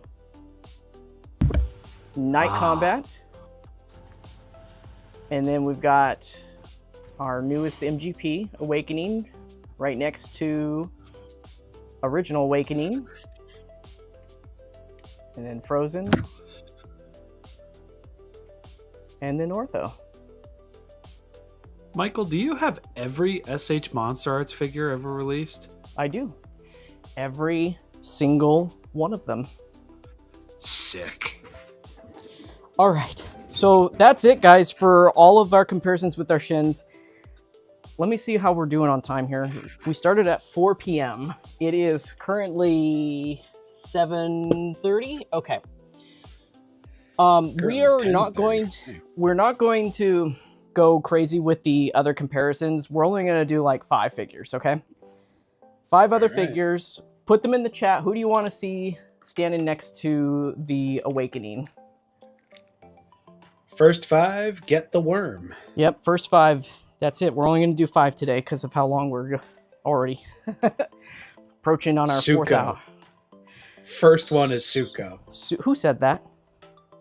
Josh, not. I knew it was Josh. I knew it. I knew it. Just secretly knew it. Earth, but I don't count. I don't count. That does not count. If somebody else says it, then we'll put it up there. Okay. So we have Suko and Shimo. Suko, Shimo. Okay, that's 2. Growly says a legendary Goji. You got to So be that's specific. 3. You got to be specific. Yeah, Growly, Tell me give which us a year. legendary. No, Give us a year. no generalities. We got to be specific. Yeah, give us a year, bro. We got this. Famola. Somebody said Showa Oh, God. Godzilla once. I was like, which one? Yeah, there's 30 years of them. Wait. Yeah, technically. Okay. If you want to get into bare bones. Okay. Legion and Iris from Bolton 2. One figure. Pick one. Yeah, pick one. Legion Pick or one. Iris. Legion or Iris. Well, they're We'll deciding count that. you as a 4th, but you need to tell us which one. Yep. Can't have 72 Goji. That would be our 5th. two. Okay, that's it. That's what we're doing. And Growly says Godzilla evolved. Godzilla evolved. Got it. Okay. So Suko, first one. Shimo evolved. and Okay, we're first one waiting we're on bringing in Bolton. is Shimo. We're gonna bring in Shimo with Shin Godzilla. Shimo is a big figure. Wow. Let me take that light away.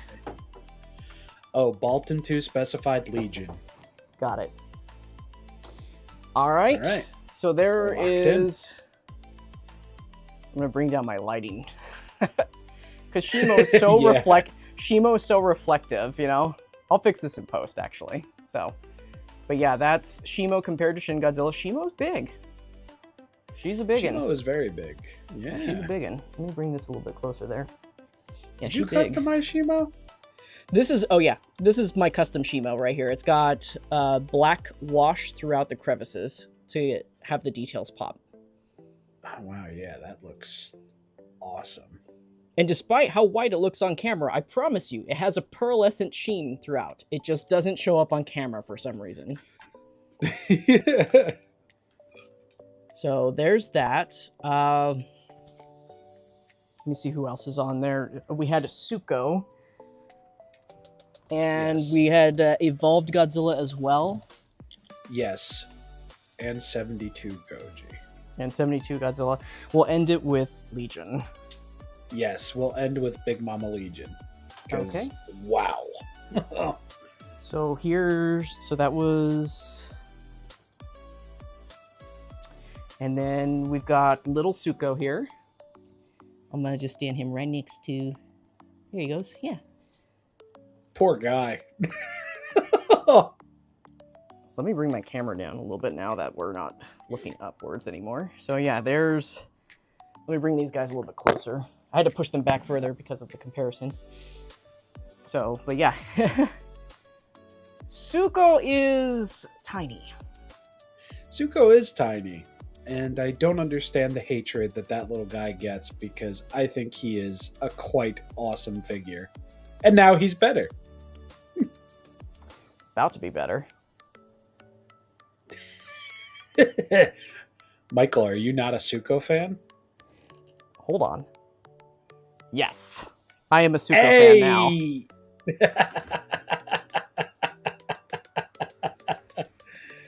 There it is, guys. This is what you wanted. You wanted him to eat it. He can eat it. That's some... that's good, Suko. That's some tender monkey.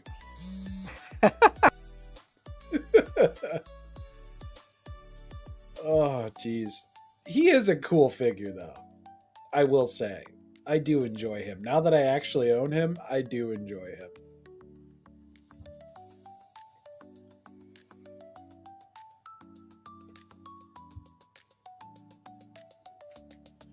I still think Playmates missed out on the opportunity to do a plush Suko figure that makes sounds as you flail it around.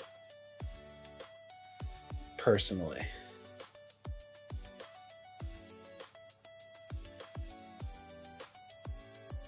Uh-oh. Michael?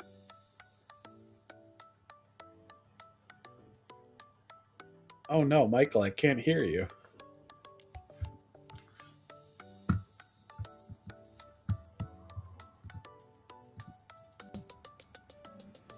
There. Am I back now? Can you guys hear me okay? I can hear you. Okay. Okay, Whew. yeah, the mics are only good for 4 hours. We've been going for more than 4 hours? It doesn't feel like it. We've been going, well, maybe not. No, 3 hours and 42 minutes. That's how long we've been going. Close enough. Close enough. Doesn't feel like it still. Yeah. So we're getting close to the 4 hour mark. Okay, sorry about that. Yeah. That's why I have 2 mics, just in case, right? So here is... Let's bring these guys a little bit further back. So here is Evolved Godzilla with Shin Awakening form. Wow. I really need to get an SHMA Evolved Godzilla. Both have translucent dorsals. The difference is that it's more of an opaque translucency on Evolved Godzilla, where it's more clear on Shin. But they go good together right there. Absolutely. Let's see here. Pink and purple. Yeah, they've got, let me see. We, 72 was on the list, right? 72? 72? Yep. 72. Let me go grab 72. Oops. One of my favorite SHMA releases, Point Blank. Because he's just awesome and gorgeous. Yeah, And that he tail is. articulation is He nuts. really is. And I can't wait for 75. Oh my god, I am so stoked for 75. Absolutely Yeah, dude. stoked. The hype is molt injected. Oh my god. Okay. Let me just come back around. Remember that Legion is going to be last. Yes, Legion will be last. Legion will be last. Okay. So I got 72 Godzilla here. All right. Let me just swap those guys out. Here's 72 Godzilla. Yeah, the boy. I love that figure. So 72 Godzilla. Mine's been customized so it can close its mouth all the way. I'm going to go ahead and open it, though. So there's 72 Godzilla.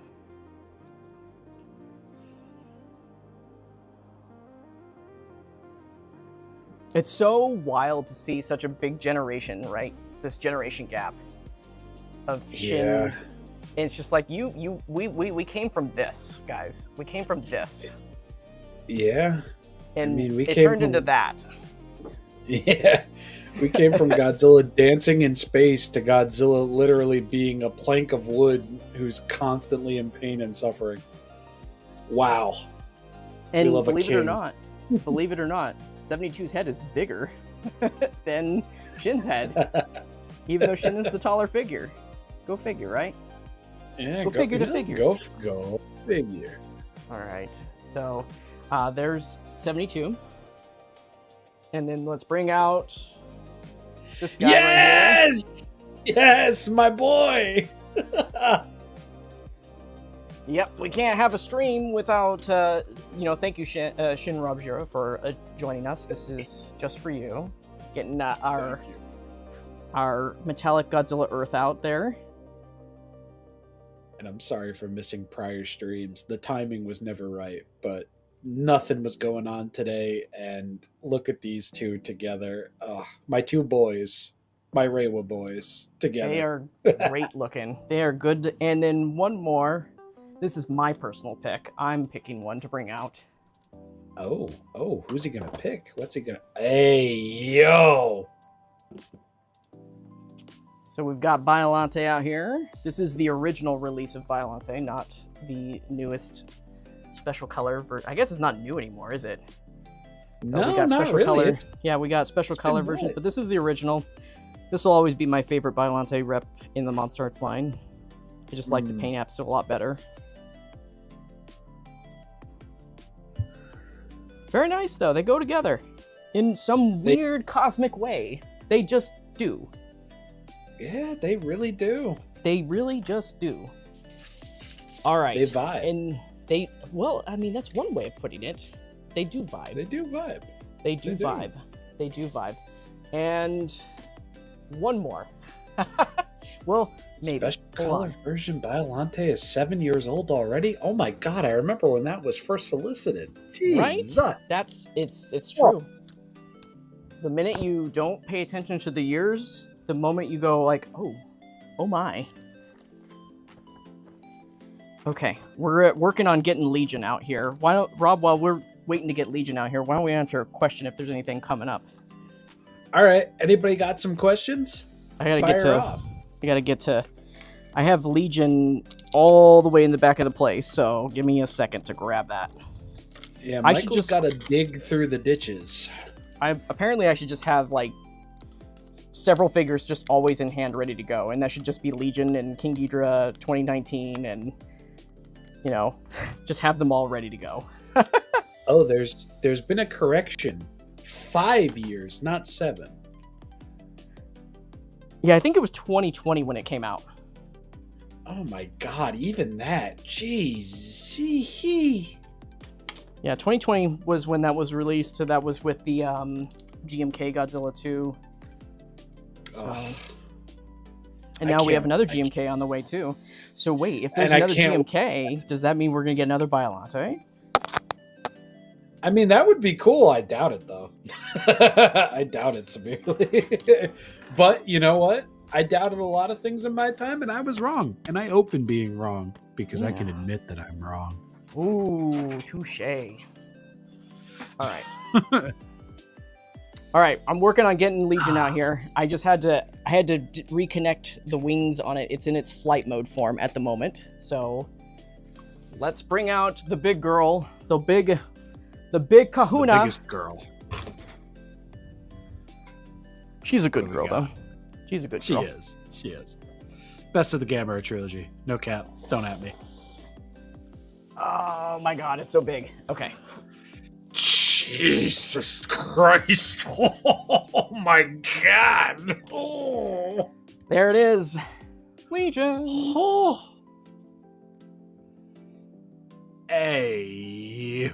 Oh my god. And Shin Godzilla is already a taller figure than the line than usual, right? It's like a 7-inch or something like that figure, and yeah, Legion is ginormous.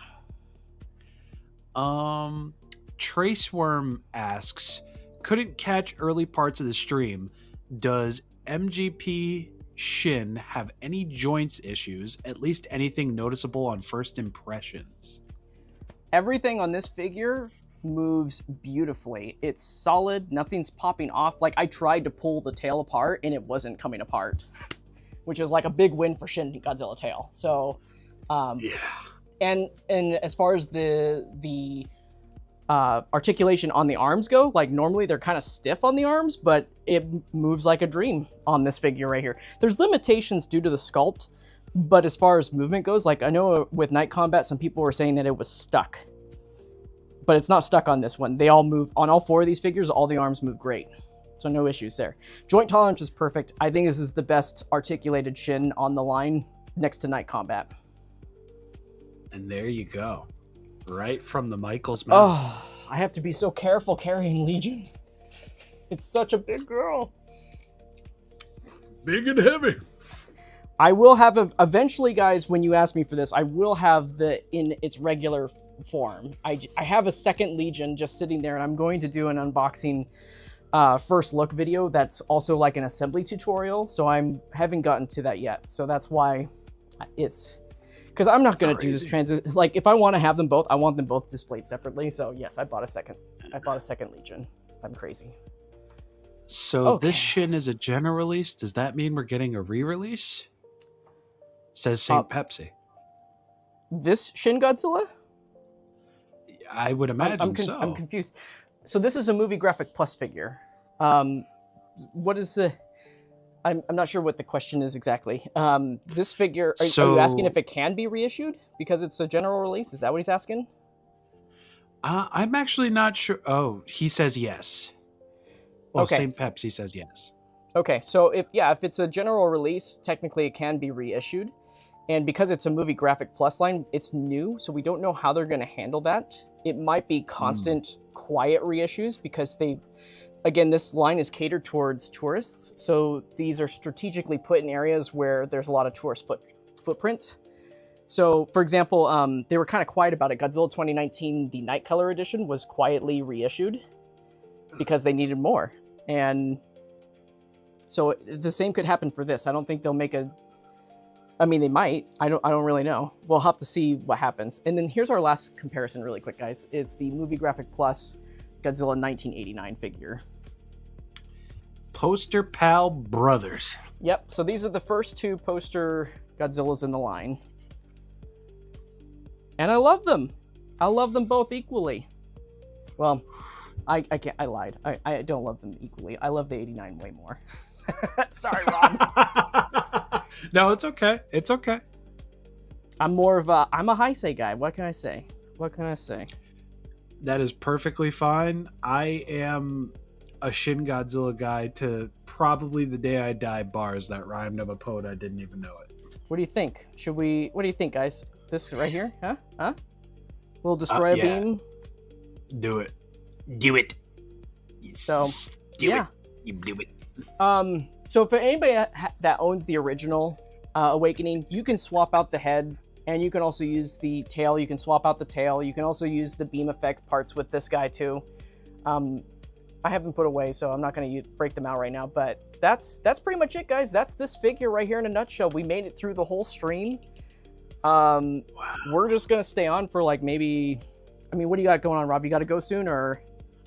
No, not really. I mean, it's technically early for me, so if you want to Gotcha. hang around, answer questions, just Yeah, pal so- around, I'm down. Yeah, so this is the part of the stream where we basically just kind of kick it, we chill a little bit, and you guys can ask any questions about this figure or any other figure in the line. This is my decompression moment. So This is where Michael can sit down and actually enjoy himself. yes, I can sit there and I can put your guys' questions up on the screen and whatnot. So let me get this guy in a good, decent pose right here, and we'll get to that in just a second. So get your fan questions ready. We'll do that for like 30 minutes, and then I got to get going after that. I knew this was going to be a very long stream since we had so many figures to compare it with. So for anybody that's not going to stick around and want to jump off, tune in maybe next weekend, hopefully next weekend, for Mega Gears Evolution set. We're going to do a live stream of that one. Ooh. So, okay. There's that. All right. And, okay, let's get into our fan questions and everything. Let me just move over here to the computer area right there. I had to be very careful. It's a death trap now. I've got Legion. I've got Legion spikes, the wings poking out. I got to be careful. And I still bumped them. Very careful. You can't escape it. I'm currently living in that, but it's with Final Wars vinyl figures hell. And they're going to stay there for a while because of everything that's coming in, so I feel There you go. There you have it. All right, guys. All right, so shoot away for 30 minutes, guys. So about 7 or 8:20, we're going to wrap this up. Feel free to ask whatever you want to ask about this figure, about the line in general. If you got more questions about Movie Graphic Plus, now's the time to ask those things as well. And let's just go from there. Yeah. What did you think, Rob, actually? Overall, at the end of this, how are you feeling about this figure? I cannot wait to get this figure in. I cannot wait to film a review for this figure, and I cannot wait for people to be upset that I post this figure so high at the end of the year as one of my favorite figures of the year. Ooh. And we're not even through the whole year yet. Oh, Like I'm being so serious though. This thing hits a certain part of my brain and just speaks to me in such a way where it's like, yeah, dude, this is a heavy hitter for me this year. It is. Mm-hmm. Yeah, absolutely. And I get that. I get that. It's the Shin that we've been waiting for. The one that's got the Awakening, transparent, all that good stuff on it. I mean, yeah, I'm here for it. I'm excited. I'm still excited for it. I'm excited to see when you get it, to see how you review it. So, well, right now it's looking like it might be 45 minutes. So, oh my. I mean, the more you got to say about it, that's just the way it is, I mean, I have a lot of comparisons that I can do. I have a lot of fanboy gushing that I'm going to do. Hopefully I can pile that into 10 minutes. I really don't want it to be 45 minutes, but yeah. We'll see how it goes, I guess, huh? Yeah, I have to appease the new version of the YouTube algorithm somehow, and I still don't know how to do that. It is a mystery. A mystery? A crime? Who knows? Can't take the key What do we line. got going on here? Oh, All right. Don't. Let's not talk about key lime. Oh. Whoa. All right. Whoa. Whoa! Ask us each what our favorite Sonic the Hedgehog game is. And No, we'll have a don't do discussion. that. Don't do that. That's a whole video in of itself. Oh. No, a whole video in and of itself is favorite Sonic the Hedgehog OST. That is a discussion, a debate, and Okay, so let's downfall. get into the questions here. St. Pepsi says, random question, but why is Shin taller compared to the standard MonsterArts Godzilla figures? You know, size is relative in the MonsterArts line, right? And it really comes down to the licensor deciding the ultimate size of the figure. If they want it to be larger, I mean, technically, like the I guess the big hangup is like legendary Godzillas should be just as tall as Shin Godzilla, right? Or if not, a little bit less than taller. Is legendary Godzilla taller or shorter than Shin? Do you know? I believe now he is taller than Shin. Right. So for the legendary releases, they did 6.3 inches. And for this, they did 7 inches, but it's scaled as if it was within the 6-inch scaling line. So it's confusing, but it's just the easy answer is that the licensor is the one that dictates the size at the end. So let's see here. There we go. Would love for 2019 poster color version Godzilla to be released again. That will never be released ever again. That was an Amazon exclusive, so it's just that is a chase figure that you have to find for the market, unfortunately. Jeez. Yeah, that will never ever be ever done ever again.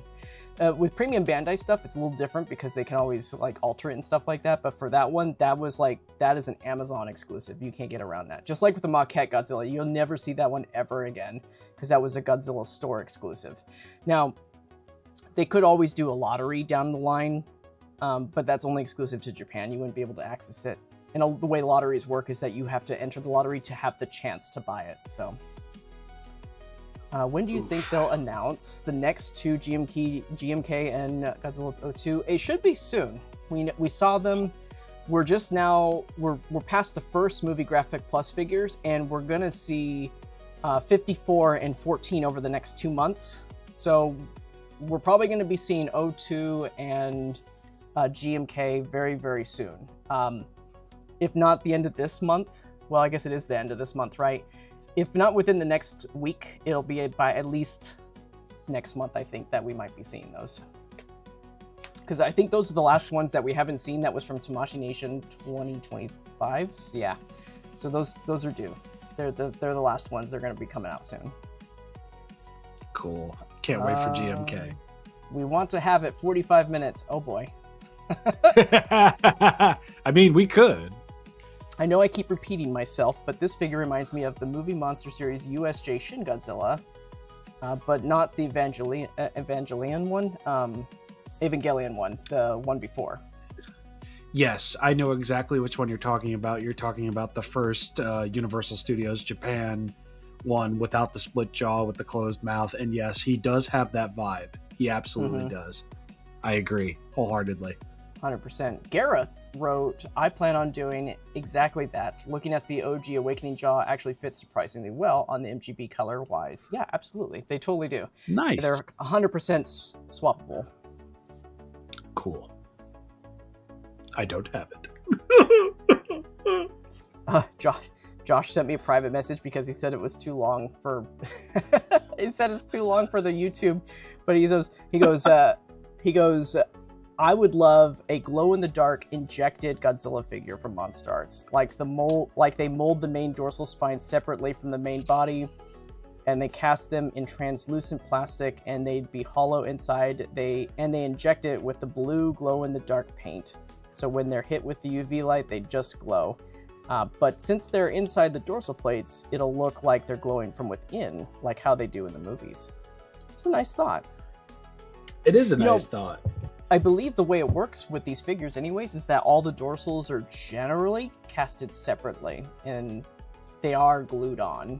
So they're not usually glued, or they're not usually printed and pulled from the mold. And that's why they cost so much. These figures cost so much to make in Japan, or not in Japan, but in China. Japan pays China, right? So that's part of the cost is, putting this all together.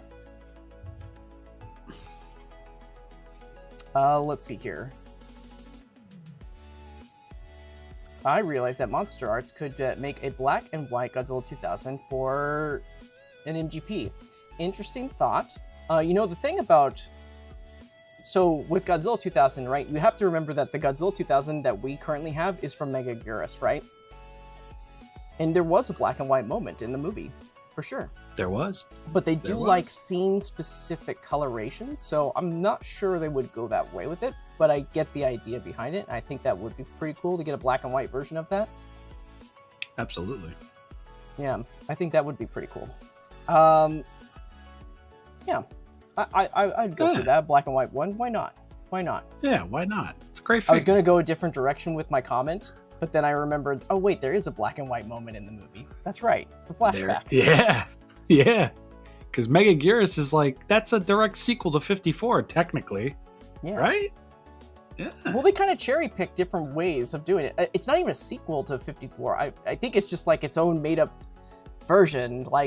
The same Godzilla that you see in 2000 appeared in 1954 instead of the original 1954, right? It just made up its own thing. Yeah, you're right. Wow, Megaguirus really is just such an anomaly of a movie. It is. I still love it. Last night I had a dream that Florence Pugh, I don't know how to say that, Pugh, came over to my house and wanted to watch Godzilla movies with me. Sure, that sounds fun. That's a pretty cool dream. Okay, you see, that's a discussion that we can absolutely have, because Sonic Mania's OST by T. Lopes is fucking astounding. Oh, it's so good. But how does it stand up to our personal favorite OSTs? That's a discussion. Yes. Yes, it is. It is. I'm not getting into it, though. and the sad thing is, I know our personal favorite OSTs, and it's we would need another 3 hours. Yeah. Dissect that stuff. Yeah, it would be funny. Oh, wait. Yeah, I think I read this one already, didn't I? It would be funny if we get an MGP of Godzilla 2000 when Attack 1950. Yeah, we already read that one. Okay. 2014 in short. Oh, 2014 is short. 2019 is taller than Shin. Yeah, that's right. Yeah. Yeah, Yeah, the size is so relative within this line. It's all over the place sometimes, and it's just the best way to compare size is the size of the characters within the movie that they are contained in. That's the best way to look at them. So you have the Godzilla versus Gigan cast. Those figures scale with each other, right? They may be not scaled so much with other figures in the line, but they scale with each other. That's the important part, which makes me kind of fearful about 1971 or not fearful, but I'm worried about 1971 Godzilla because that one is smaller. Hedorah is smaller. Hedorah, whatever, is smaller. It's the old Showa scale. So what are they going to do? Are they going to make a smaller Godzilla, or are we going to get eventually a 2.0 Hedorah figure? I don't know. You guys got me questioning on my Hedorah stuff. You guys have me questioning whether I'm right or not now, so you're making me second guess myself. Okay, let's see here. It was shorter, he's bigger now. Do you guys think these Shin figures are more compatible to Haya figures in height, or is it just me? Well, I mean, it's a 7-inch figure, so it is just as tall as the 7-inch figures that Haya does. So, the legendary Haya figures probably actually do scale better with Shin Godzilla, for sure. Let's see here.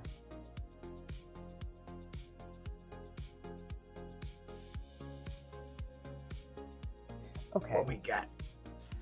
Let's see here. I was just reading a different comment there. Okay, so for Burning Millennium Godzilla, could they use the Gira Godzilla mold, or do they have to make the Mirror Godzilla first? Well, I think that since the Godzilla Fest does use the latest version, which was, you know, the Mega Gyrus suit, I would assume that it would just use that one versus, like, the original 2000. That would be cool to see. Yeah. I don't think they'll, if they ever did it, they're not going to sculpt, you know, 1999 and then do that burning, because I think that, like I just said, like the 2000 Mega Gyrus Godzilla suit is the one that is basically featured in Godzilla Fest, so it would make more sense to paint that one up instead of 1999, for sure. Okay. All right. If they were to make an MGP version of 2004, 1962, and -1, what scene-specific paint apps would you give them? That's a good question. I would like to see 2004 for like an Arctic version. I like to see that. Yes. And then for 1962, I want an emergence version coming out of the iceberg with white claws. Yes. And because believe it or not, the original 1962 is actually based off the Mount Fuji fight, so it's actually supposed to be painted like it has dirt and mud on it, especially the claws. And then for -1, I'm done with -1. I don't want any more. But if they're gonna MGP it, if they're gonna MGP -1, maybe kind of like a Golden Sunset version for when it was attacking Ginza. Sure. Yeah. Yeah. But that's, I mean, I would love to say pressurized version, but pressurized would mean it needs its own release. It doesn't need MGP. Yeah, and that means bigger cost, more price, more tooling. So what would that mean? So would that mean GMK Ghidorah and Mothra would be smaller than the?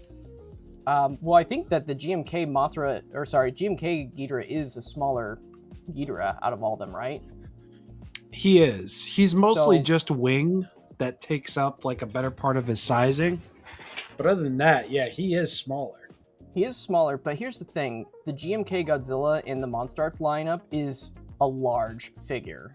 It's a big figure. So it's not, I don't think you have to worry about scale when it comes to them being super, super small, because it does stand a lot taller than, it's taller than 6.3 inches. Let me just double check here. What does it stand at? Okay, GMK Godzilla stands at, dun, dun, dun, dun. Yeah, so it stands about 6.7, 6.8 inches tall. 777. So, and your standard Godzilla is about 6.3. Okay. Let's see here. I have officially gaslighted someone over how to pronounce the Smog Monster's name. Yes. You have. You absolutely have. Only because that movie is not one of my favorite Godzilla movies, so I don't generally go out of my way to watch it. And it's just been a long, long time since I've seen it. So now I'm like, did they say it that way? Or is it just me being me and I'm saying it wrong? I'm not sure. So that's my assignment this weekend. I'm going to go back and rewatch the Japanese cut. I'm going to see how they pronounce it. And if they pronounce it Hedorah, I will stop calling it Hedorah. I will stop. Full stop. I will correct myself. Because I could have sworn that's how they pronounced it in Japan. But anyways. Bolton 2, a new... Goddamn. Rob, you read this one. I'm not reading it anymore. I'm done. Wait. This is from Bolton 2? Yeah, I'm done saying this guy's name.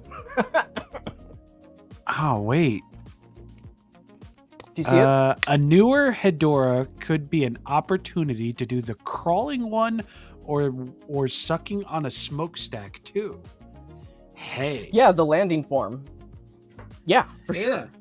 I think it's what the it's called. Movie Monster series so hilariously called it. Bipedal. Oh, no, wait. Is it? You know what? I'm not even going to bother trying to reiterate that because Jesus, tap dancing mother. What was it? Like crawling on all fours Hedera land crawling version or something like that. My that. God. I don't know. Sometimes the Japan names are so Japan names, right? So I don't Super. know. I don't would be know. about that though. I would absolutely be about that. I am that much of a Hedora stan. I would buy a whole new 160 starting crawling Hedora version if it came with a smokestack and a smoke effect. Oh Easy. my. Yeah, for sure. Easy. Gareth says, actually make the poster the bonus. Oh, to answer your question, Bolton, like, yeah, I think that would be a great opportunity if they do another one, because they did the first set was a 50th anniversary set, right? It came with the flying and the little swimming form. So if they did it, I would be okay with them not including those other forms if they gave us the little land form. Yeah, absolutely. 100%. 100%. Well, I agree. I back jinx. that. Gareth wrote, actually make the poster bonus accessory for a second 95 Gamma run. I adore Guardian of Universe. You know what? I didn't really think about that, but they're not doing Gamma. They just said Godzilla only, but that doesn't mean that they couldn't do Gamma in the future for Movie Graphic Plus. That's because Kadokawa actually needs to give the Gamera team some fucking money. There you go. Because I love Gamera, tried and true, I really do. I'm not paying $300 for Gamera Rebirth on Blu-ray. Nah. I'm sorry. Nah. I'm sorry. Don't do that. Nah. Nah. I don't care if it comes with the Netflix version and the TV televised version with the better lighting. I'm sorry, $300? Dog. Yeah, I saw that price. I was just like, no. Eek. Not doing that.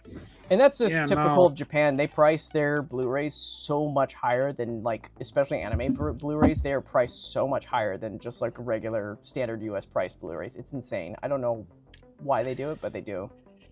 And it's like, I get it with Gamera Rebirth. It comes with 2 different versions of the show across multiple discs. I mean, look at the Arrow Video release of Stranger Things. Its cheapest release is $180.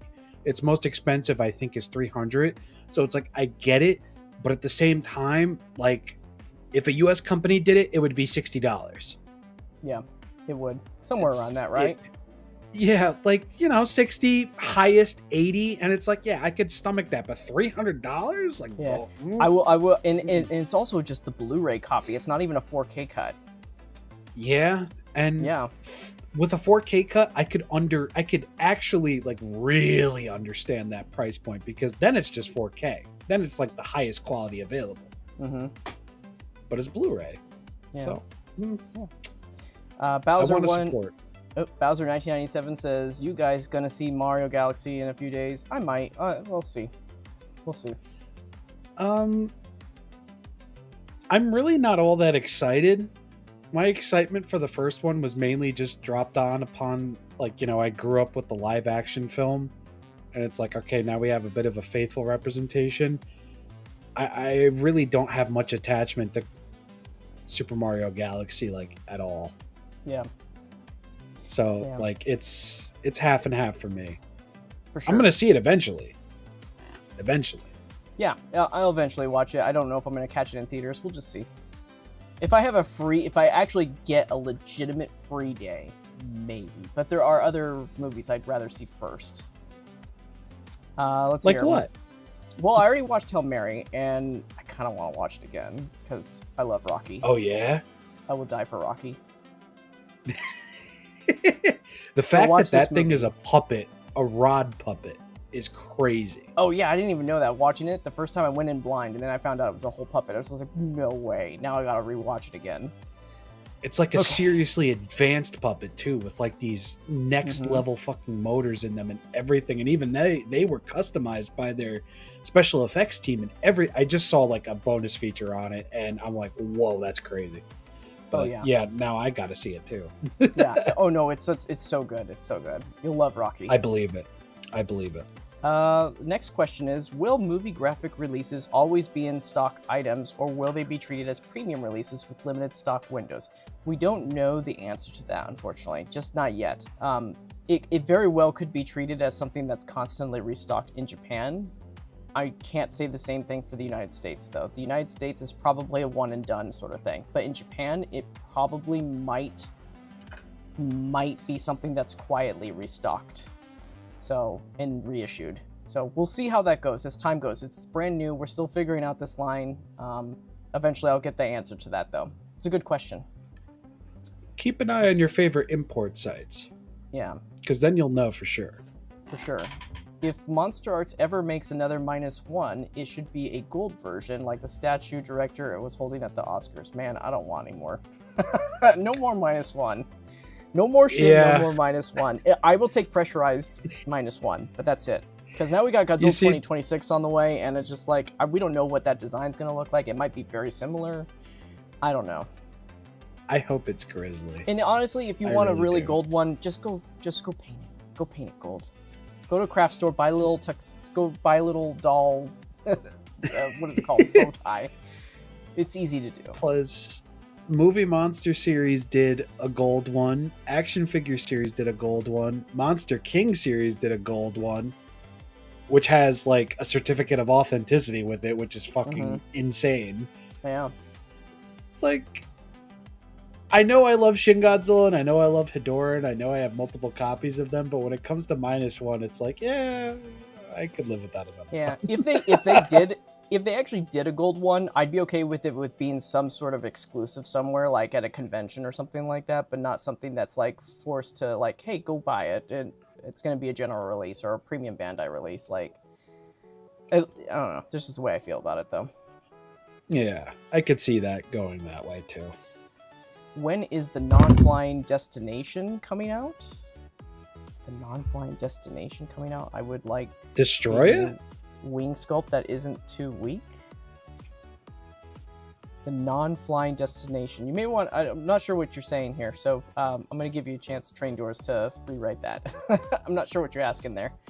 Yeah, maybe you already autocorrect is corrected nobody's it. friend. Yeah. Okay. If it helps, I'm pretty sure the Japanese letters for Ghidorah's name would translate to Ghidorah, or is it Ghidorah? I don't know. While the other letters for Hedorah's names would be Hedorah. Yeah.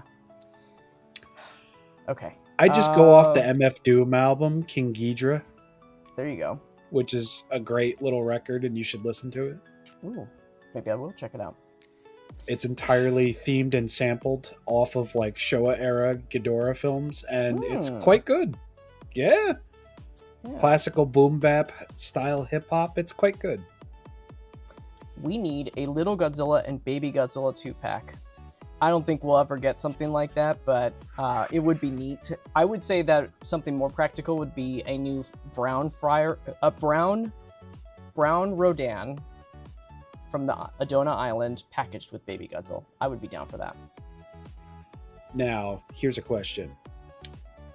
Would that be possible with a Baby Godzilla Evolution set with Baby as the new figure, Little as another colorway reissue, and then Junior as, let's say, wounded version? Do you think that could be possible? Yeah, absolutely. They could do Cool. that. I don't know what they Cool. would do for Baby, though. I don't think Baby would be in scale. I think Baby would be the same size as at least Little Godzilla or Junior. It would just be scaled up for play. That's You know? That's perfectly fine. And I am okay because- with that. Yeah, same thing with Shin Godzilla tail sticking out of the water. I love that. That's awesome. We need more Aqua-kun in the world. Yeah.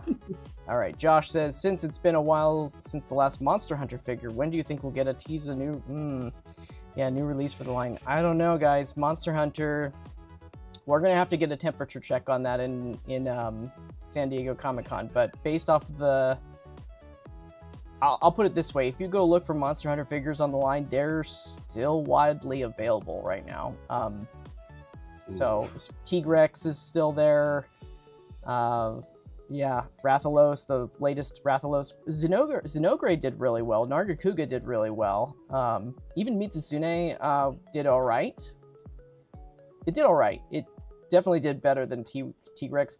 We're going by shelf life. This is what we're talking about. We're not using numbers. We're just going by how long they're sitting on shelves. And Furious Rajang and T-Rex are kind of, they're still there. So I don't know. Something's going on, and I got some investigation to do on that, unfortunately. So we'll see what's going on with that. Did we even need having 2 different versions of each show. I just want the show on physical media, preferably without killing my wallet. I agree. I think we're talking about the Gamera version, right? The Gamera anime? Yes.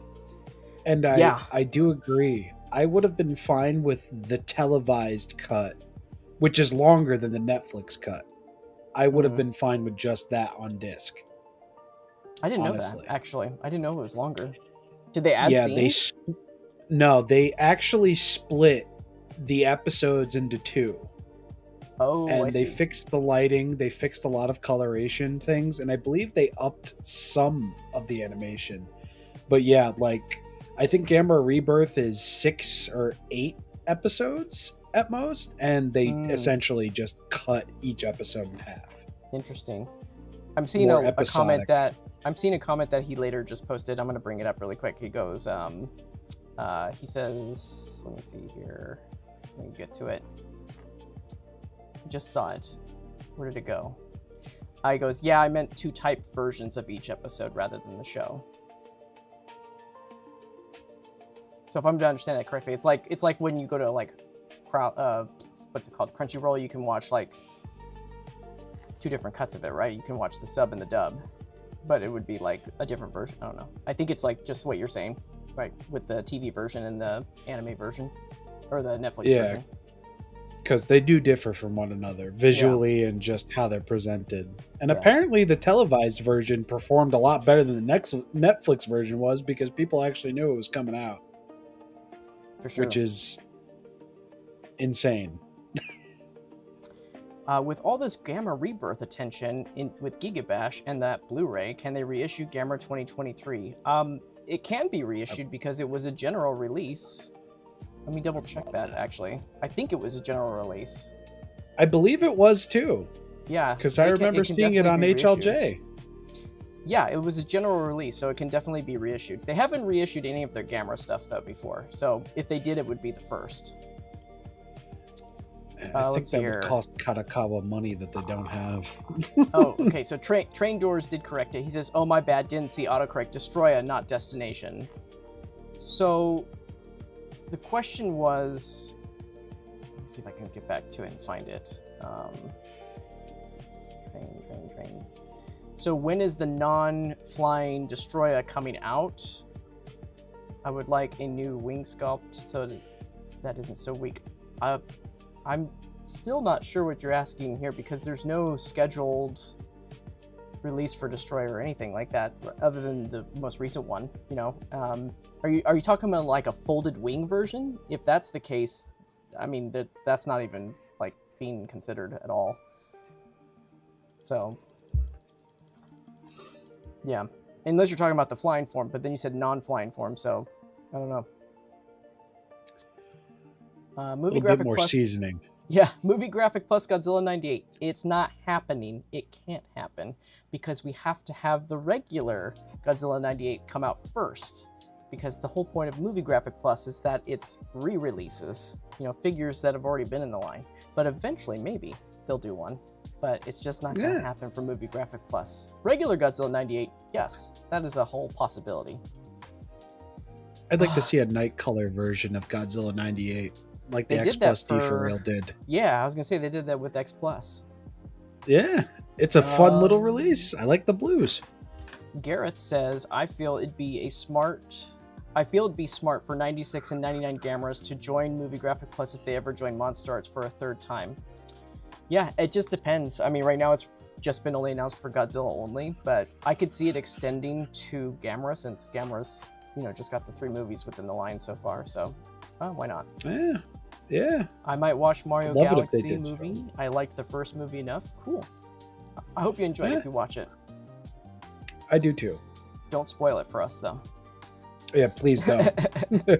The latest poster killed all of my hope and hype for the new Mario movie. I'm sorry. Oh, with Fox McCloud on it? Yeah. I don't know why they revealed that. Yeah, I mean, it's cool that Glenn Powell, of all people, is voicing Fox McCloud. That's an inspired choice, but unless Fox has a massive role in the movie, I'm just seeing it as you made a poster for a guy who's going to show up in like maybe a collected 5 minutes in the background? Like, what are we doing? What are we doing? What are we doing? And is he going to say Unless it's- fire? Hey, you know what? There's a lot of people saying Super Smash Brothers. It's leading up to it.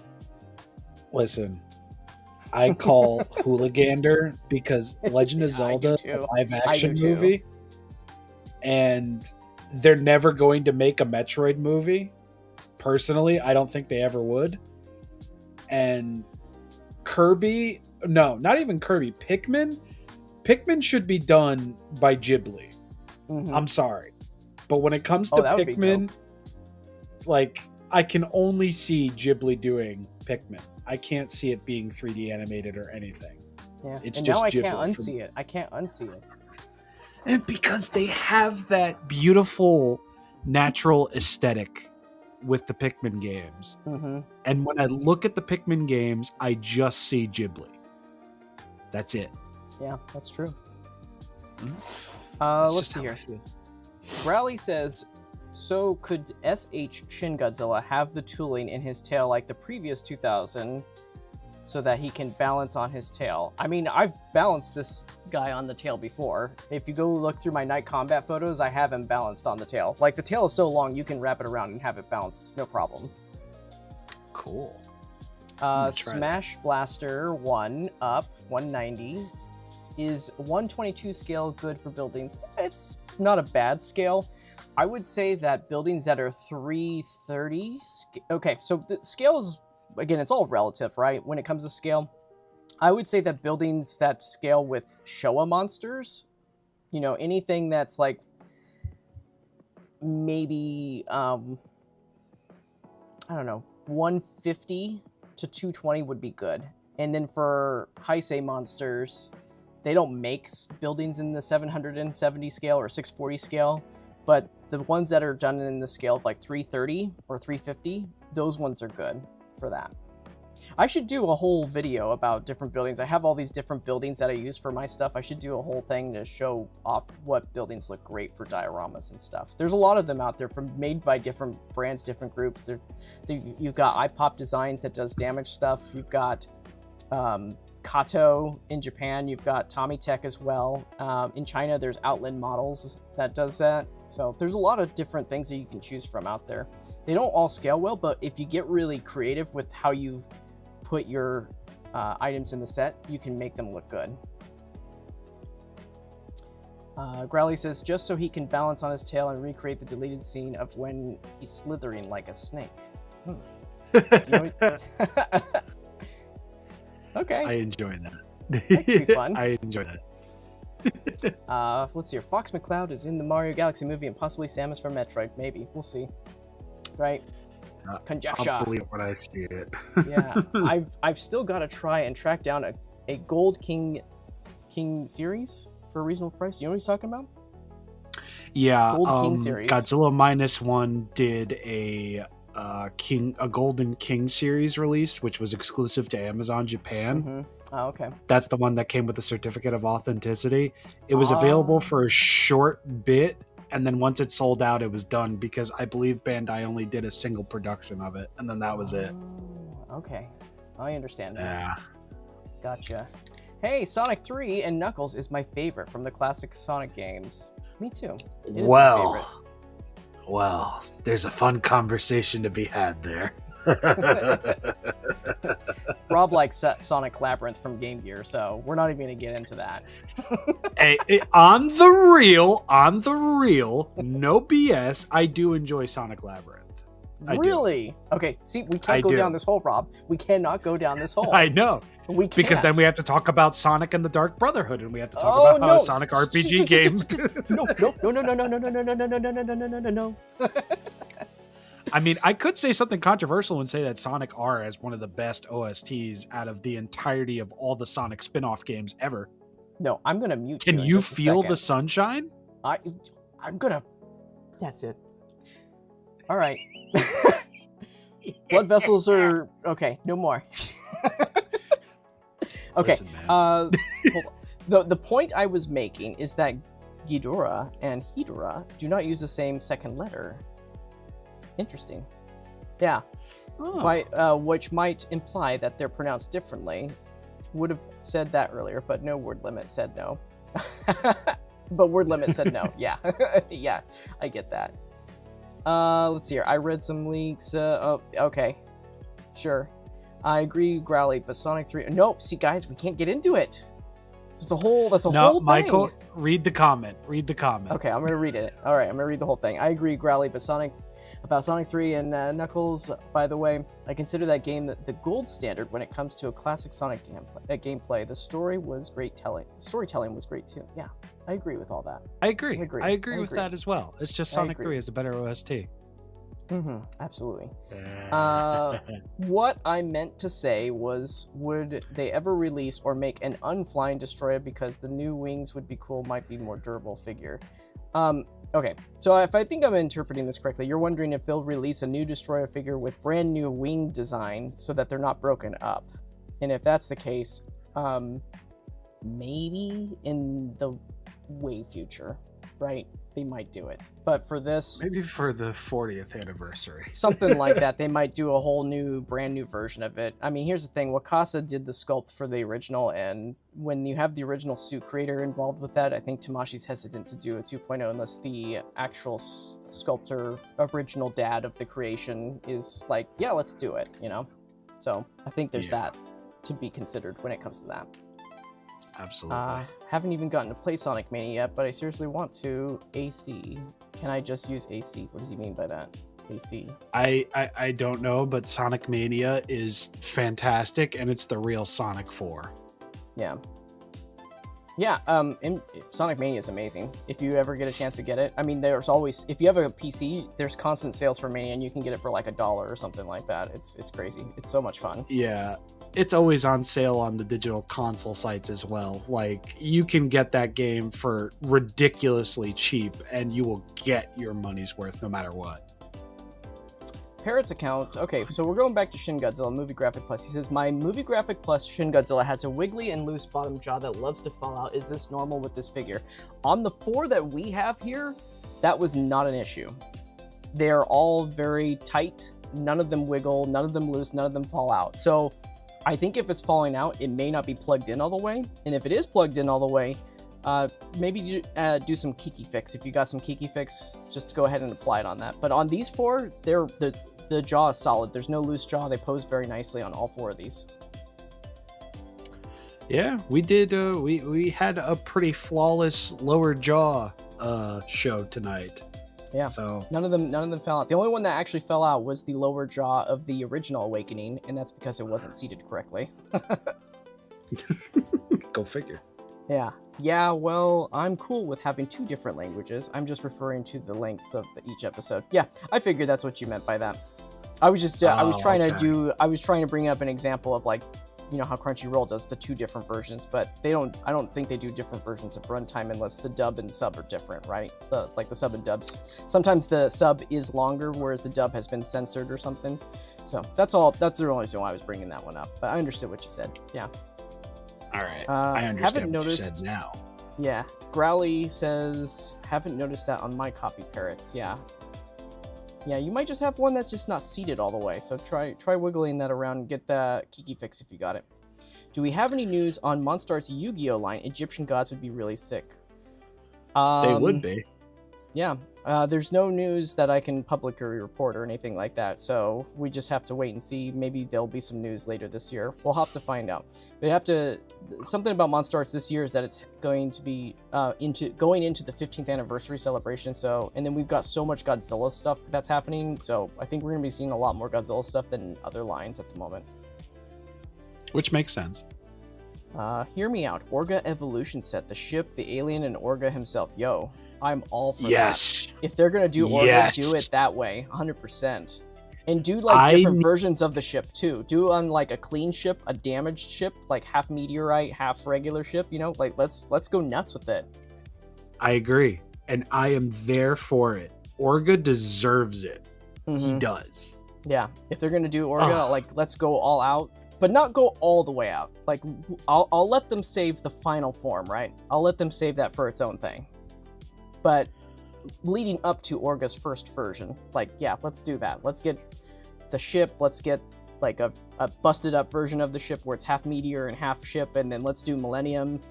Let's do that too, and Orga. Why not?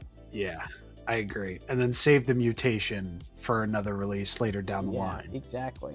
All I want I is need a Monster Arts Millennium Godzilla figure. 2004 figure. The giant crab. I mean, you and a lot of other people like that. You know, you want that figure, but I think more people want 98 more than they want 2004. I'll be honest. Yeah, I kind of want 98 more than I want 2004. Yeah, I think when people get 98, then they'll want 2004 more. Yeah, once the hunger is satiated, then they're going to be like, all right, what's for dessert? Exactly. Let's see here. The colors for the Defa Real Night Color 98 were so good. I agree. They were good on that one. They were fantastic, and it is my favorite Defa Real out of all of them that I have so far. Mm-hmm. Oh, absolutely. Train Door says, Yeah. speaking of sets, Biolante Evolution set, Flower and Beast form, pretty please, Monster Arts make one. I've been wanting them to make a flower form for a long time. I've been periodically peppering that in whenever I have discussions with them, like, hey, so rose form? But I think the reality is that rose form is so low on the list when it comes to monsters being created. So, unfortunately, even if it is Heisei, it's just so low. And I think the best we're going to get so far is if Super 7 decides to reissue their ultimates of it. Yeah.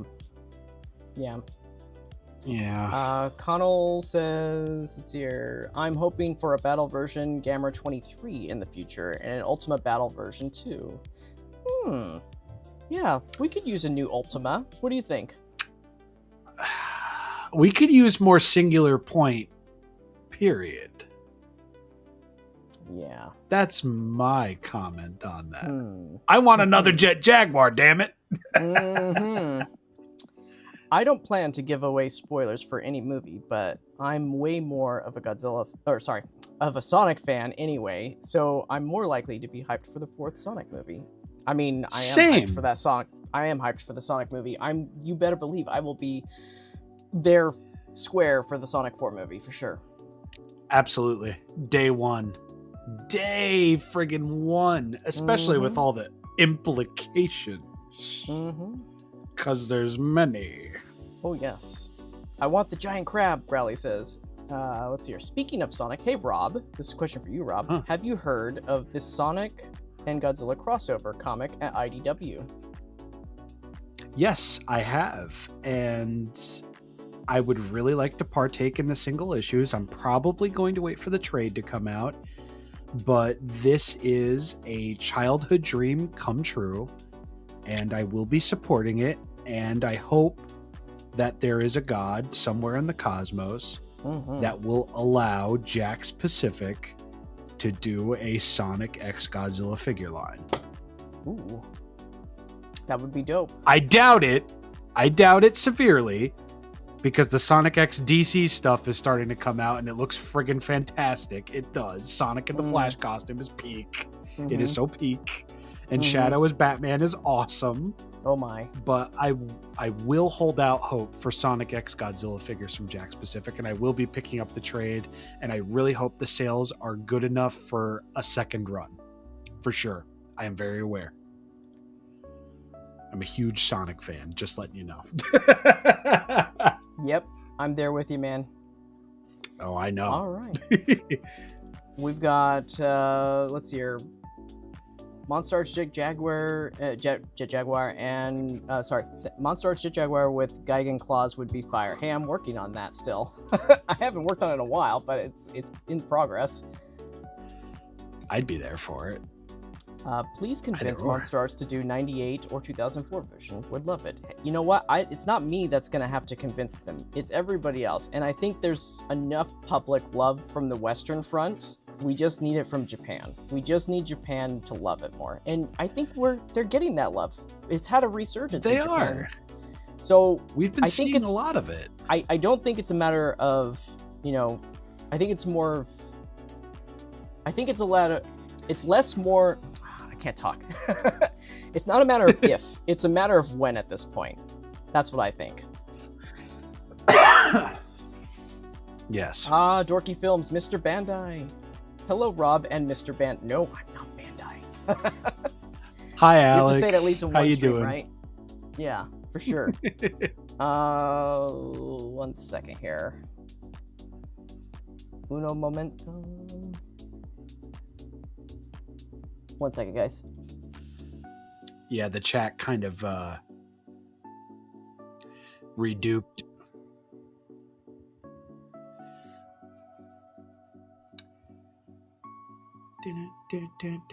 Come on. Okay.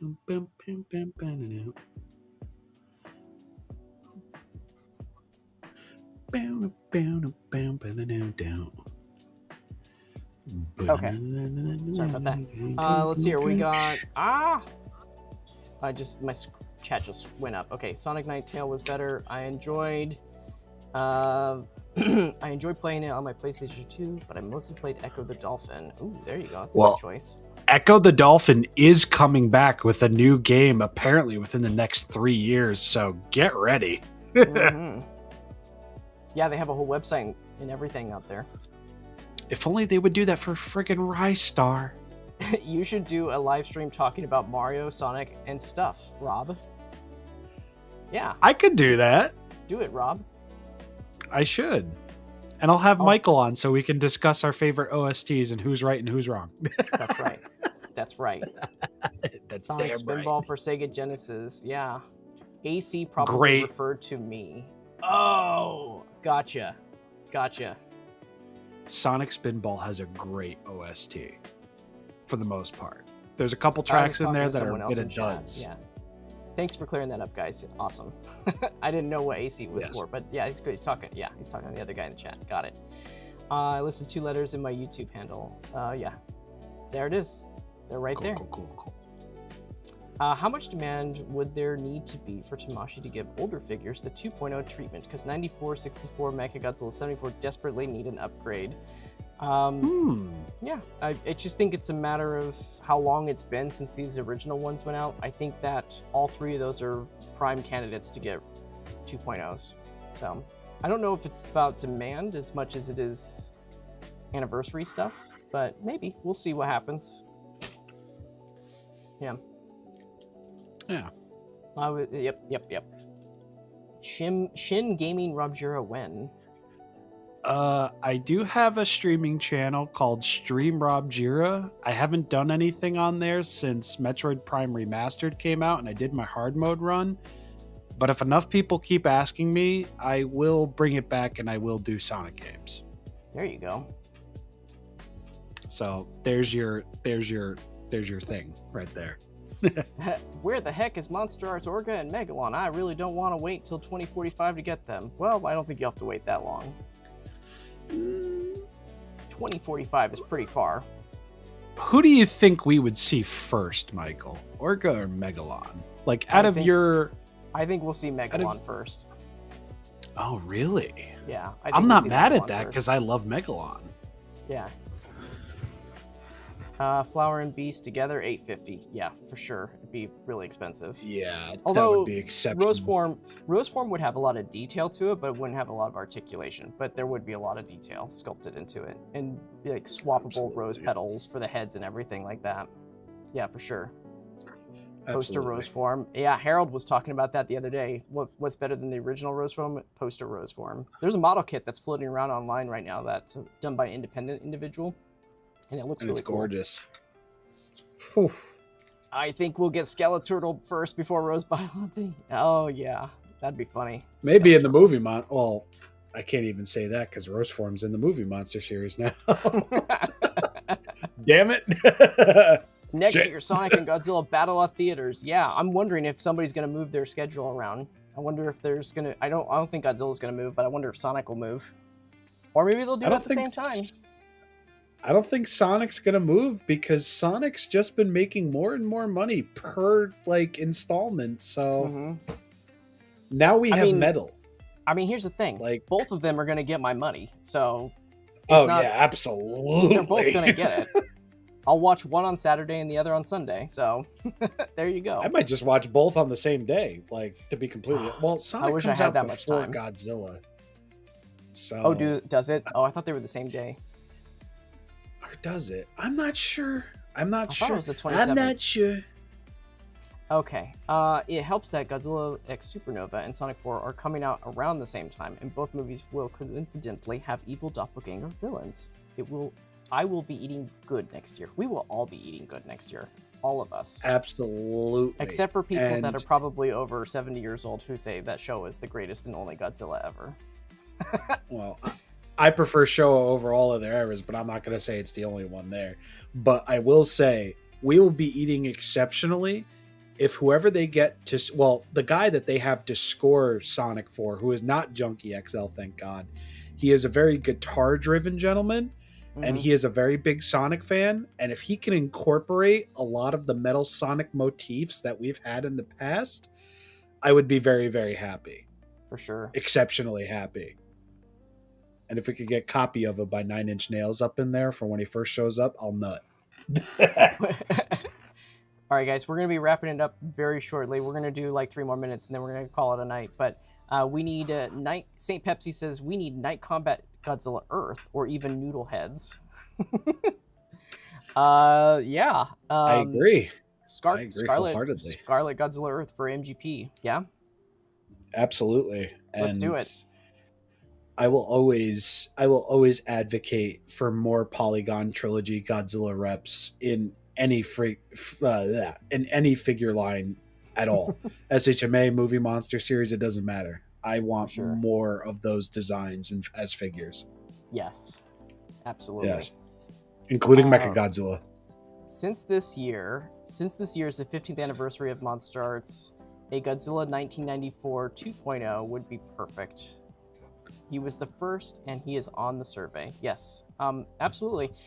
And it's kind of interesting because like this year is the 15th anniversary, but it doesn't start until November. So we still got a ways to go until we get to the 15th anniversary. And the way that Tamashii celebrates anniversaries is it starts on November and it will go into the next year after that. So next year we have 15th anniversary of Monster Arts for 2027. We also have, you know, -0, and we have Supernova. It's gonna be packed. It's gonna be packed with merch, not just from Monster Arts, just like every company out there wants a piece of the pie. So start saving now. Get your wallets ready. Yeah, because it's gonna be bad. Very Sonic soon. X Godzilla toy line would be cool. Absolutely. I wouldn't get it, want but it. I know Rob would get it. I would, because that's, again, childhood dream come true. Sounds like you like Sonic more than you guys like Sonic more than Mario. Oh, without a doubt, definitely. Yeah, without it. Sonic the Hedgehog on the original Sega Genesis was the first video game I ever played. Green Hill Zone is engraved into my mind like hieroglyphics in Egypt. Yeah, Like, and yeah, absolutely. Like, and I grew up with Mario first, and then I had Sega after that, and then I was just like, this is way better than Mario. yeah, I will say, like, in its original form, Mario versus Sonic clears for me. All right, Growly says, not a popular opinion, but I believe, not a popular opinion, I believe, but I don't like Shadow, so I don't plan on seeing Sonic 4 movie. That's just me. Well, I mean, Well, missing out, I Sonic guess. 4 is going to be based on time travel, Metal Sonic, and evil future Robotnik. It's not really going to have a focus on Shadow the Hedgehog. Yeah, if you were going to pick one not to watch, Sonic 3 would have made more sense to avoid, I suppose. Yeah, this is the Sonic CD of the movies, and I like Shadow's going to be in it, but he's not going to be the focus. Yeah. It's going to be the dichotomy of a different Robotnik and Sonic's actual perfect double being metal. So, yeah. All right. Robo Lizard says, y'all still going? I saw 2 movies during the stream. Why were you watching movies and not watching the stream? Yeah, Robo Lizard. I thought we were cool. We I did the thought we stream were on cool. Thursday. I What thought is so it? too. Hey yo. Yeah, what this guy right here? What this guy? This Magooba gentleman. Gabra. This Magooba Gabra right here just comes walking Yeah, in and this- says, I watched 2 movies without you guys. This Jamook over here coming in saying that my mother's cooking isn't great. Oh my God, get him out of my house. Richard the East, looks like you missed it. Yeah, you know what? But the stream will still be up. You can watch it, put it in the background. We have a lot of good comparisons throughout this whole thing with the originals and articulation demo. Yeah, it's all good. Sup, Robo? Seriously, Echo's coming back? Yep. It's coming back. 100%. We don't know when, but if you go and just type on Google, just type in new Echo the Dolphin, and it'll take you to the website. It's like a placeholder and everything. So, animation, whatnot. I think we'll see new Echo before we see new Crazy Taxi at this for point. sure. I think we'll see I both joined before the we see a stream new Vector Man. Yep. Unfortunately. Andres Gomez, I think I joined the stream too late. Yeah, just a little too late. We started at 4 p.m. and it's now 8:47, so me and Rob need to hop off. Pepsi. Eventually. Yeah, I hope it'll continue after Tides of Time. I think it's going to be a brand new thing. I don't think it's going to be a sequel. That's just my opinion. What is this for? For Echo, the new Echo. Oh yeah, I think it's gonna be like full frontal, like stop reboot, like wholeheartedly. Yeah, 100%. Yeah. Let's see here. MonsterArts 1994 2.0 with atomic breath and spiral heat ray would be a dream come true. I don't know if they'll go that far, but we'll see. I'd love a 2.0 though. 94 with like new age articulation. Sure. Yeah, 2.0 that sure. I can see. Yeah, the thing is that Toho's been like really vocal about like they want heat ray versions to be paired with actual heat rays versus versions without the painted heat rays. That's a licensor thing that's going around right now. So unless it's the action figure series, apparently. Yeah, I mean it depends on the there's leeway with certain stuff. Like I feel like the more kiddie you get with the figures, the more like it's okay. But for the stuff that they're going with like faithful to the screen, I think that's the stuff that they care about more when it comes to. It didn't always used to be that way. We used to get beam effects with non-lit dorsal fins, but now that seems to be the way that Toho feels about it now. So yeah, it's a different era now, bro. Mm-hmm. Aerosmith's Sweet Emotion will be. Oh yeah, we're coming up with different things here. This guy. Can you show us? Can you show us some of it again? If you want to watch the stream, just rewatch it. As soon as we're done with this broadcast here, you can rewatch it. We're done showcasing things, so we're about to actually wrap it up in just a second. Let's see here. How does Rob feel about Super 7 considering Baohedra? Neo Hedora. Oh, Neo. Okay. Oh, I see the comment right there after that. Neo. I was like, Bao. What the heck is Bao? Well, it's my fault. So of course I'm about it. For sure. All my fault. There you go. All right. Okay, guys. I think that is about it. I see so much more comments over here, but I gotta get going here, and this was a lot of fun and everything. What time is it over there for you, Rob? It's almost midnight, right, for you? Yeah, it's 11:49 for me. Yeah, exactly. So, but yeah, I'm looking through the comments and see if there's any last-minute ones that have to do with the line. I see a lot of Sonic conversation going on. It's Godzilla finally show up. We opened up that wound, Michael. Yeah, we did. That's our fault. It is. So since you said that Monster Arts Anniversary starts November, that's usually the big Tamashii Nations event. Yep, it is. So prepare yourself. Prepare yourself. I'll put it that way. Tamashii Nation 2026 is gonna be big for Godzilla. Oof, I don't like that. Yeah. Dig deep My into wallet. those pockets. Dig deep into those pockets. Robo Lizard. Hey, I thought you'd be streaming later. Glad y'all had fun. Excited to get my purple lizard. Yeah, me too, man. All right. Me too. All right, that's it, guys. So yeah. So thanks again, everybody, for joining the stream and everything. Thank you, Rob, for joining in. Always love having you here. Going through the figures together. We have some really good commentary, I feel like, so and people seem to enjoy it. I agree. Mm-hmm. Yeah. So I'm glad I was finally available for one. Yeah. So, but this was great. So for anybody that's wondering, Movie Graphic Plus is out in the United States now in Southern California. at the time of this video, it will be trickling to other retailers throughout the country in the next 2 to 4 weeks. Amazon usually gets it pretty late if you're an Amazon order person. But other than that, look for it.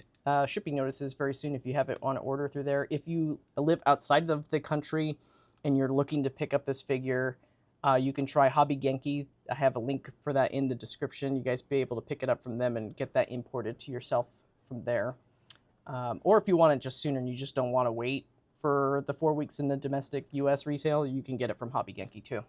So, but other than that, a solid figure. I think this figure is a win. If anybody wants to pick this one up, I think you'll be very, very happy with it. The joint tolerance is fantastic. The articulation's unchanged, but it works for what it is.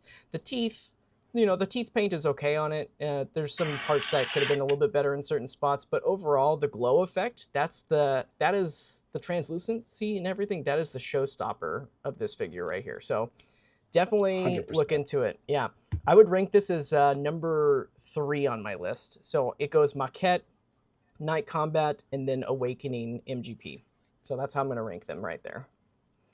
What do you think? How would you rank your top 3? You're gonna have to wait for my review. Oh, there you of go. This No figure spoilers. when it comes No out. spoilers. No No spoilers. spoilers.